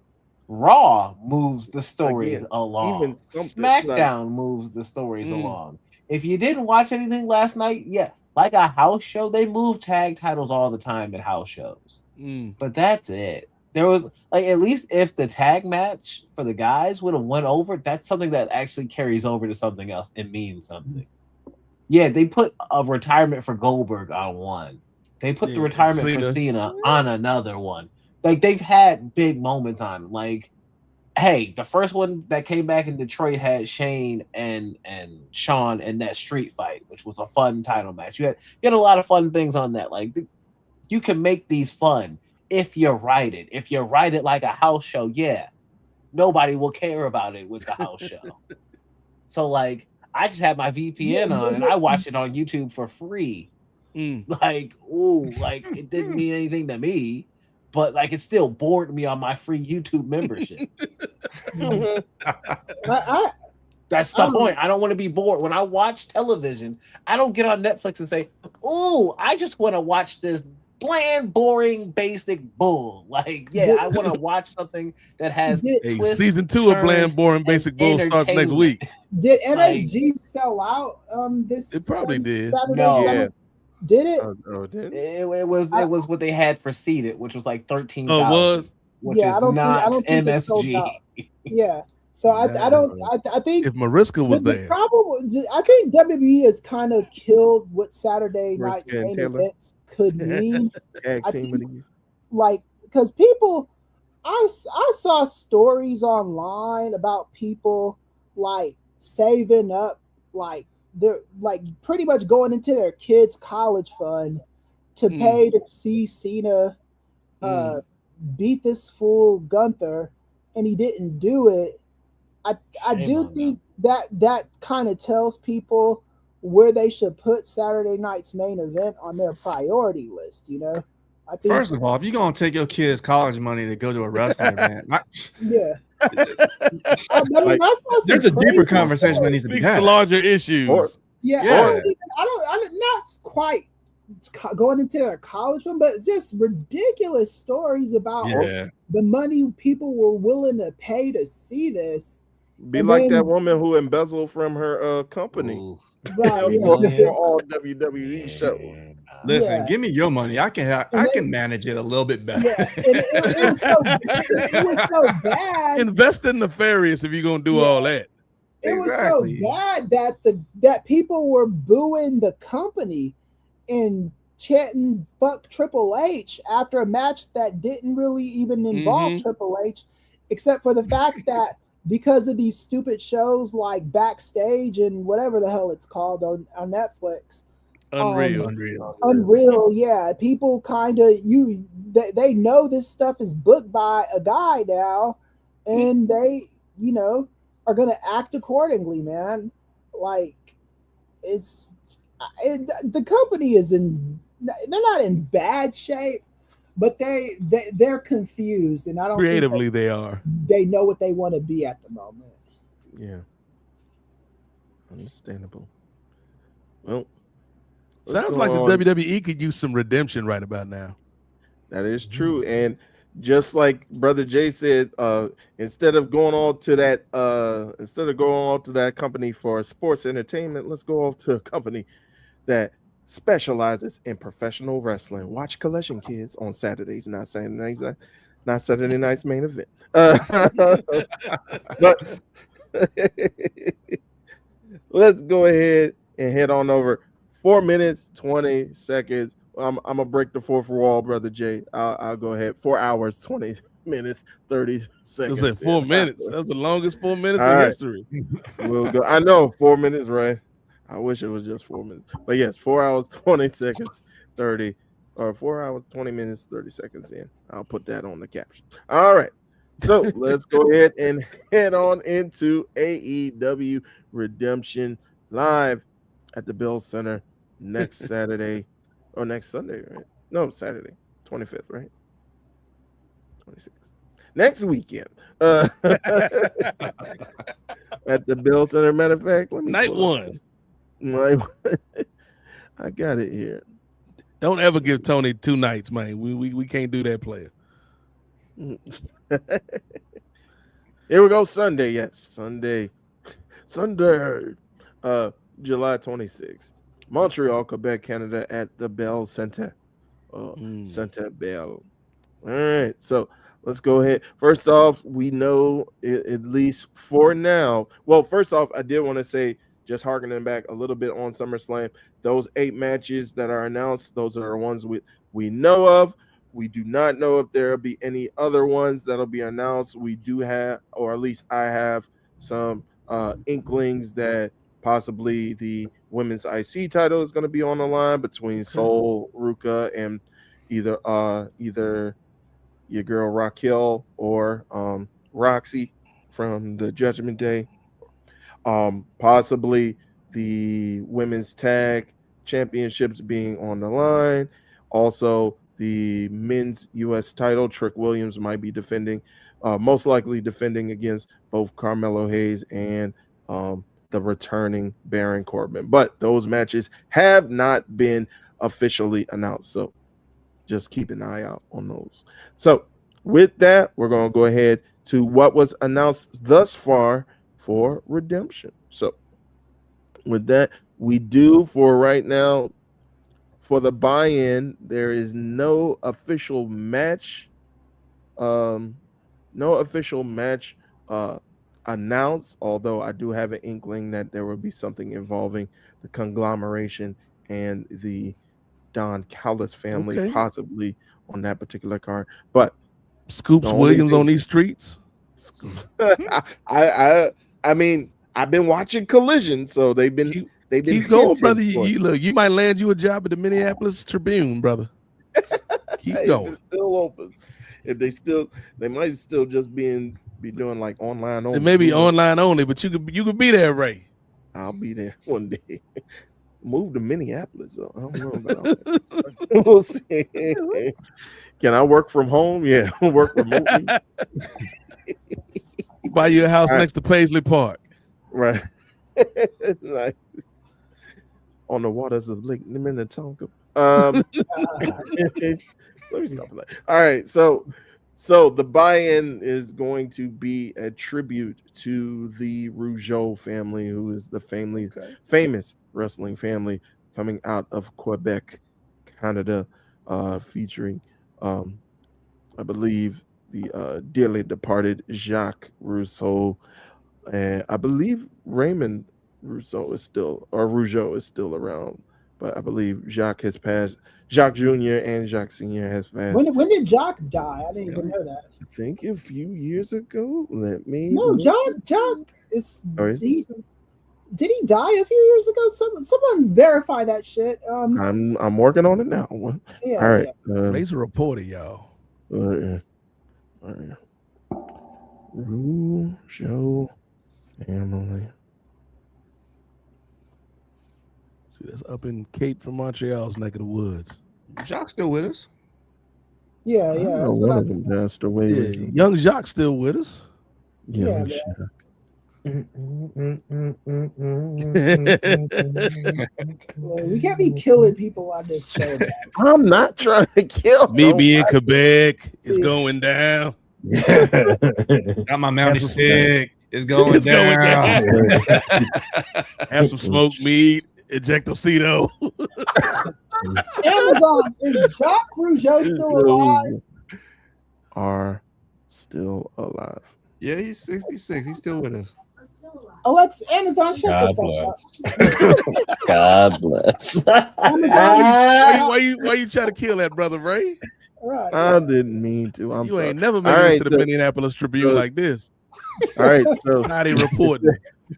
Minneapolis Tribune. All right, so let me remove this. So go ahead and print your retraction. Right.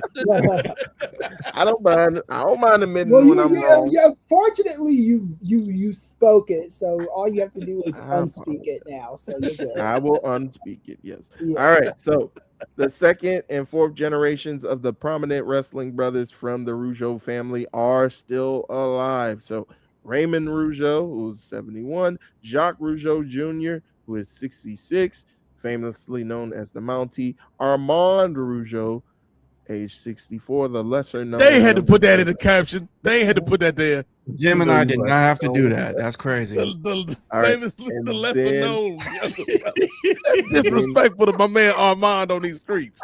I mean, come on, man. Armand is not the known Rougeau. So. All they had to do was say the younger brother, Chris. We know he's lesser known. Just say Armand. Like, oh, there's an Armand Rougeau. I didn't know that. Exactly. And then Jacques Jr.'s sons, Jean-Jacques, Cedric, and Neil. They're still alive now. The ones who have passed away, Jacques Sr. and Uncle Johnny Rougeau. Okay. So, yes. Let me clarify. So both of the fabulous Rougeau brothers are still with us. Yeah. Yes. Both of them. And the lesser known brother Armand. Yeah. and from Montreal to Memphis, Parlez-vous Français. That's the song, right? All American. That song was a banger, though. Bop, bro. I know they were supposed to be the bad guys, but I wanted them to win every time.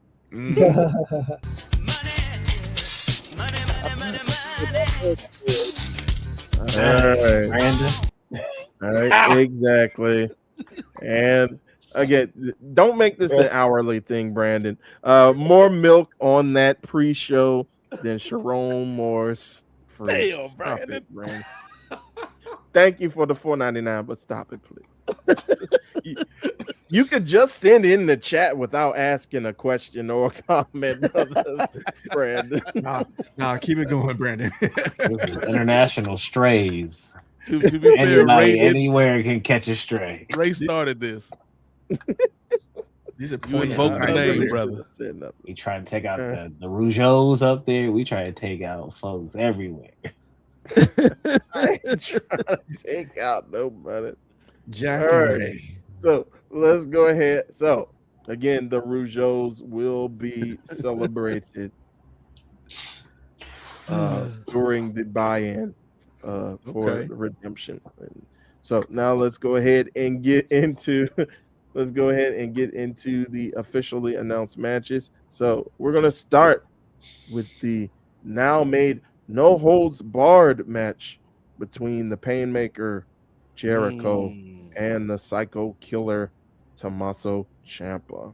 So we'll start with me, and then we'll work up and then work our way around back. So I got Jericho. I think they're gonna find a way to even the odds. As a matter of fact, I gotta write this down. But yeah, I think they're gonna find a way to even the odds. Tommaso got the victory at Beach Break, so I got Jericho, aka the Painmaker, evening the odds. Maybe he might walk away like Brock should have. 1-1. It's over, bitch.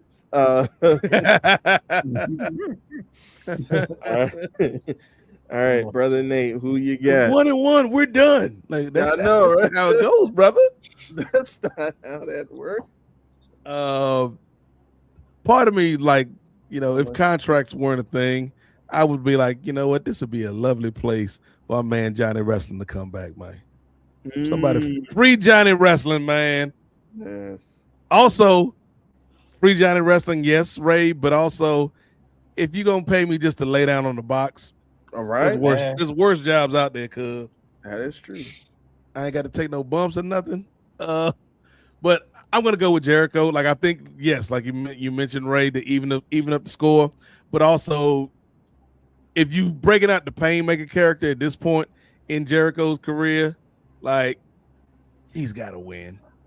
It's the demon theory, right? Like, if I have to go to this place to beat you, this dark place of my psyche to beat you, I can't.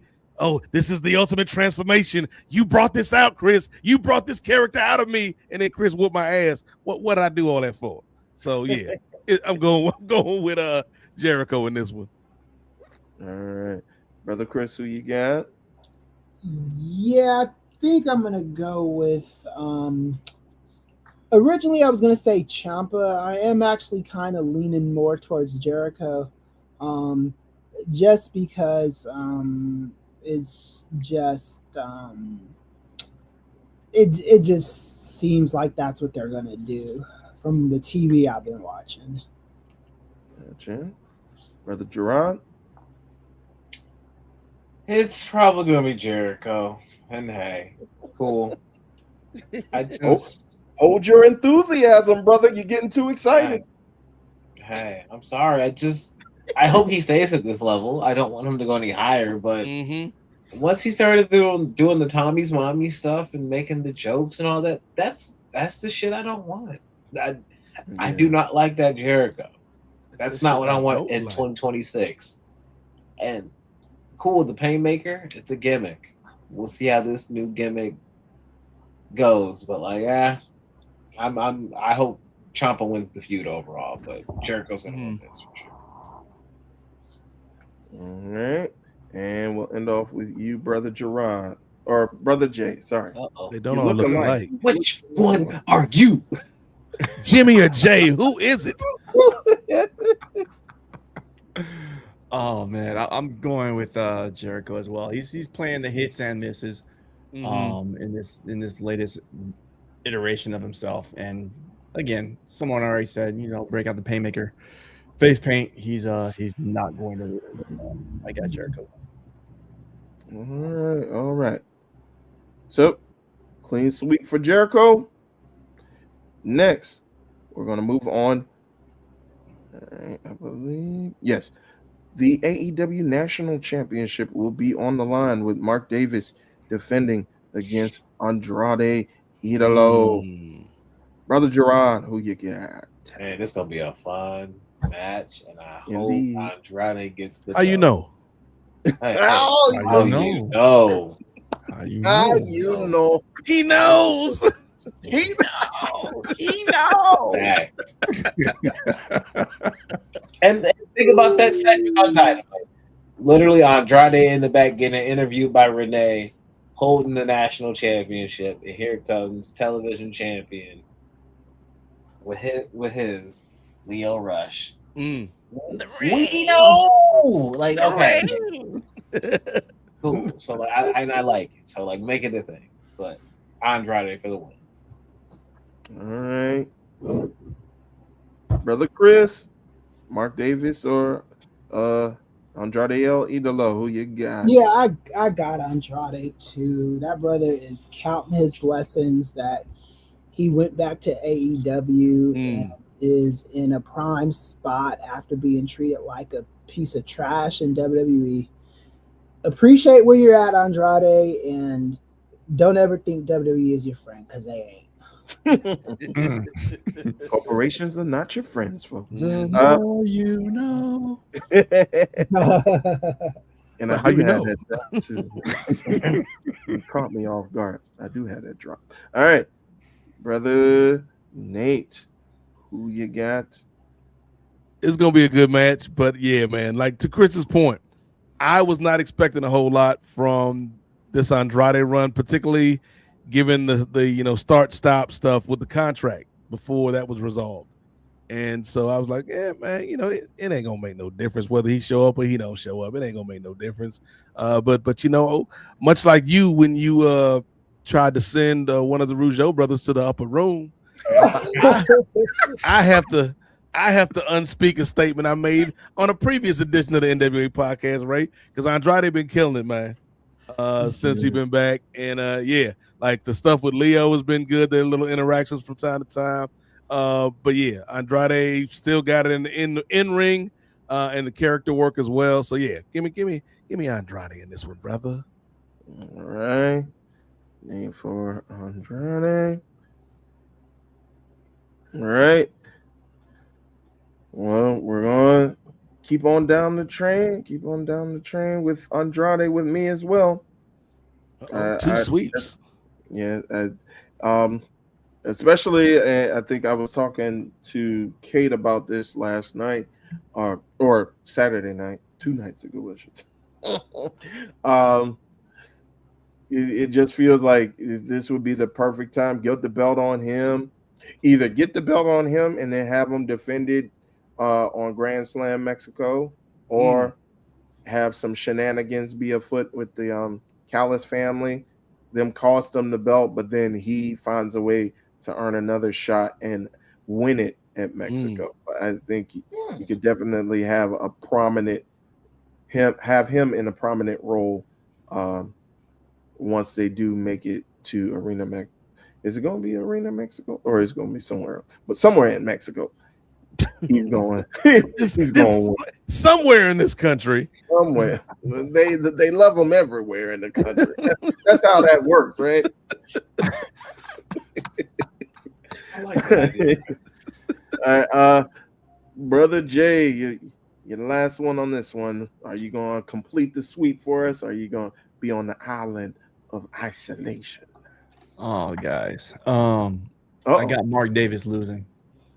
I got the idol, your highest title, numero uno, winning this match. I think he's been on a good run. I mean, you can tell Tony Khan really appreciates Andrade and what he brings to the table every single match. I mean, he's got the fans behind him, and his fan base is growing more and more. And I think it's time to give him a run with the national championship. Because I mean, again, to your point, he can go international with this. Go to Mexico and defend it. Go to Japan if he wanted to defend it, and just open up so many different opportunities for him. And I just see him taking it off him. But shout out to Mark Davis, because Mark Davis is really, really impressed with this title run that he's had. Yes, and I would love to see him and Jake Doyle get back together and see what they could do with the tag team. Like, go on a tag team run. I would love to see that. Yeah. Indeed. All right. Those can use a tag team. Indeed. So yes, we got 2 sweeps. All right. So, but this next one, I feel there's going to be a little bit of the dissension on. I don't think we're going to be as agreeable. We have the Young Bucks taking on the newly minted Death Rider in Will Ospreay and his mentor, John Moxley. So we'll start with Brother Jay, and then we'll work our way up and around. This is going to be a good match. This is going to be a really, really good match. And I don't see Will Ospreay losing going into All In. And it also doesn't hurt that he's got John Moxley right next to him too. So I got the Death Riders beating the Young Bucks. Okay. So you said Death Riders. All right. So let me go ahead and put all right. So hold on. All right. So while I'm doing that, I believe that means it works its way up to me, right? All right. So I'm going to do something I've never done before because I'm actually stumped on this, gentlemen. Flip a coin. Yeah. You just don't take the gimmick, man. I've done it before. I got a coin right here, bro. Well, I was going to let Siri do it. Siri, don't say nothing, Siri. All right, but yeah, because it's hard because we were talking about, I think on past episodes of NWA, we were talking about how we do see the Young Bucks making their way up into that title picture eventually against Cope and Cage, who we'll get into a little bit later, and possibly a returning FTR and a possible ladder match later on down the line. So you do want to continue building up on them, but you also don't want to kill the momentum that you have right now with Will Ospreay. So it's hard for me to decide. So, hey Siri, flip a coin. You making my Siri answer? Goddamn it! Mox and Ospreay. I'm going with the Death Riders. My bad. You got to turn your speaker down, Chris. My bad. It's all good. It's all good. We don't all look and sound alike. All right, Brother Nate, who you got? So here's the thing. I hear what you're saying, Ray, about wanting to keep the Young Bucks strong, but at this point, the Bucks are like Teflon. Like it's doesn't take too much, to get them heated up again. Losses don't really stick to them. So like even if they lose this match, I think there's a way you get them into that title picture for that ladder match. Now on the other hand, I do think like if I were to choose the Bucks, it would be to further add fuel to the eventual turn that's coming a mile away. With Mox and Ospreay, where Mox is like, I've been teaching you and you didn't listen to my lessons, and that's why we lost. But I don't think they're gonna do that. So you know what it is. It's Death Rider shit, bruv. Hardcore country, bruv. Brother Chris, who you got? Yeah, I'm counting down the days until the artist formerly known as New Day arrives in AEW, which should be next month, right? Yeah, it should be. Yeah.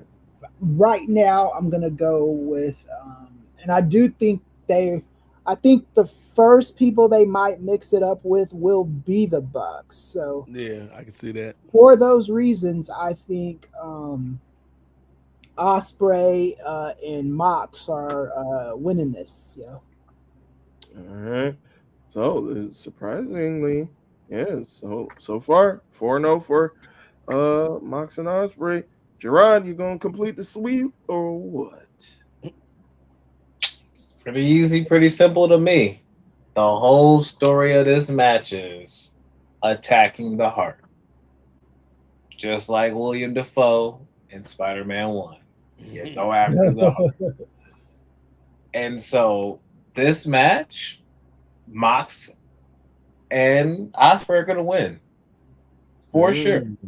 But it's Moxley going that step too far. Crossing that line to the point that Kenny then has to even say, like, yo, why are you riding with them? Look what they just did to Matt or Nick or however they did it, or that was unnecessary. You didn't have to go that far. And then you can almost see the different teachings. Well, you're just being overly emotional, man. Like, you should just let that go. That's just words. And that's words in the air. You don't need that. Like, that's Mox's teachings. While you could have the now new teachings coming in with Omega trying to teach his friend, while Ospreay's like, you're not my dad. Like, hey, have that element there. You're not my dad, bro. And if you're somebody who's been following us for a while, I've said it already. He's finally come back. The conscience of AEW has returned. And that's his new role in this company, which is Hangman. Eventually, after this match, Hangman should want to sit down. He's already talking about, I need to deal with Kevin Knight because he's acting a fool. Why wouldn't Hangman pop up to say, yo, you helped me defeat these fools. What the hell are you doing now? Like, I know I went out on my shield and I had some time to reflect about that, but like that didn't mean go join the enemy. we respected each other after the Owen last year. You just won the tournament. That's all you needed. What are you doing now? I think that's where we're going with this. So, Will and Mox. So first of all, 10 points to Gryffindor. I don't know what house Gerard is in, but I'm assuming it's Gryffindor. Slither. Yeah, I can see that. I can see that. You and Chris, I can see is Slytherins. But not only was that great, like from a storyline standpoint, again, like you can have great wrestling and storytelling. What a concept. And especially around the character of Hangman, who has been in a lot of these long-running stories that have ramifications and ripples that come back to them. But so that's the serious answer why I like that so much, Ray. But the silly answer is because if you have a heart-to-heart with them two, maybe at a bar or something, a pub, and he's like, why are you doing this, Will? Why can't you just come back? And then Ospreay just look at him. It's cowboy shit, bro. And just walks away. Woo! Get them boys the Emmy right now, cuz. Another Emmy. Another two-time Emmy winner, Emmy nominee Hangman Page. Him and Swerve, and now him and Ospreay. Hangman out here getting these Oscars and these Emmys. Cowboy shit, bro. Yeah,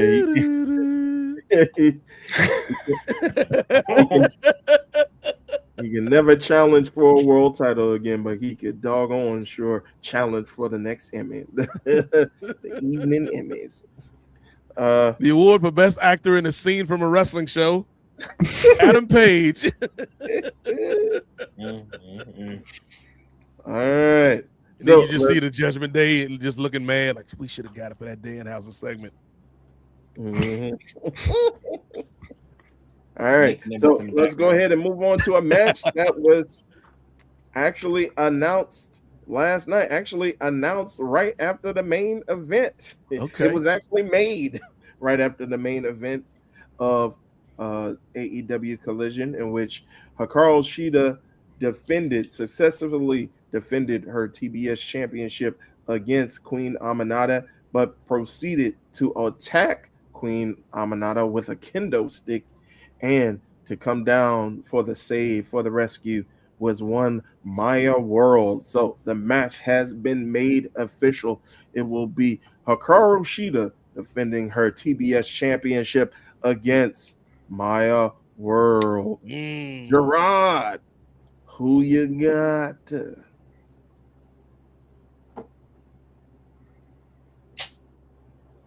I really hope it's Shida.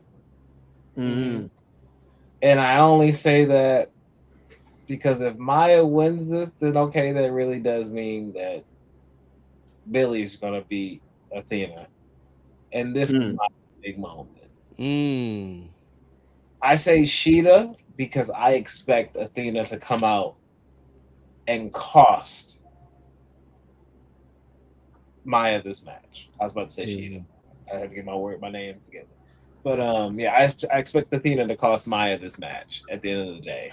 I want this to build the heat and build towards their eventual collision for the women's ROH world title. I hear y'all. I hear everybody and their mama talk about Billy Starks. Hey, been there, done that. Should have pulled the trigger when you had the chance, pal. She's been a minion, and hey, she got them overalls on now. That's what she is. At this point, let Maya take over the world. Because Billy ain't. So go ahead and let Maya. All right. We'll work our way up to the top now, brother Chris. Who you got? I think for this one, I'm gonna go with Maya World. Oh, here we go. Okay. Only because you know, everyone was raving about this woman last month. They did kind of. I don't think they missed the boat on it. I just don't think you could have her beat Mercedes.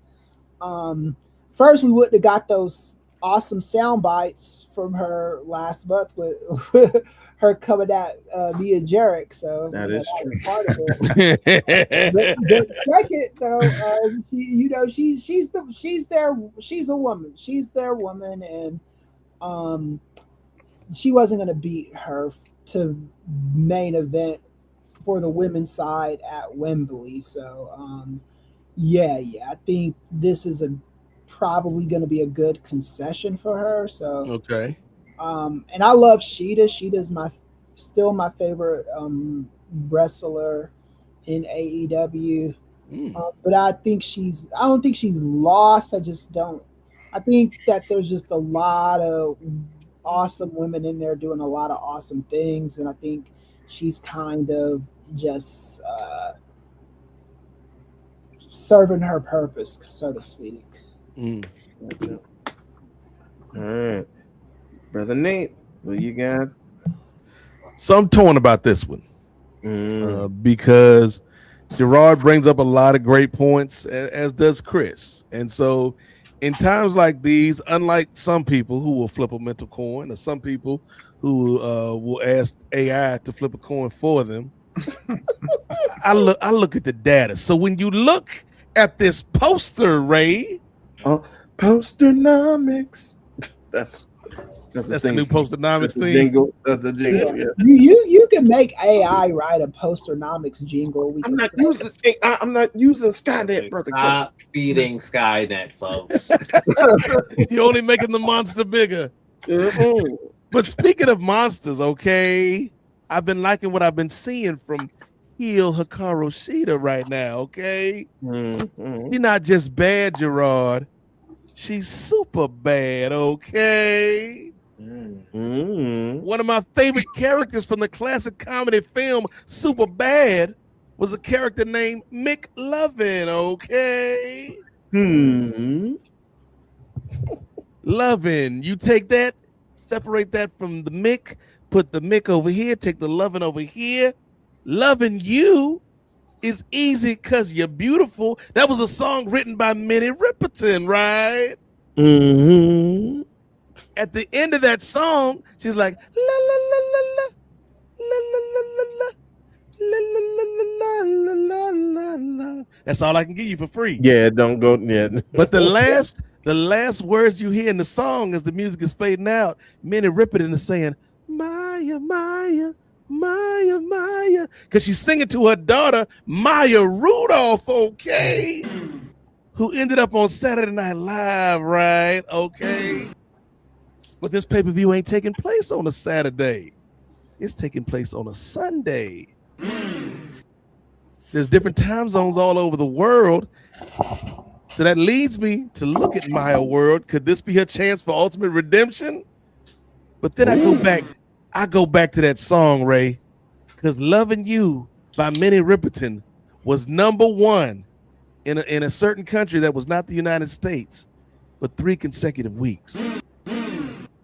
That country was Japan. who is from Japan in this match? Hikaru Shida. Shida will return due to some interference by Athena. So I just said the same thing Gerard said. I just took us a long way around the mountain. Hey, thank you, because I know many. Stop it. It's getting out of control. I'm sorry. But yeah, shout out to Minnie Riperton. Go ahead, Gerard. Nah, I'm just appreciative of the history lesson. I did not know that was her mother. Yeah, Maya Rudolph's mother. Big Maya Rudolph fan, so like I did not know her mama. Yeah. Ah, the more you know. Hold on. Where is The more you know. Now you stealing my. I can't find it. You slow to pull the trigger than ROH with this Billy Starks title change. Indeed. All right. So I'll find it eventually. So we got 1 so far for Maya, 2 for Shida. All right.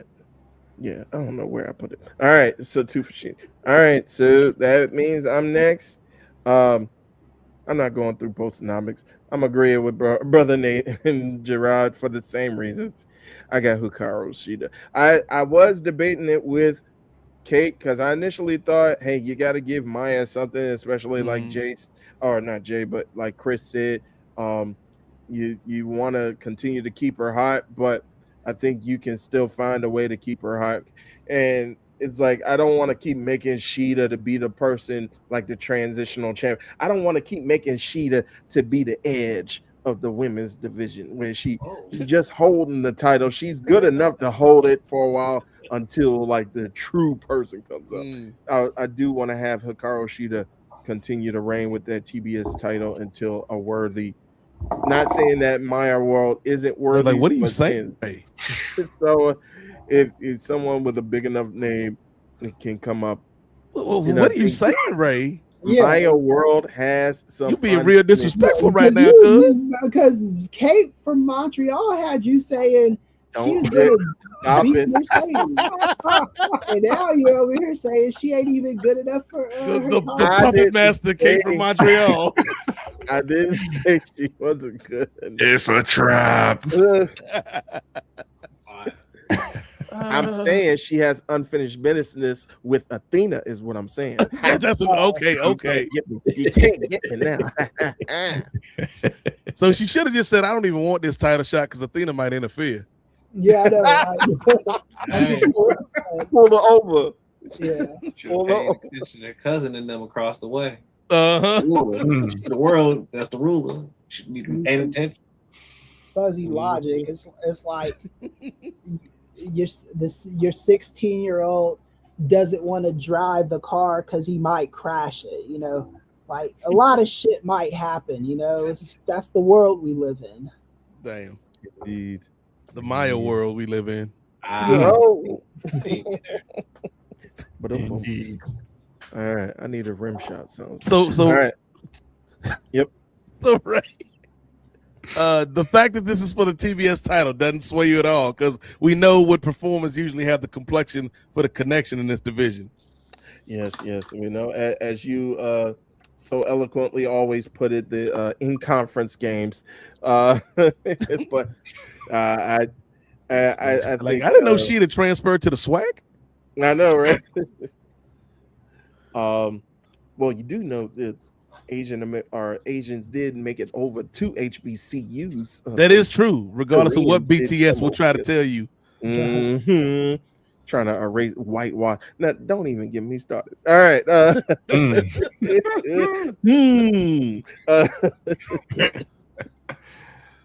RM or BTS, we coming for you. I do like some of their songs though. Right. Yeah, don't light the fuse or else the dynamite is gonna go off. But yeah, I think Maya World will eventually be the face of TBS. Just not on that particular Sunday. I think that's gonna get involved, and I think she's gonna be the one to break the forever reign of the goddess Athena. So But yeah, I got Hikaru Shida going over. All right, brother Jay, you're the last one. So 3-1 for Shida right now. I'm going with Shida. Yeah, I think she's keeping that title. Yeah, she keeping that title, bro.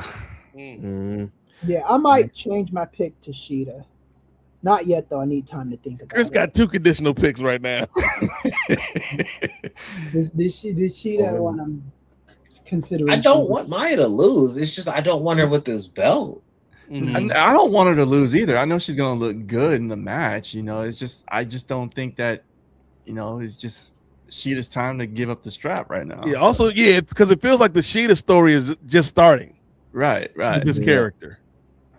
Yeah. Even though Shida had more defenses of the belt than Liv Morgan has. Yeah. All right. Okay. Thanks. So let's go ahead and move on to the next match. So I believe yes. So the AEW, another championship match that was made on Collision on Saturday night. Okay. Was for the AEW Tag Championship matches. So Cope and Cage, aka the CNC Wrestling Factory, will be defending their tag titles, not things, as Christian's Cage so eloquently put it, but their titles on the line against the Death Riders, Claudio Castagnoli, and Pac. So we'll start from the top now, brother Chris. Who you got? Yeah, the Cope and Cage. This is the one. Easy.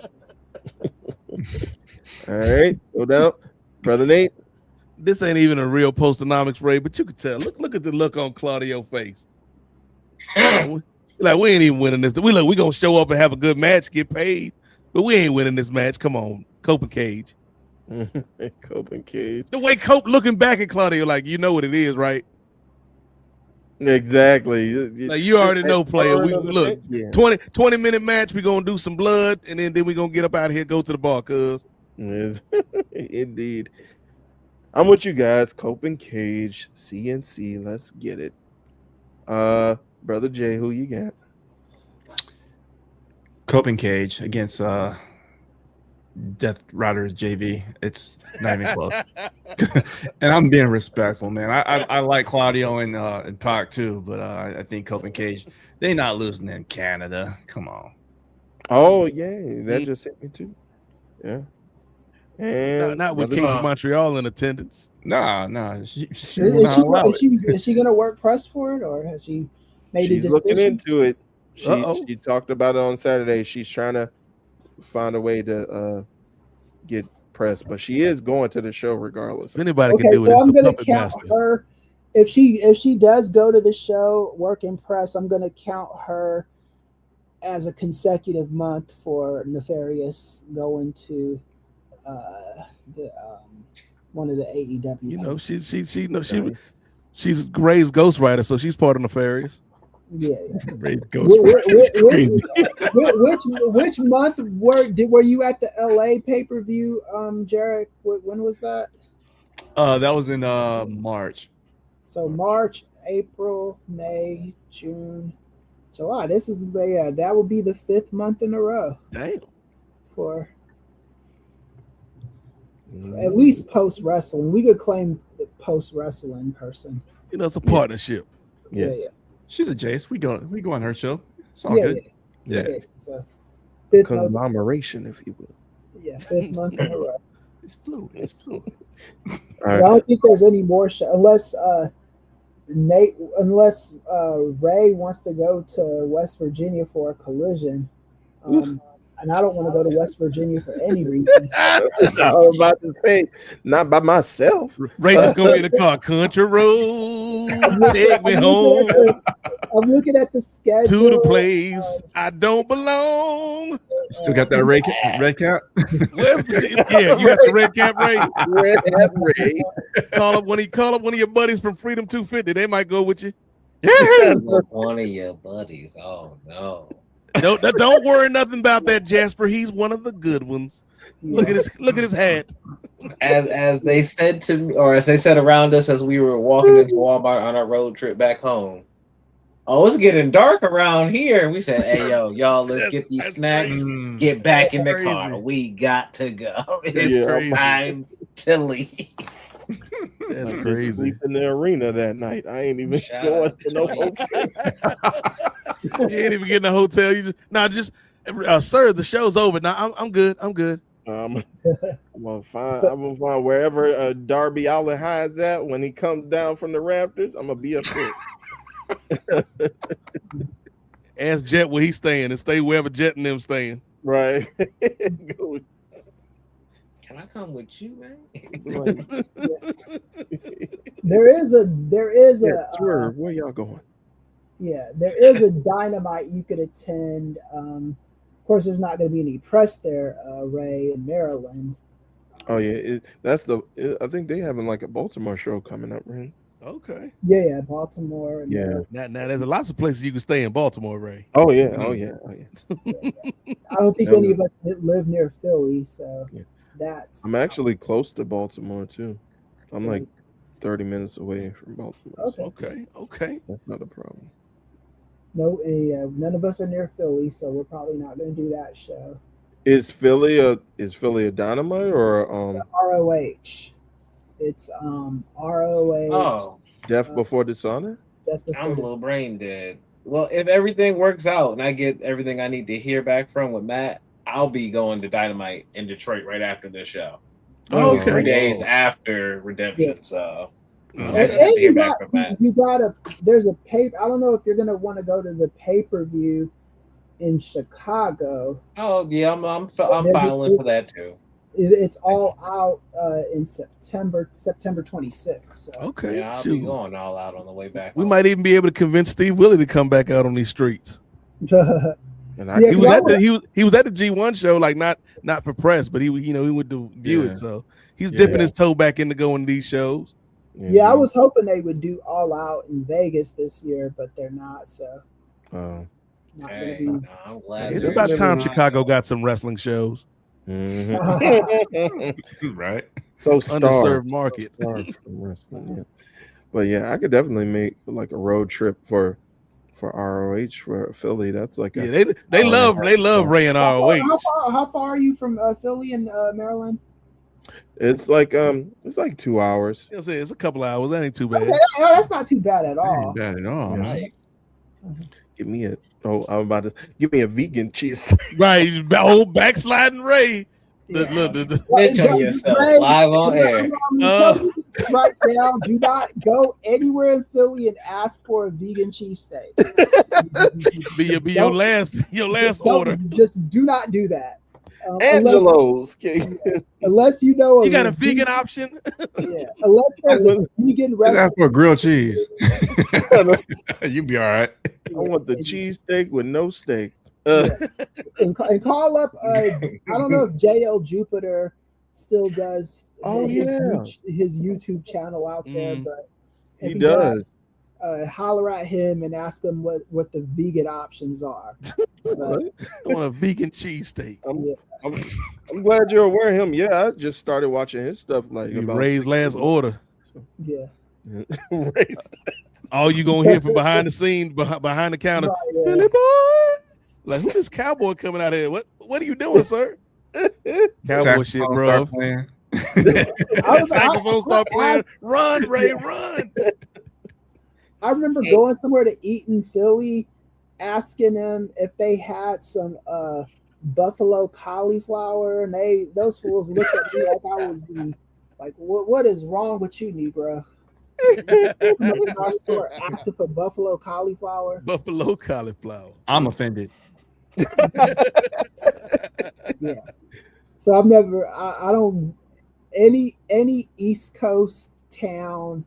I'm just not doing that shit. Ray almost said the quiet part out loud though. I can go to Philly and get me a vegan cheesesteak. Mm-hmm. Switch up in real time. That didn't work for you, good doctor, because you got to use their language. You got to be like, let me get the buffalo cauliflower John. See, you got to use the lingo. It didn't work for me because if I was going to do that in Philly, I would need to go to an exclusive vegan restaurant. Like in LA, most of the restaurants out here, except for like In-N-Out and stuff, and even In-N-Out, you could get them. You could get a vegan. They have vegan options. Yeah, but like there's vegan options. But I remember specifically being in Philly and asking for, and it wasn't even like I was doing a vegan diet. I just wanted. I had a different kind of meat, so I wanted something like else to go with it. Mix things up. And they were like, "Nah, they're like, who's this bougie ass nigga?" Yeah, you don't do that shit. Yeah, you don't come to Philly with that vegan shit. I was like, okay. So, all right, we did all that. Sorry, Gerard, you the last one, brother. You going open cage? Yep. In a different world, you could swap these two matches and just make it the Death Riders versus the Death Riders, and I think that could be a compelling match. Yeah, I'm looking at. I changed my pick to Sheeta, so that's another sweep. All right. Okay, so we got Sheeta locked in for Chris because I'm looking at the Sheeta is the one that they're favoring. So, but damn, he looking at the DraftKings odds. Don't bet on wrestling, folks. Right now. Don't bet on Polymarket. Polymarket and Kalshi right now. David Otunga has a video on his YouTube channel where he asks, "Can a wrestler bet on himself?" I want to see what happens if you try that shit. You know, like with you get investigated. Yeah, you're getting investigated, bro. Yeah. You're gonna have Kosh with the big guys. Don't fool with that. That's why Oba took himself out of that title match. He was like, "Nah, I got odds. I got odds here." Kosh Patel gonna be at your front door. You gonna look through the peephole. That's all you see. The Cash Money Records taking over for the 99 and 2000. All right. So now let's get into our two main title matches. So with Chris changing his pick, it looks like for our first 5 matches, we are all on one accord. Damn. Get the Honda out. So somebody gonna be wrong. All of us gonna be wrong technically. Yeah. Together. Yeah. We will go down with the ship like the 5-way tie. Like the Titanic. All right, so let's first start with our Women's World Championship on the line. Tekla, the Toxic Spider, will be defending her title against the woman who won her opportunity during the Casino Battle Royale a couple weeks ago on Dynamite, Willow Nightingale. So we'll go in reverse order. This is a tough one for me. Yeah. Who you got? I got my girl Willow, but you know, it feels like it's out of nowhere. Like if she was never really injured, I get if you want to give her a break, but like I don't know. Like I hope it's her and Mercedes at Wembley, but I also would rather her win it at All In instead of the show right before All In. So Willow, I hope, but I think Tekla also deserves to be in that match at All In as well. Exactly, she's been busting her ass this entire year. Whether it's charisma in the ring, out of the ring, in promos, in backstage segments, at the press conferences, at 1 a.m. This woman is on, delivering, flying over to Japan, delivering. She deserves to have a big spotlight. And to me, one of the biggest spotlights you can have is for the Women's World Championship. So I hope that if she loses the belt, maybe it's a triple threat. Now, I wouldn't be mad at that. No. And I'm going with Willow though for Redemption at least. Okay. Foreshadowing for my pick. All right, brother Jay, who you got? I'm struggling as well, but flip a coin. Flip a coin. No, that's already been done already tonight. I can't do that. I don't gatekeep, brother. I don't gatekeep.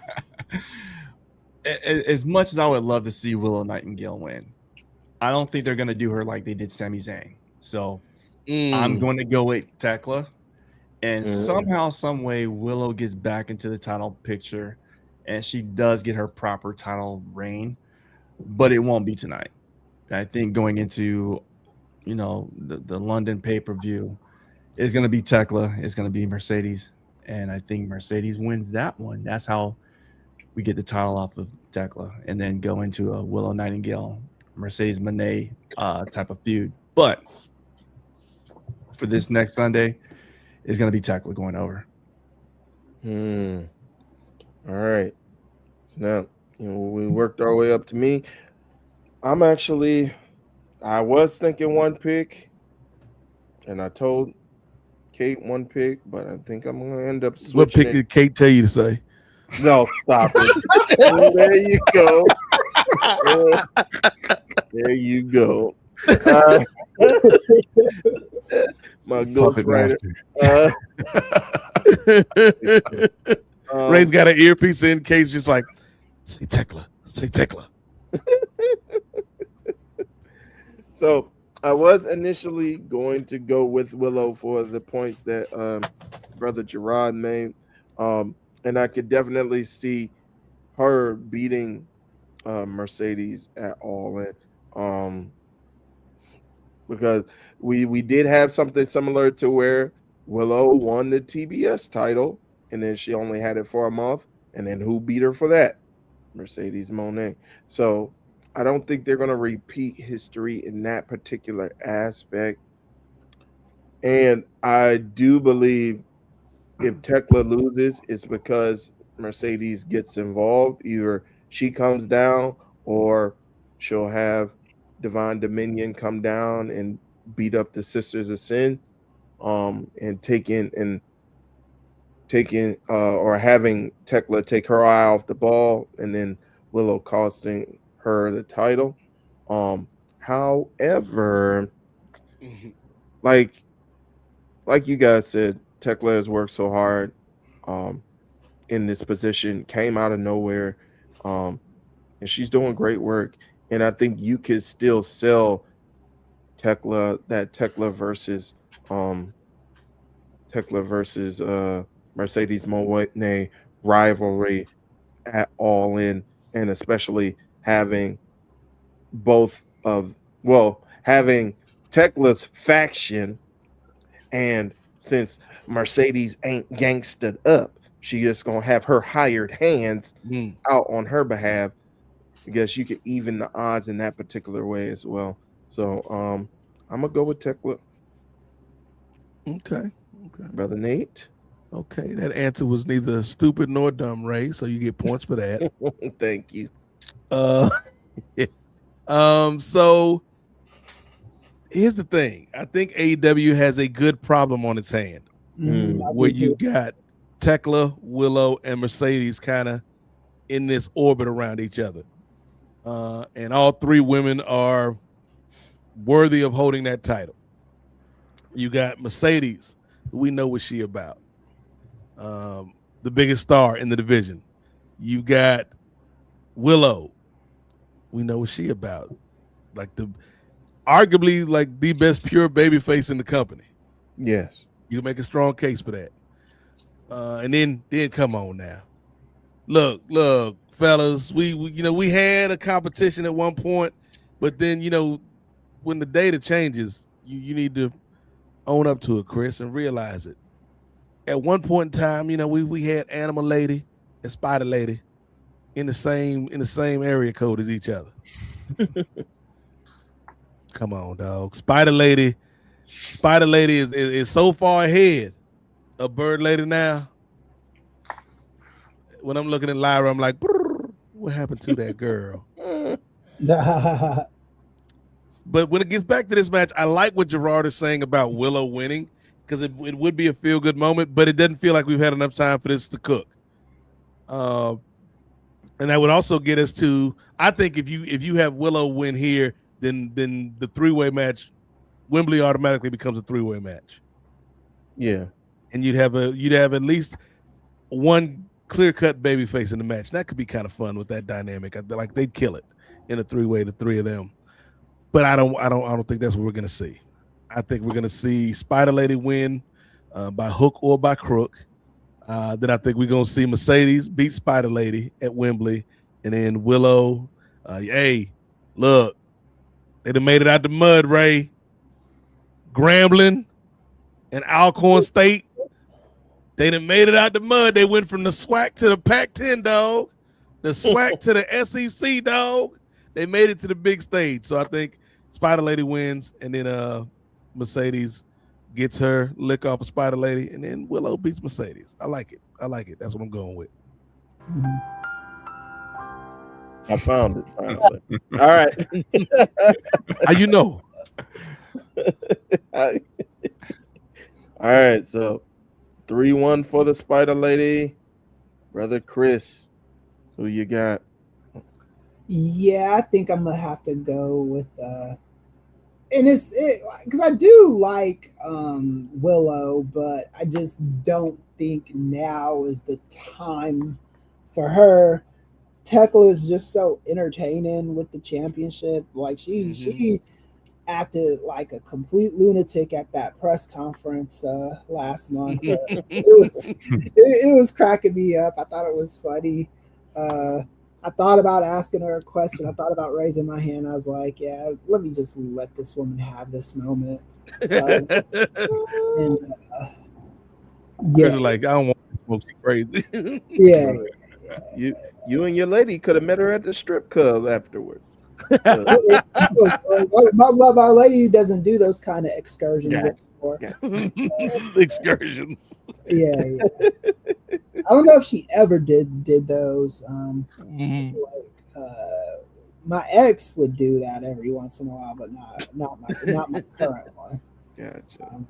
I had to.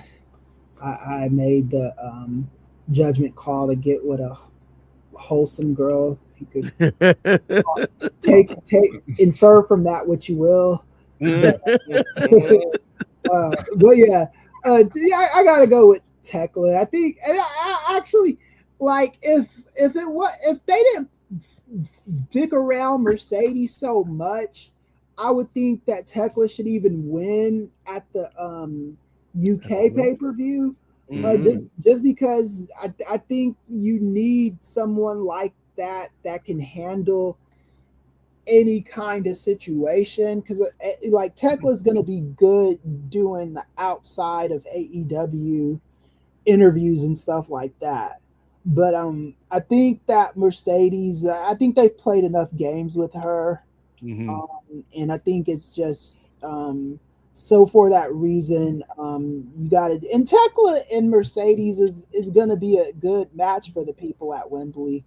I don't know how much tickets they sell off of Willow and Mercedes or Tekla and Mercedes. I don't know what they do. I mean, because I know the last time I checked, they were having a hard time moving tickets for the Wembley show. So that kind of tells me maybe next year they should hold off on playing England and for promo code KJET for $25 tickets. Right, yeah.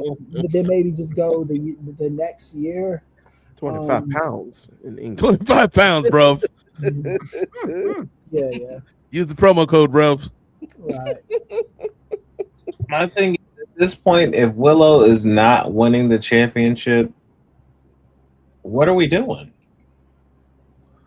We could have kept the TBS title on her. We get it in an interim TBS champion if she needed a little break, and she could have just kept doing that. If she's not going to go after the world title and win it at this point, what are we doing? Why are we putting her in that position? But to Chris's point, you have Willow win, then the same could be said about Mercedes. Why put her in the? Why keep putting Mercedes? This will be the third time, brother Jay. The third time that Mercedes Monet challenged for the world title. And Mercedes already. And the thing with Mercedes is she already does all those mainstream press junkets for AEW. She's one of the few wrestlers that do that for AEWs, and I think her value is in that. So, well, you do it until she can be a babyface, and I thought that this would be the time that you make her into a babyface against Tekla. But shockingly, she's not. Shockingly, she's still as heelish as ever. Now she's got divine dominance with her. So the reason though, Gerard, is because sometimes, much like Ospreay and Hangman we talked about earlier, you need somebody to show you the error of your ways, and that's why we need Pam to slide through and show her best friend that she ain't living right. Free Pam. And here's the thing that could happen. I already told you who that could be. It could be Tony Storm. I said that before. Tony Storm come on back, literally do that and say, hey, you need to lock in and focus for the title. They were rivals last year. She could be giving some inspirational words to push Monet in the right direction. Like Rocky and Apollo. How much now longer? Willow's here, so yeah. What's Monet's AEW contract looking like? How many more years she got left on it? Oh, that's a good question. I can look into it. Yeah, we can look into it, and I'll let you know. But I also don't think she's rushing back to WWE at this point. Oh no! If I were her, I'd stay as far away from WWE as possible. But I don't know what the desires of her hearts are. Yeah, I think she's loving it, being on the road, going to live her dream, wrestle in Japan, do all this other stuff. Especially if Pam show up too. Yeah, it's over. Her bestie, she ain't never going back. They won't. It's like Trinity. You made your bid. If you want, you made your decision, Trinity. I love you for it. I'm gonna stay out here in these streets. I think Trinity was better for it. Yeah, Trinity invested in her. Yeah, Trinity's doing fine. She's fine. Yeah, I'm not saying there was anything wrong. I was just like Mercedes probably respecting her decision, but also like, I'm good right here too. Yeah, I think they both made good decisions for their paid off for both of them. Yeah, indeed. Agreed. I agree. All right, so I'll be looking up that tidbit on Mercedes Monet's contract while we go through our final match, which we do believe is going to be the main event. So we have newly crowned AEW Men's World Champion Kenny Omega, by the way, having his celebration in which John Boy returned and made a great paper mache model on Dynamite with all with the Omega symbol with all the great moments colored all over. Jay's had a rough run with AEW the last month or so. Oh man, John Boy. John Boy at it again. He done did it again. Oh, he keeps getting jobs. He can't keep getting away with this. He's like the opposite of Obafemi. He don't even deserve the promotions, and he still get them. It's like, I ain't turning down this for nothing. It's all I share got. my art with the world. All right, so Kenny Omega will have his first defense of the Men's World Championship against the TNT Champion Kevin the Jet Knight. So, all right, I think our last one, we'll start from top to bottom again. Brother Chris, who you got?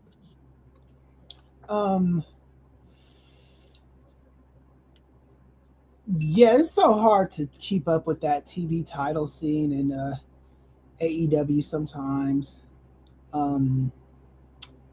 Yeah, I'm picking Kevin Knight to lose. Okay. And Ray was like, "Wait a minute, Whoa, swerve, bro." Tell me more. But yeah, I mean, Omega is going to Wembley. That's going to be their match. Mm-hmm. We'll see if the AEW ticket sales pick up once fans know for sure this is going to be the main event. Yeah, I think Omega's got to win this. Yeah. All right, Brother Nate. So I think this is a really, really good spot for our guy, Kevin, the Golden Jet is what I call him, because he got that gold on his shoulder now. Golden Jet flip. Do a Golden Jet flip. But yeah, this is going to be a good spotlight for young brother, a good showcase. You know, it kind of puts him on par with a guy like Kenny Omega. The fact that he's in this match, Gerard, I think is a good sign that AEW has faith in him. He's not going to win, like he ain't going to win. But the fact that he's even in this position when they could have easily gone to like another kind of retread for Kenny's first title defense, somebody we've seen him in there with before. I like this for Kevin. And I hope that this is kind of the long path we get to either Kevin becoming like because we had that segment on Dynamite where he's like, you know, do you want to be the real Kevin Knight or do you want to be Don Callis's lapdog? You know, much the same way when Ray and I had a conversation this morning, I said, do you want to be the real two-way Ray Williams or do you want to keep being Kate from Montreal's puppet? You got to stand up for yourself and be the true Ray Williams. It's all jokes. It's all love. We love Kate on these screens. And this is why I opened NWA tonight. No, right. Ray is like, my heel turn was valid. I think this could either be like something that pushes Kevin towards a more heroic redemption song path, if you will, you know, emancipate yourself from mental slavery, brother. No one but ourselves can free our minds. Or it could be the thing, Gerard, where he's like, nah, man, damn all that. The reason I lost the match in the first place to Kenny was because he had me doubting stuff. I was doing fine. So I'm going to get even more villainous, even more dastardly. And you're going to see, you know, the Kevin Knight that he said, as he said on Dynamite, I ain't got no soul, I ain't got no heart no more, cuz. But yeah, it's gonna be a hell of a match though, and I'm really happy that he gets this spotlight, man. Indeed, same here. And what you're saying is Kevin Knight, he has an ice box where his heart used to be. So cold, so cold. So cold. All right. Yeah, I agree with you, Brother Nate. I think he does go towards the latter, and he's going to get the family involved. But with that, and it was announced on Collision that 4 days before his AEW World Championship match, he will be defending his TNT Championship against Darby Allin, even though Don Callis said Darby Allin would never get a shot as long as Callis was around. So I think there's going to be some shenanigans afoot in that particular match, in which there's not a clear winner. There might be a DQ finish, or there might be a finish where Kevin Knight, he's thinking about he's outside the ring. What's his name is inside the ring. Darby Allin's inside the ring. Kevin Knight's outside the ring. It gets to a count of 8. He's thinking about getting back in, but he's like, I still retain the title if I lose by count out. I'm out. and then he ends up retaining his title that way.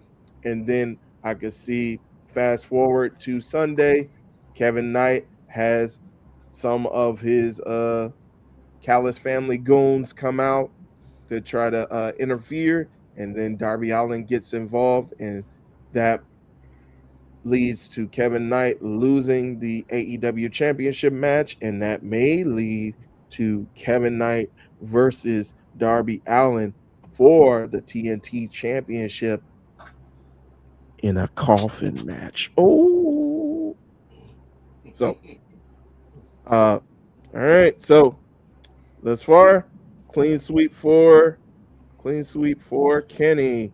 Brother Jay, you gonna keep it going? Yeah, of course. I think this match is going to be like the Maya World match, where there's going to be a star-making performance on both performers. With that said, I think Tony Khan shows a lot of trust in Kevin Knight by putting him in the main event situation like this, and I think that Kevin Knight is one of the, how they talk about the AEW pillars. Oh yeah, he's replaced the Sammy Guevara as far as being a pillar. You know what I mean? So, with that being said, I think Kevin Knight is going to lose, but it's still going to be a star-making performance against one of the OGs, Kenny Omega. And I think that's actually, I think somebody asked Tony Khan that question if he had 4 new pillars, and I think 3 of the pillars he said Tekla, Willow, and Kevin Knight. So hey, I ain't mad at that. I'm not mad at that. I forgot who the 4th person he said was, but all right, Brother Gerard, clean sweep, yay or nay, brother? I am a Kenny Omega. I'm picking with him. I'm picking with this man, but gotcha. I just ride this wave with me because Kevin, I got to meet Kevin. I messaged him March of last year because I was going to MLP coming straight off a cruise. They had a show there, and he was there. Him and oh my god, I can't think of his old tag team partner. Speedball. Yeah, no. From New Japan. Kushida. Him and Kushida were tagging there, and so reached out to him. He was like, "Oh," I was like, "Hey, you do any photo ops or anything?" He's like, "No, but I'll hang out after the show just to make sure I get a photo with you." Legit, nice. Homie, after his match, legit remembered, looked around. I saw him literally look at me and he's like, "Hey, give me 1 minute." Got to chat it up, dap up, got a photo with him. Chill guy, real cool. Nice. To see him from that point get signed by AEW a couple of months later, to then go from that to then I'm flying out to Dallas. I'm at Swerve's concert because I reached out to Swerve like, "Hey, you got any photo ops?" And he was just like, "Oh, yo, I got this concert and I'll be meeting folks after the concert." Who do I bump into at the concert walking in the door? Kevin Knight. The night before All In for his triple threat tag team match. So like bumping to him again on that path. And now seeing this man progress down to this point with Redemption after having the big heel turn in New York, where I was there for that. Like getting to see a lot of these big moments for him and pop up on his radar for a lot of these different things. When I was on my long night and multiple shows in Vegas, I saw Kevin Knight pop up at 2 different shows. Wow. When Kevin Knight is coming out at 2 in the morning, and I'm like, "Yo, we about to leave. We literally about to get up and leave." And then Kevin Knight's music hits. I'm like, "Hey, we about to sit right back down. We gonna at least get through this, and then we gonna see what comes after that." Oh, Enzo coming out. Hey, we getting up and going. Yeah, I'm good. I'm not seeing that shit. I can't do this. You can't teach that. You heard Tony Khan talk about, I regret letting him go to New Japan for the Super Juniors. I wish I actually had him over here more on my television. Letting him take out Darby Allin in the Continental Classic in their match and like giving him that accolade. Like that, even though he didn't win the tournament, that was something that helped boost him. Yeah. I think the end game for Kevin Knight, I keep saying it. I hear Kenny trying to be like, "Hey, you should be a good guy. You've got good in your heart." I think we literally progress where he loses to Kenny. I don't think he loses the TNT title to Darby. I wildly enough think at All In it'll be Speedball. Ooh. 1v1, I think him and Speedball. Nice. Because Speedball, if Speedball doesn't get this TNT title after all the times he's been shafted by Kevin and everybody else, Speedball kind of getting done dirty. He not even on this pay-per-view. Think about it. We reviewing this where Speedball at. He from the place. Mm-hmm. Where he at? So at this point, let Speedball beat him at All In. Give him hit. Okay, I'm not gonna have you on your hometown, but I got a big moment for you at our biggest show of the year, and you're gonna get a championship. I think then have all these things happen and let Kevin see. You know what? Let Andrade come after Kevin because Don was giving him more time and energy than Andrade was getting. So that way, at the end, Kevin falls into a spiral, and right before he hits ground, he gets a business card put in his hand. It says, "Hey, kid, I think you should come join our syndicate real quick. I think we can do a lot with you." Wow. Let Bandito go back and forth with the ROH World title against Brody King. Let him get it back from Brody King. Brody can have like a 6-month reign or whatever. I don't care. Let him get it back. And then the world title Kevin gets is the ROH World title. Because I don't see the AEW, realistically, the AEW World title anytime soon. But give Kevin the ROH World title and let this be the testing ground for him to get there. I think a Kyle Fletcher getting that testing ground at All In last year in Toronto, I think that's preparing him for an AEW World Championship run in the next year. But I think this gets Kevin ready for his next world title, for his first world title reign within the next year. It just won't be the AEW. Okay. Yeah, shout out to Kevin Knight too, because I ran into him backstage when I was doing press for the March show over at Revolution. Oh, couldn't have been a cooler guy. Could not have been a cooler guy. You know, so he's all success to him, man. Because again, good people like that, man. Shout out. Yes, shout out indeed. Real quick, I do want to kind of piggyback off something that you said, Brother Gerard. So, and we were also talking about this on Collision Course as well. Yes, there is a very conspicuous absence on the card thus far with one Mike Speedball Belly, since he is a native Quebecer, if you will. They did have him come out and kind of square off with him and not the Confederation. That's a whole different. That's a whole different faction. Ray, take that red hat off. By God, the Confederation. I'm sorry. I'm thinking about West Virginia. My bad. How did Tiffany Stratton end up here? She's part of the Confederation. Jericho's wife? What is going on here? Right. The conglomeration. With the Clip it. Clip it. Yeah. That in. That's gonna be another cowboy-ish bruh moment. But it's about heritage, not hate, man. I know.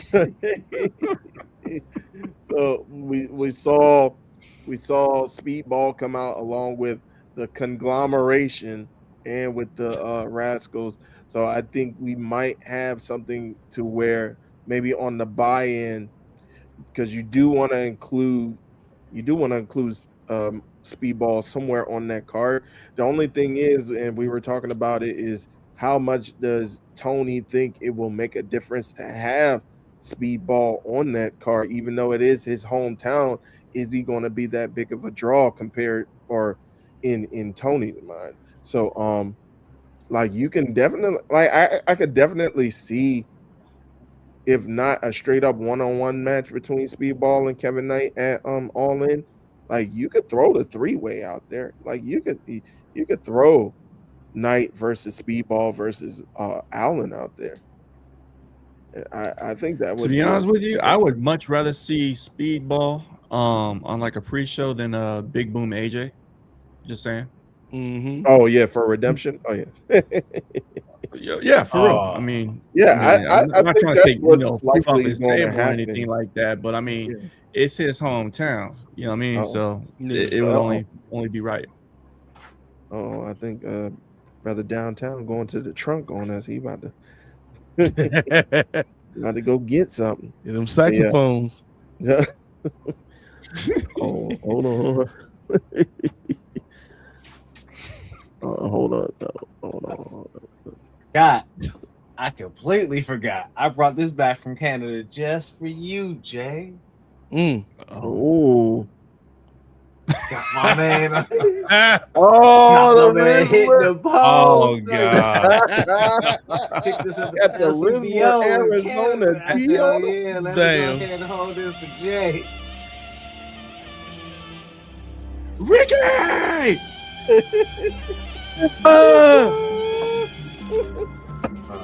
Out here looking like Bobby Hill. You look just like that.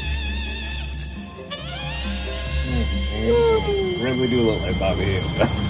Hey, he getting money. Good for him. Big justice. Why them saxophones so angry? Even the saxophone was like, Ricky. Oh. Oh. Oh yeah, I can see Speedball getting involved somewhere, form or fashion on the Redemption card. But yes, It that makes will sense. do it. Yes, that will do it for our patented predictions for both of the big shows coming up within this month. So before we close out, fellas, I know brother Nate, you wanted to get into the newest season of Dark Side of the Ring. Yeah, real quick before we get into Dark Side of the Ring, Ray. Real Yes, sir. quick, shout out to everybody that's still rocking with us this time Indeed. of night / morning. If you dig what we're doing, we do this every month here on Post Wrestling, but we do this every week at the Nefarious Media Network. Sign up for the Patreon, $3 a month, gets you in the door. Patreon.com/Nefarious Media Network, where not only will you get the Kings of Sport, the flagship, the brothership, if you will, program of the network, but you'll get shows like the Parlay, shows like Ring Theory with Jay and Gerard, shows like Styles Break Fights, SBF podcast with Ray and Gerard. Also, shout out to Ray Williams for This Week in MMA, the brand new program, part of the network. And we also have Super Salad with OG Rachel. Super Salad. We don't all look alike, brother Nate. Which one are you? One of them oozes. What are you? Downtown J. Rod Brown. Downtown J. Rod Brown. That's Since we doing that, you know what I mean? Gerard Lacey. That's that they're brothers. They're happy and they're singing. Give me a high five. But yes, SBF with Jay and Ray. Styles Break Fights. Ring Theory with Gerard and Jay. And kind of Ray too. And also Super Salad with OG Rachel, which will be back later today. You can check that out. And so many other shows, man. So sign up for the Patreon. We really appreciate it, because it's good to have a connection with your audience, the people that dig these shows, been listening to us, whether it's the last 6 months, the last 6 years, or since the beginning back in 2013. We really appreciate it. But there's something out there, Ray, when you talk about appreciating people and the role that they played in your life, whether it be for a reason, a season, or a lifetime, okay? And that brings us to Vice and this season of the Dark Side of the Ring, which kicked off with a special 3-part documentary series on TNA Wrestling, ladies and gentlemen. Program called Jeff Jarrett and the Battle for TNA. Now, originally it was planned to be a 6-part series, I believe, and they truncated it. At first, they wanted to cut it down to 2 episodes, which would have been crazy because ain't no damn way you could tell this story in 2 episodes. They barely were able to tell it in 3 episodes. But basically, it told the story of how Jeff Jarrett started TNA with his daddy, Jerry, back in the day. Tells the story of how Dixie Carter became involved with the promotion. tells the story of kind of the ups and downs, the ebbs and flows of TNA, later Impact, and then much later back to TNA. And then it also tells about like how Hogan and Bischoff became involved with the promotion, but it's told through the lens of one J-E-F-F, J-A-R-R-E-T-T, Jeff Jarrett. And so it's really interesting and informative, particularly if you were somebody who was a fan of TNA at that time. But the one thing that I took away from the episode, Gerard and Jay, them people really don't like Dixie Carter, man. Them folks really don't like Dixie Carter. There was nobody on the documentary, save for maybe Scott D'Amore, Scott Steiner to a certain extent. And that was really it in terms of people who gave at least a meager, modest defense of the former president of TNA. And I gotta say, I hate it when people put me in a position, Ray, to defend somebody who I've often criticized. And that's the feeling I got seeing these first 3 episodes of the documentary, man, or the 3 episodes of the documentary. It's like, yeah, like I was never a fan of Dixie and kind of the decisions she made in charge of the company. But also, without Dixie, y'all brothers wouldn't have made it past like year 1, year 2, maybe. Like without that money. Because Jeff Jarrett, we seen you try to come back with a Global Force joint. No paper wasn't us. Talk about it. Vince Russo. We seen what you did with WCW. We seen what you did in TNA. Listen, bro. Outside of that bubble where you worked with Vince McMahon, you ain't never had no hits, man. You ain't never had no hits, cuz. Eric Bischoff. Kristen already told you. Kristen already let you know. You had 83 good weeks, my boy. And then a lot of mid weeks and even more bad weeks. And so the feeling you get through this documentary, I don't know if any of y'all have watched all 3 episodes, but the feeling you get is that Dixie is at once this naive money mark and also this conniving master manipulator. And I'm like, which one is it? Right.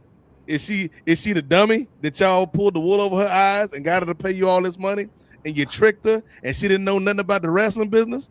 Or is she this person that was cruel and heartless and Karen Jarrett, I'm sure, got like a voodoo doll every night and she just be pricks in the voodoo doll feet. And Dixie just walk around somewhere in Nashville like, Serge, what is that on my feet?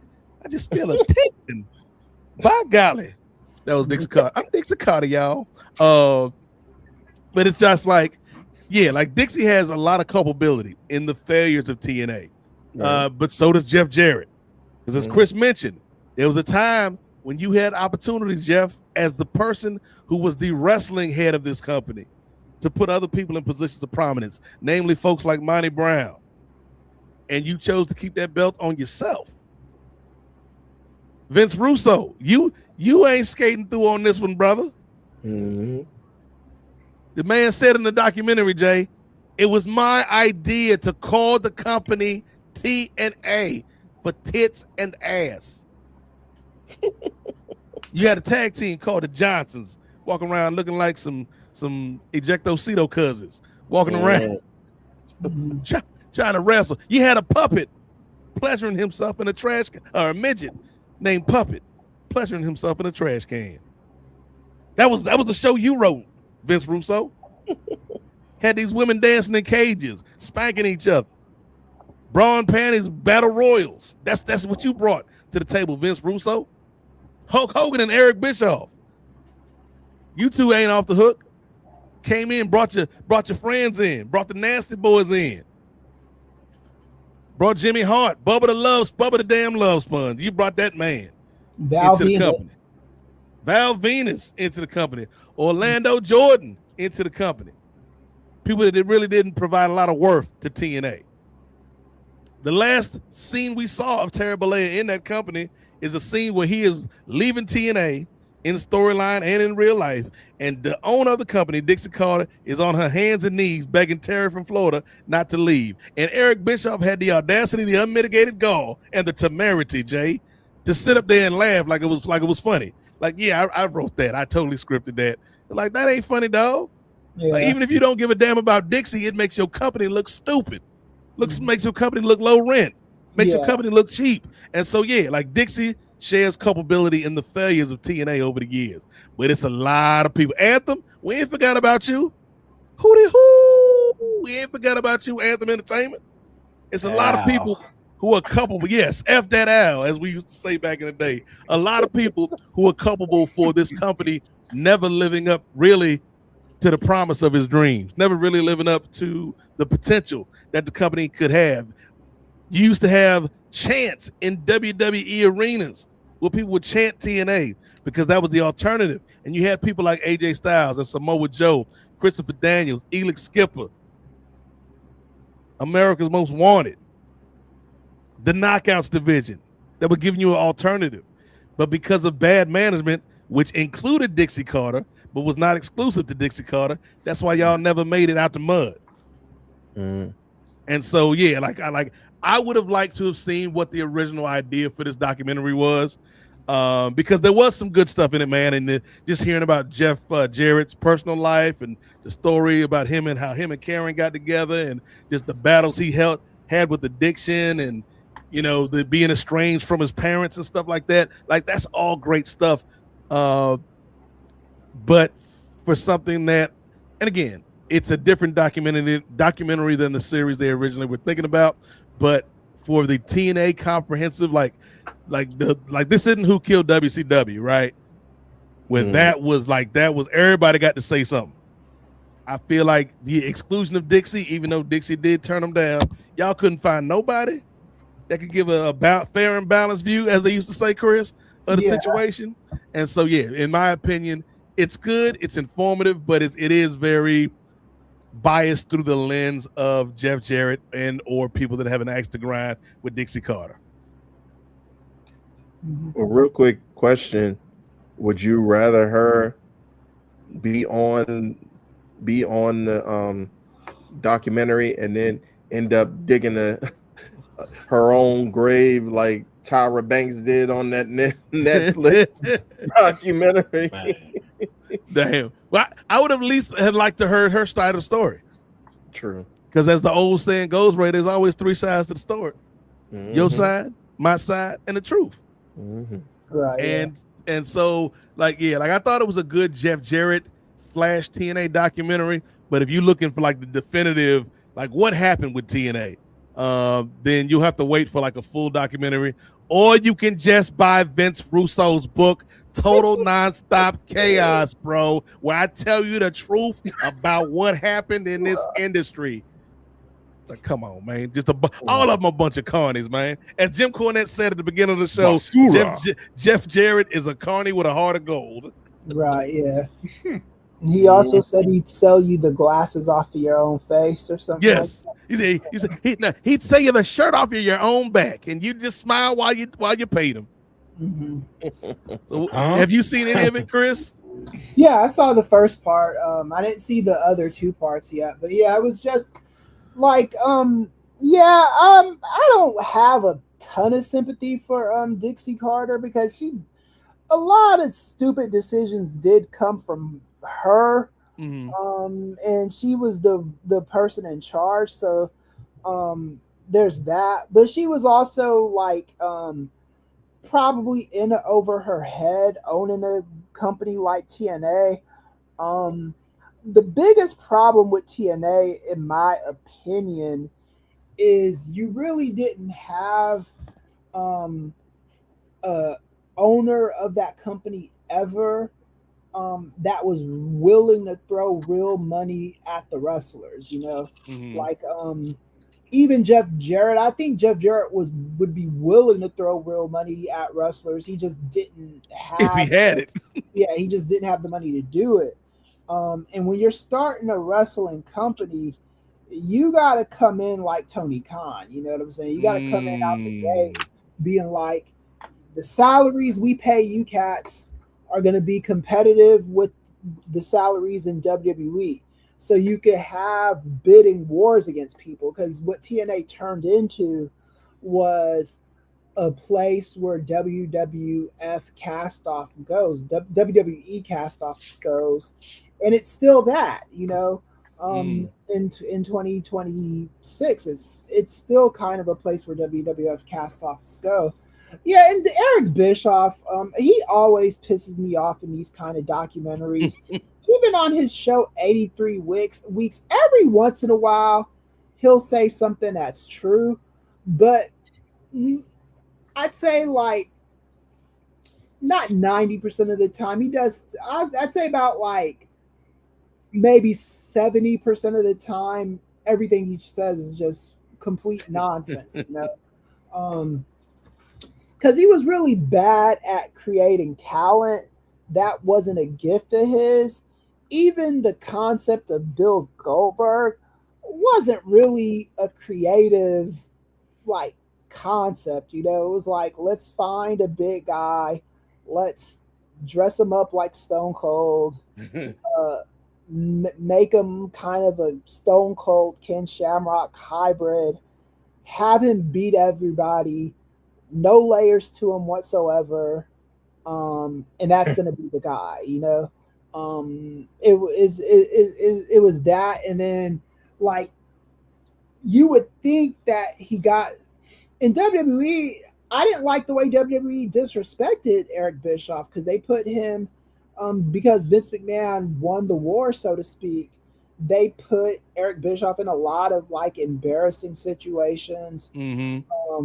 Like had him get thrown in the trash, and you know, like just really stuff that didn't paint him in a good light. In the beginning, they kind of showed him some respect, and then after a while, it became Vince McMahon's like, okay, Eric, you work for me now. You're my bitch, and I'm gonna show you that every single chance I get. He was like, Mercedes Monet, these my hoes. Right, yes.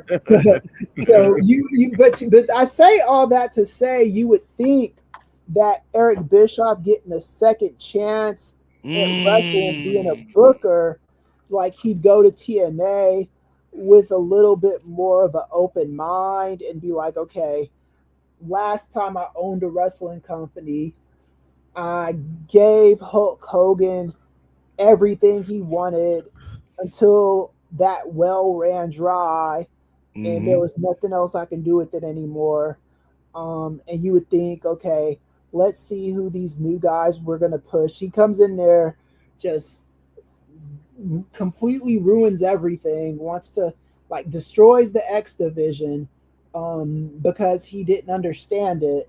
Got rid of the ring. Well, and I understand going back to the 6-sided ring. I really do, especially when I talk to wrestlers. There's so many of them that hated that fucking 6 sides ring. But there's a way you do it, you know.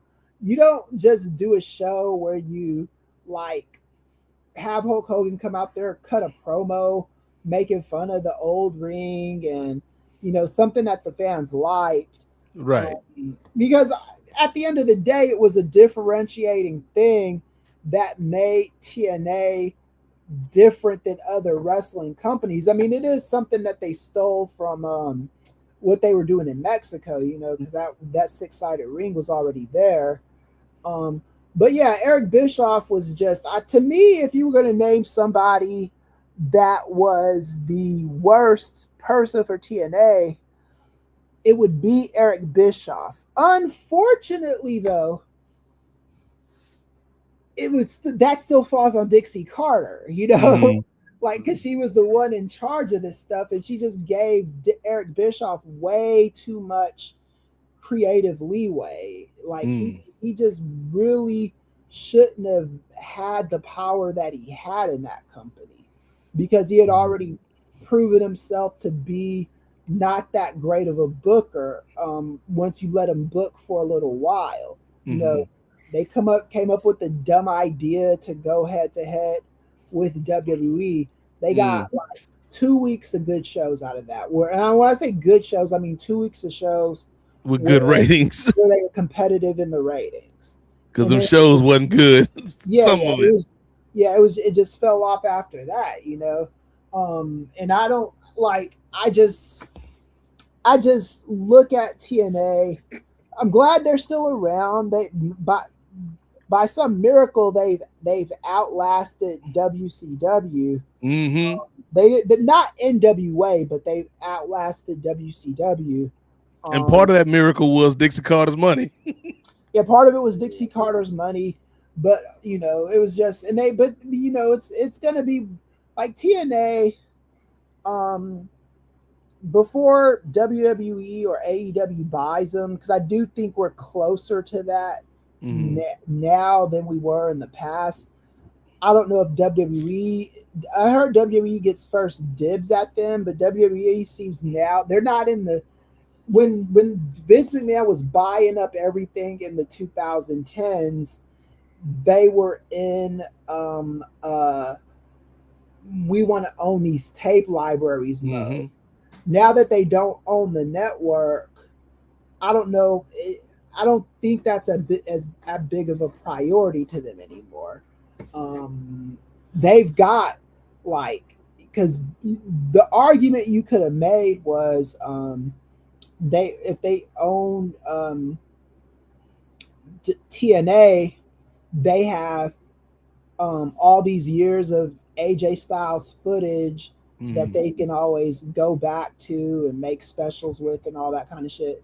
But AJ Styles was with WWE for 10 years, you know, so they've got 10 years worth of footage with or 11 years worth of footage with AJ Styles. So I don't really know what WWE will want to do with that.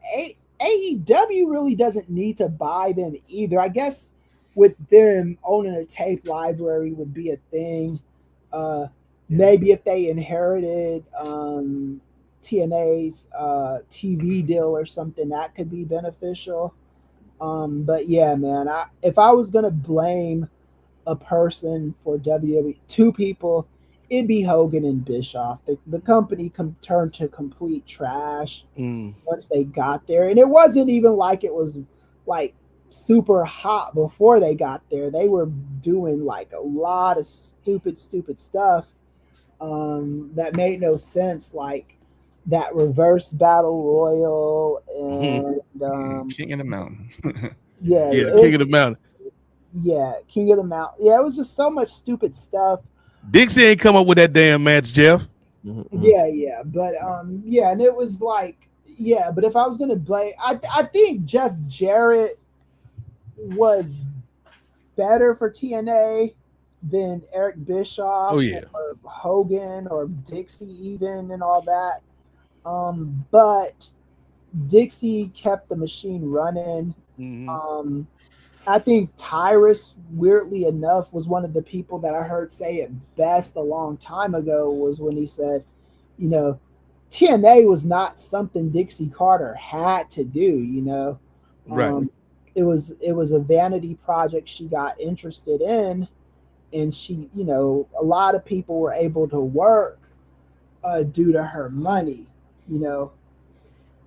My regret for TNA at the end of the day is just like I said, I don't think they were ever a serious company. I think they were like Tony Khan came in, and I'm not trying to wax Tony Khan here, but Tony Khan came in as we are going to be a challenger brand. He wasn't. He didn't come in with the attitude that we are going to destroy WWE, but he was like, "Look, man, WWE is putting out bullshit right now.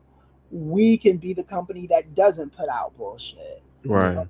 And we could not put out bullshit, and we could pay our wrestlers. Right. That's the big thing. He had the money to back it up. Right. Yeah. And that's always going to be, I think, the biggest impediment with TNA is that they had money to pay some guys. If it was a Kurt Angle they were getting, you know, Kurt Angle I think was making 7 figures there. Sting was making decent money. You know, but everybody else there was kind of going there for taking pay cuts and shit like that. It's just it's a sad story, but it's also, you know, kind of a story of triumph because people still work there. And they're still around, so you know, hey. And that's true. Real quick, I wanted to get back to what you asked me before we got on this topic, brother Chris. From what I could see, it says Mercedes Moné is on a multi-year deal, which is presumed to expire in January of 2027, but there's no concrete report. Oh, okay. Yeah. So she's coming due soon then. Yeah. If it's 2027, yeah. So, but yeah, I totally agree with you, brothers. Yeah, I just think it's always been a rocky history, and like I go back, like I was like right out of high school and doing like community college when they were doing the whole weekly pay-per-view thing, and it was like, what is this thing gonna be? And so it was kind of crazy to see the different ships and the ebbs and the flows of the company. Like you mentioned, the old adage, brother Nate, is 3 sides to every story. And I think even like ahead of this, Jeff Jarrett was trying to get ahead of it with doing interviews with different platforms. Like he was doing an interview with Chris Van Vliet, trying to jump ahead of it. And like, yeah, I saw that interview too. Yeah. You just saying, oh well, I actually the WWE, I was actually still under contract. I wasn't really fired, so I was able to still get a paycheck up until we formed TNA and all this stuff. And I was like, oh, sure you did. But yeah, it's just crazy to see the great talent that did pass through there. But like you guys mentioned, and I do want to ask, like, and maybe I should look this up. As far as Dixie Carter's involvement with the company, it might have been maybe shorter than even like Tony Khan's involvement with AEW, right? Like AEW might have lasted longer than Dixie Carter was involved with TNA. Probably. How long has AEW been in business? Since at least 7 years, right? 2019. Yeah.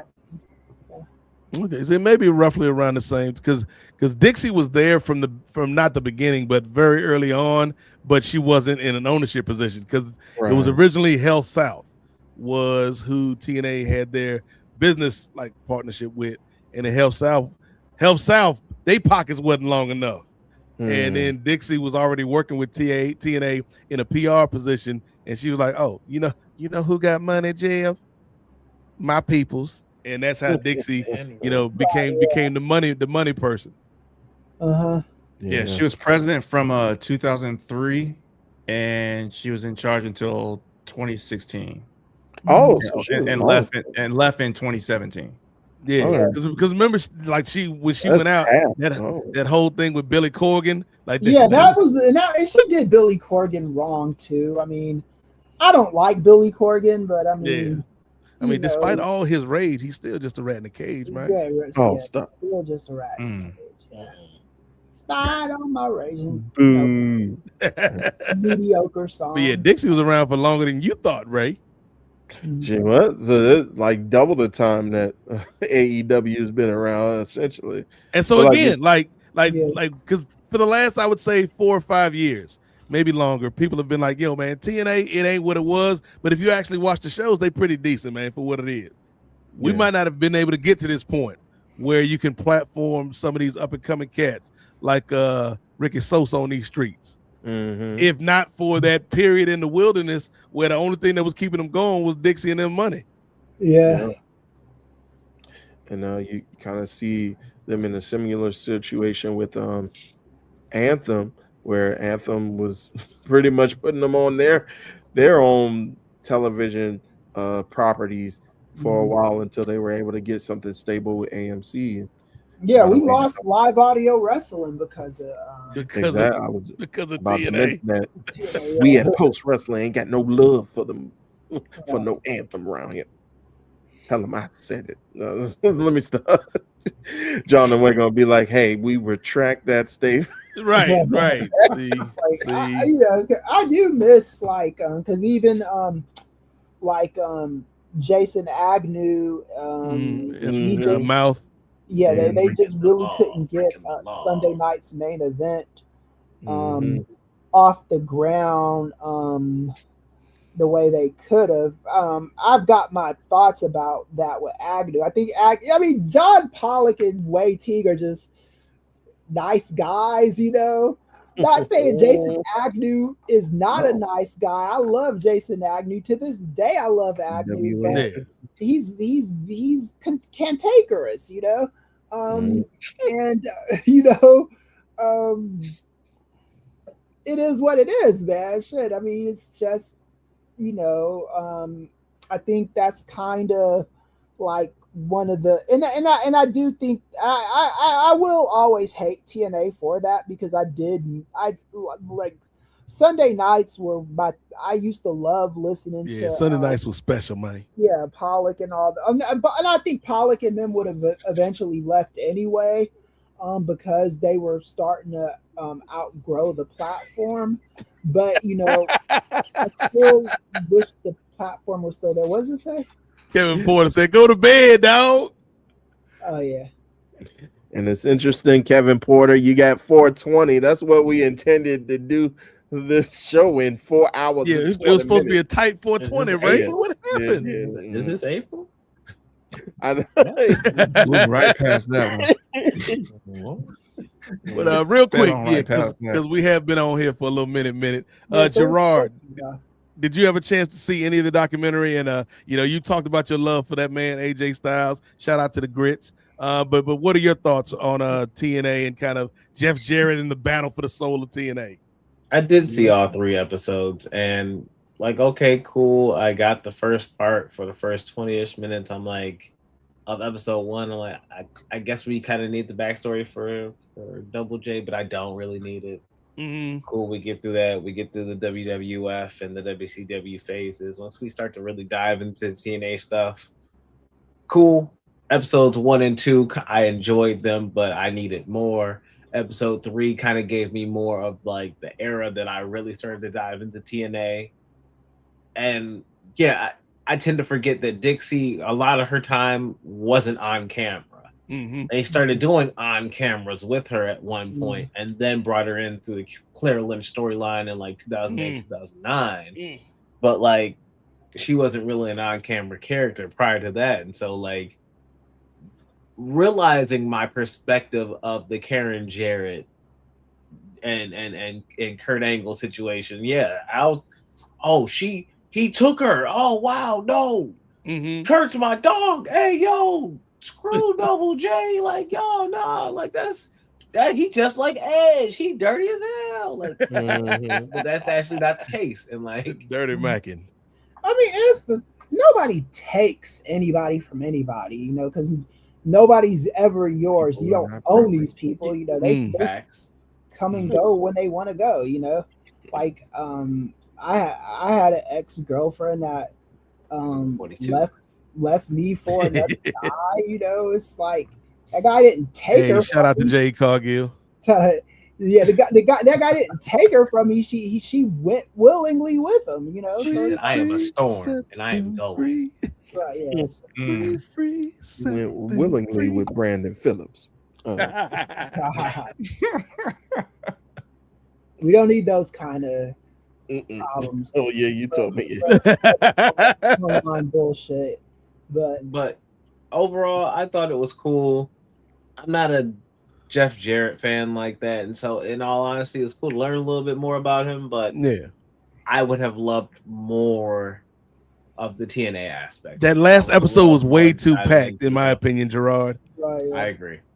Because also trying to mix in, and then I fell apart. I went to rehab, Global Force. I came back. Now I'm in the WWE. That was my last time in now TNA. AEW. Then I came back. Yeah, and it's just I don't know, and they're and TNA's under different leadership now. No, the company wasn't the same and it didn't feel like I hear you. We get the Jeff Hardy story that, like, of course, that's an important part in TNA history, but it didn't fit with the narrative they were telling. Yeah, that came out of, and so like if I could have more TNA and less Jeff Jarrett, cool. Or if it's just gonna be Jeff Jarrett, cool. I hear that, but like just stick more focus to him and don't try to blitz everything into this one storyline. Like, because we're going to talk about going head to head on Monday nights as well. We're going to talk about all these different things. We're talking about bringing Jeff back in this fashion, or using Jeff as a negotiator or somebody to push to get these characters or these people to sign for TNA. Like, I don't know, we were all over the place. I'd like to really stick to, if we're going to bring Jeff in it, Jeff as the wrestler / owner, and then really for his ownership mind and him trying to be a talent amongst the company, and the people and players amongst that is what I'd rather have a bigger focus on than just, because it felt like they were trying to have a nice, tight, neat story of, okay, yes, he started off here, love of wrestling, boom, boom, boom, boom, boom, boom, boom. Because most times in Dark Star of the Ring, they kind of leave you with a, and here's a pit in your stomach kind of feeling at the end. And so it felt like by the end of this, they're like, hey, look, he actually wasn't cheating, and he wasn't cheating. He wasn't having her commit adultery in her actual relationship or anything. They were already pre-separated years prior, actually. So he was on the up and up. This is on the up and up. He's now good. He's clean. He's great mind business, and basically, remember that little boy. He's been through a lot. Now he's now a grown man who's in the wrestling business doing what he loves. It felt like a happier story they were trying to tell, and so get it from a Jeff Jarrett documentary perspective. But I would also love more on the downfall of TNA. There's a 32-minute good add-on piece that on Post Wrestling that was done. I wish this could have came out like when Jerry Jarrett was still alive too, because he went through his trials and tribulations with TNA. You know, Bullet Bob Armstrong too. You know, it's like there were some influential guys with TNA from the beginning that just aren't here to kind of tell the story anymore. We were missing Mike Tenay. Like, I think Mike Tenay would have been a voice that could have added a lot to it.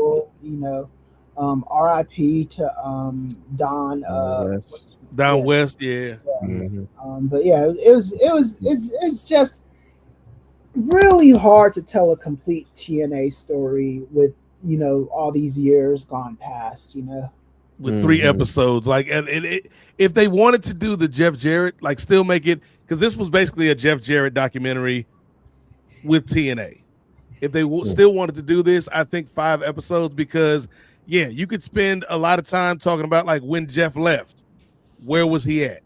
Right. And then, because, like, I think Global Force is fascinating. Just the fact that my man had the audacity to come back with the Global Force joint, like that to me, and I may be the only one, Gerard, that could have been a whole episode by itself. Yeah. Hey, Global Force Gold. Do you remember that shit? Yeah, that Global Force Gold is about 15 minutes. I'm good, man. I didn't get a chance to watch the documentary. I did hear some of the podcasts that Jeff Jarrett was on. Did they cover anything about Ring Ka King? Because I mean, you talked about Global Force. So. I mean, like a blitz of a second of it. Like a blip. Like they showed like some clips of it, and they talked about like his time.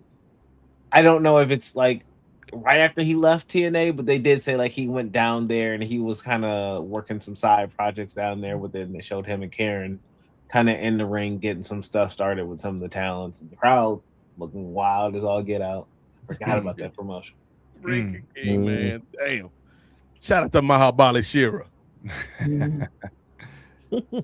Yeah, like TNA is a fascinating subject, and like I think John and Wade said it, like the nostalgia that people had maybe 15 years ago for like ECW and WCW, like we're now at a point because everybody gets older, Ray, unless you don't.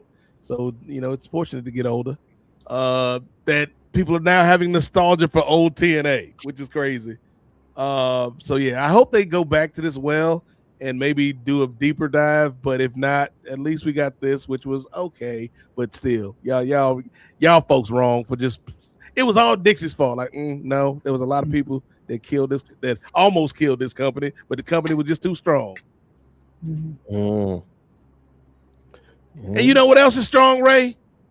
What's that?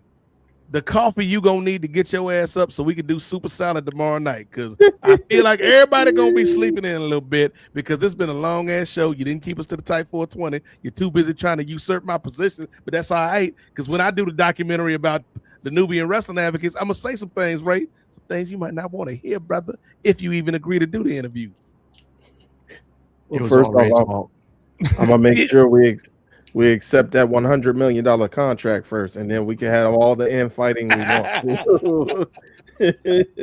I just want the one scene where Gerard's like, and Ray was tripping, and I took that personally. This is gonna be called the Two Ways of Ray. Two-part episode. Two-Face Ray. And on that note, this has been an end to another exciting, brisk edition of the NWA podcast presented by Post Wrestling and powered by the Nefarious Media Network. Let's go around the horn one last time so we can send these good folks to bed. Your man, Mr. 420, said he got work in like 3 hours. So Martin Bushby probably already got off the train by now. So Jay Lacey, main event Jay Lacey, what you got going on? Let the people know where they can find you and anything else you got to say. As always, thanks again for the platform. Shout out to John and Way. You can find me on Instagram at Jarrett_wins. That's all caps JEREK_wins. Same thing on Blue Sky. You can find me at the Nefarious Media Network. Doing Styles Break Fights. That's more of a mixed martial arts type of program that we got. I ride shotgun with Two-Way Ray. You on that show, Jay? What was that? I said, you on that show? I thought Gerard was on that show. I thought that was me. We both look alike. Sometimes I tag in my stunt double, and that's what happens. Right? Also, speaking of Gerard, Miz and Sandoff. Ring Theory coming up. Yeah, we got Ring Theory coming up. Talking about some of our the shows that we got, the PLEs, and some of our wild takes that we have on some of the talent on there. So we got that coming up later on this month. We're recapping the Redemption. It's not Redemption. Is it Redemption? Yeah, Redemption. I guess it is Redemption. I kept wanting to call it Retribution for whatever reason. We're not going to revisit that. But Retribution featuring the Confederacy. Wow. Oh, yeah. None of that. Zero buys. Right. So we'll be recapping that later on this month. And also you might catch me on the parlay later on sometime soon this month too. So keep it locked on the Nefarious Media Network for all things Nefarious, and follow me on those platforms. Good stuff, Jay Lacey. We appreciate you, brother. Hopefully them folks got out your mentions now after the press conference, man. Let this brother live, y'all. It's all good. All good. Let's go over to your tag team partner / stunt double, Gerard Downtown Brown. Appreciate you as always for hopping on the NWA podcast, my good man. Anything you would like to promote and say to the people as we get out of here? Ring Theory. We are going to be diving into definitely Redemption. We're going to dive into whatever comes for SummerSlam. The last couple things that could possibly even happen before that. We're also might have some live footage from a Dynamite and some anything else I can make happen of that. So keep your eyes tuned, peeled in for Ring Theory right here on Nefarious, right here on the Ring Theory / Head Cannon Grabs channel on YouTube. So subscribe, join us for the drive for 500. That's it. Talk to him. Thank you, Gerard, as always. And yes, as Gerard mentioned, we do have, of course, the main Nefarious Media Network YouTube channel, but splintered off from that, we've got a YouTube channel strictly dedicated to Ring Theory, which is Head Cannon Graps and Ring Theory. And then we've got the Styles Break Fights channel. So if you're into MMA and combat sports, make sure you click that subscribe button so you can be notified when we drop new content. Chris Ely, Professor. What would you like to say to the people? Let them know about this Substack that's taking the world by storm, and where else they can find you. Yeah, just catch me on Substack, Christopher Ely. Just search the name with Christopher with a K. And then I actually introduced paid tiers to my Substack. People are already paying me, but now I've gotten like bonus content there for people that are paying, like stories from like childhood and stuff like that. So started that today. I think the first story is my when I found out that Bill Clinton and Al Gore like murdering babies. Very interesting time in my life in Knoxville, Tennessee. So check that out. And just check us out. And like I said, we're gonna the crew's gonna be at a few more press conferences this year. We got Chicago. If Ray's committed to the Philly show, he hasn't committed yet. But, that's how it happens, Ray. You already committed, brother. but the Philly show and the ROH show. So check out those press conferences. If Gerard decides to go to the Chicago show, just check us out. Good and then stuff. there's I might consider going to Full Gear in Arizona, but the downside of that is I'm gonna have to go to Arizona. I always like going to Arizona. Hey, you can kick it, man. Go to grab some lunch with Kristen Cinema, man. Make a time of it. Yeah, Phoenix is a good town. It's just like it's not as easy to drive to as like Vegas or Northern California or something like that. Like Phoenix is a little bit. It's not a hard drive. It's just not one I always like making. And Phoenix, I don't know if it starts cooling down in Phoenix in November, but I know it's hot as hell there usually. It's not my cup of tea. We'll get you a vegan cheesesteak and a Coke. You'll be just right. Maybe a little barbecue cauliflower on the side. What is Arizona's like specialty meal out there? I don't like know. Southwestern cuisine. Yeah, something. Mexican food. Something with a lot of cilantro in it. I'm guessing. Yeah, probably. Some black beans. Some. Well, thank you, Chris, as always. But speaking of cilantro, let's go to that old backsliding vegan Ray Williams on these streets. I want to get a vegan cheese steak. You ain't slick, brother. You ain't slick. But Ray, we appreciate you, even if you did try to usurp me earlier. We still appreciate you. No hard look, much like Triple H when Cody smashed his throne. I ain't gonna hold it against you, brother. You can still be QB2 out here. But Ray, we'll let the people know what you got going on. Tell them about this week in MMA and anything else that you would like to promote, or anything else that Kate from Montreal tells you to promote. Stop it. Love you, Kate. Well, first off, hey, Phoenix, it could be worse. You could be West Virginia. No offense, West Virginia. Damn. Unless you're a part of the Confederacy. Now you ain't going to that show for real. Waiting for your ass at the state line. There he goes, fellers. You need to leave. I ain't going nowhere. Got your vegan cheesesteak right here, buddy. Made by Mr. Smith and Wesson. Ain't going nowhere near that. Hot and ready. You ain't got to worry about me, Joe Manchin. Yes, brother Nate. You did mention SBF Styles Break Fights.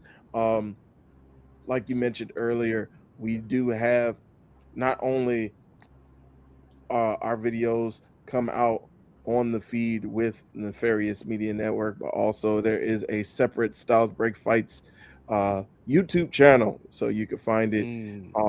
Just type in either Styles Break Fights, or you could go to youtube.com/2way Ray, and it'll pop up that way as well, where we'll have our traditional monthly shows where we recap UFC premium numbered events, PNEs as I like to call them, with myself and the good brother J Lacey. Rod Brown. Crazy. J. Rod Brown. Crazy. So, and by the That's way, his government name. We also sometimes do have live watch along of the premium numbered events for UFC, in which Gerard Brown has participated in the chat. So I appreciate that, brother Gerard. Yes, I have. And if you're a patron, we do put out the live links, so you could join us and watch along with Ray and Jay and whoever else shows up for the UFC fights. Indeed. And as brother Nate alluded to as well, we're trying to get something weekly off the ground, named This Week in MMA. So usually with our regular monthly shows, they kind of go a bit long because we're doing a full, thorough recap of the previous pay-per-view or previous premium numbered events. Say that 5 times 5. With This Week in MMA, they're pretty much just quick hits, kind of similar to how John Pollock used to do the news updates specifically for the Post Wrestling Cafe, where he does like 10 daily 10-minute hits about what's going on in the world of professional wrestling. That's similar to what I'm doing with This Week in MMA, a weekly thing, hopefully to get out every Saturday prior to any big shows that might be coming up later on in that particular day, just to give you a quick preview. So last week's This Week in MMA was giving us a preview of the UFC Fight Night, well, a quick review of UFC 329, where there was a barn burner for the main event against Conor McGregor and Max Holloway in their rematch. So gave a quick review of that. If you want more detail, you could go to the full SBF show. But then also in This Week in MMA gave a preview of PFL, Professional Fight League, having their card in Austin, Texas, as well as the UFC having a fight night card in Oklahoma City, with the main event being former welterweight champion Kamaru Usman going back to middleweight for a second time to head up against former UFC middleweight champion Dricus du Plessis. So that was a barn burner. You can look forward to the review of that next week for This Week in MMA. So just keep an eye out for that. Matter of fact, let me go ahead. So wherever you see this particular logo, bam, all right there. That'll be every week, every Saturday at noon, hopefully to get out by every Saturday at noon. This Week in MMA. So that's all I got. I know, brother Nate, I'm going to be joining you soon, later on today in a couple shows. So I know you may want to give more information about those particular shows, brother. Yes. So again, check out all the good work that Ray's doing. Speaking of good work, Ray, the impossible has happened. I shook up the world. I beat Martin Bushby. I shook up the world. Upset in our WNBA fantasy league. So that's neither here nor there. But just know, Bushby, as you riding on the train, feeling sad in your feelings, man. Hey, it's just a game, baby. It's just a game, Martin. My British broham. But anyways, as Ray mentioned, check out the Nefarious Media Network for all of this content, man, all these programs and conversations that we're having around the world of sports and politics, pro wrestling, pop culture, video games. Like we're just trying to, man, improve the quality of this space one show at a time. And to that effect, later today at around 6:05 Eastern, we'll be back with another episode of Super Salad. Super Salad, talking about Supergirl, the latest film from James Gunn, DCU. So we're going to talk about our thoughts on the film, which has been getting some lukewarm reviews critically, some decent audience scores, though. but not a lot of money at the box office. So we're going to talk about White Girl Wasted, not only alluding to Kara's proclivity for drinking, but also was there wasted potential in this film that Ray has seen, I've seen, and our host OG Rachel Eiley have seen. So I already heard from Rachel Ray that she really enjoyed it. From the little bit we've talked about it, you dug it. So, and I've got my thoughts about it. So we're gonna have some fun on Monday talking about Supergirl, and then later that evening, Ray will be joining me as we cross the line, not at the Impact Wrestling, the TNA, but we're going to cross the line to go speak to our good friend Justin Goodrum and the crew over at Hoopsology, talking a lot of hoops and probably some wrestling too, because Justin is a wrestling fan. So that'll be at 8 o'clock tomorrow night, 9 o'clock. Real quick, also be a person who finally got off the schneid and got his first victory against he beat Brandon, contributor here, Brandon from New Jersey. So Brandon, yeah, you so worried about making these jokes about Sharon Moore, you need to be worried more about your damn fantasy team, Brandon. How about that? Take that for data. But anyways, just go to Nefarious Media Network on YouTube. Make sure you subscribe, and because we really appreciate it, and we really appreciate everybody here, man. It's 3 o'clock in the damn morning, and we got 33 people still up rocking with us live. Y'all some savages, man, and we appreciate it. But we need to go to bed. Y'all need to go to bed. So let's get out of here. First of all, I want to send a shout out to the proprietors of Post Wrestling, John Pollock and Wei Ting. Salute to those good brothers for allowing us the platform to do this each and every month. Not many people would allow us to have a show like this in the first place, let alone one that eats up 6-7 hours of their programming schedule. So we definitely appreciate the lead. 6-7, Ray. We definitely appreciate the leeway and the freedom that they provide us. Want to give a shout out to Austin James, who is the creator of the logo for the NWA podcast. Shout out to that good brother. And of course, we want to give a shout out to the architect, the visionary, the revolutionary behind one of the coldest theme songs in the wrestling podcast space, Righteous Reg. Shout out to him, Phil, and the good people over at Grapsody. But Reg did a hell of a job with the theme that you hear each and every month here on Post Wrestling. And finally, again, shout out to you, the listener, the viewer, the watcher, whether you're watching in real time or you're watching 6 days from now because it took you that long to finish the whole show. I ain't mad at you.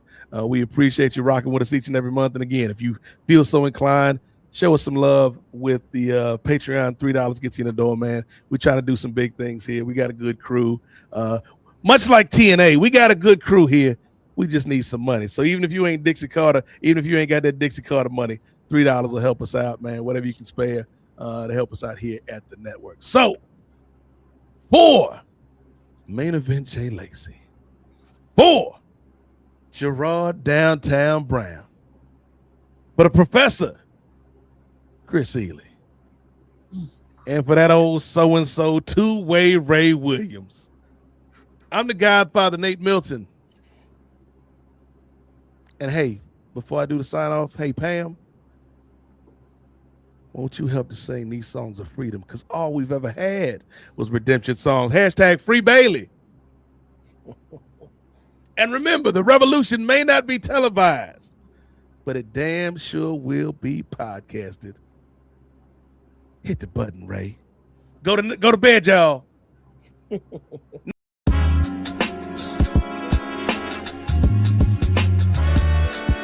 Yo, it's Righteous Reg. It's a case for the safe, keep a space for the Nubians. Unfiltered, off kilter, the professor, the godfather. Post wrestling, the NWA, not keep guessing, The views and expressions, you know the rest. It's pod excellence, get the message. Advocates for Nubian wrestling, you're listening to the best again. Black wrestling in the ring we invested in. Nubian kings and queens we invested in. It's for the culture and we reppin' it. It's for the culture and we reppin' it.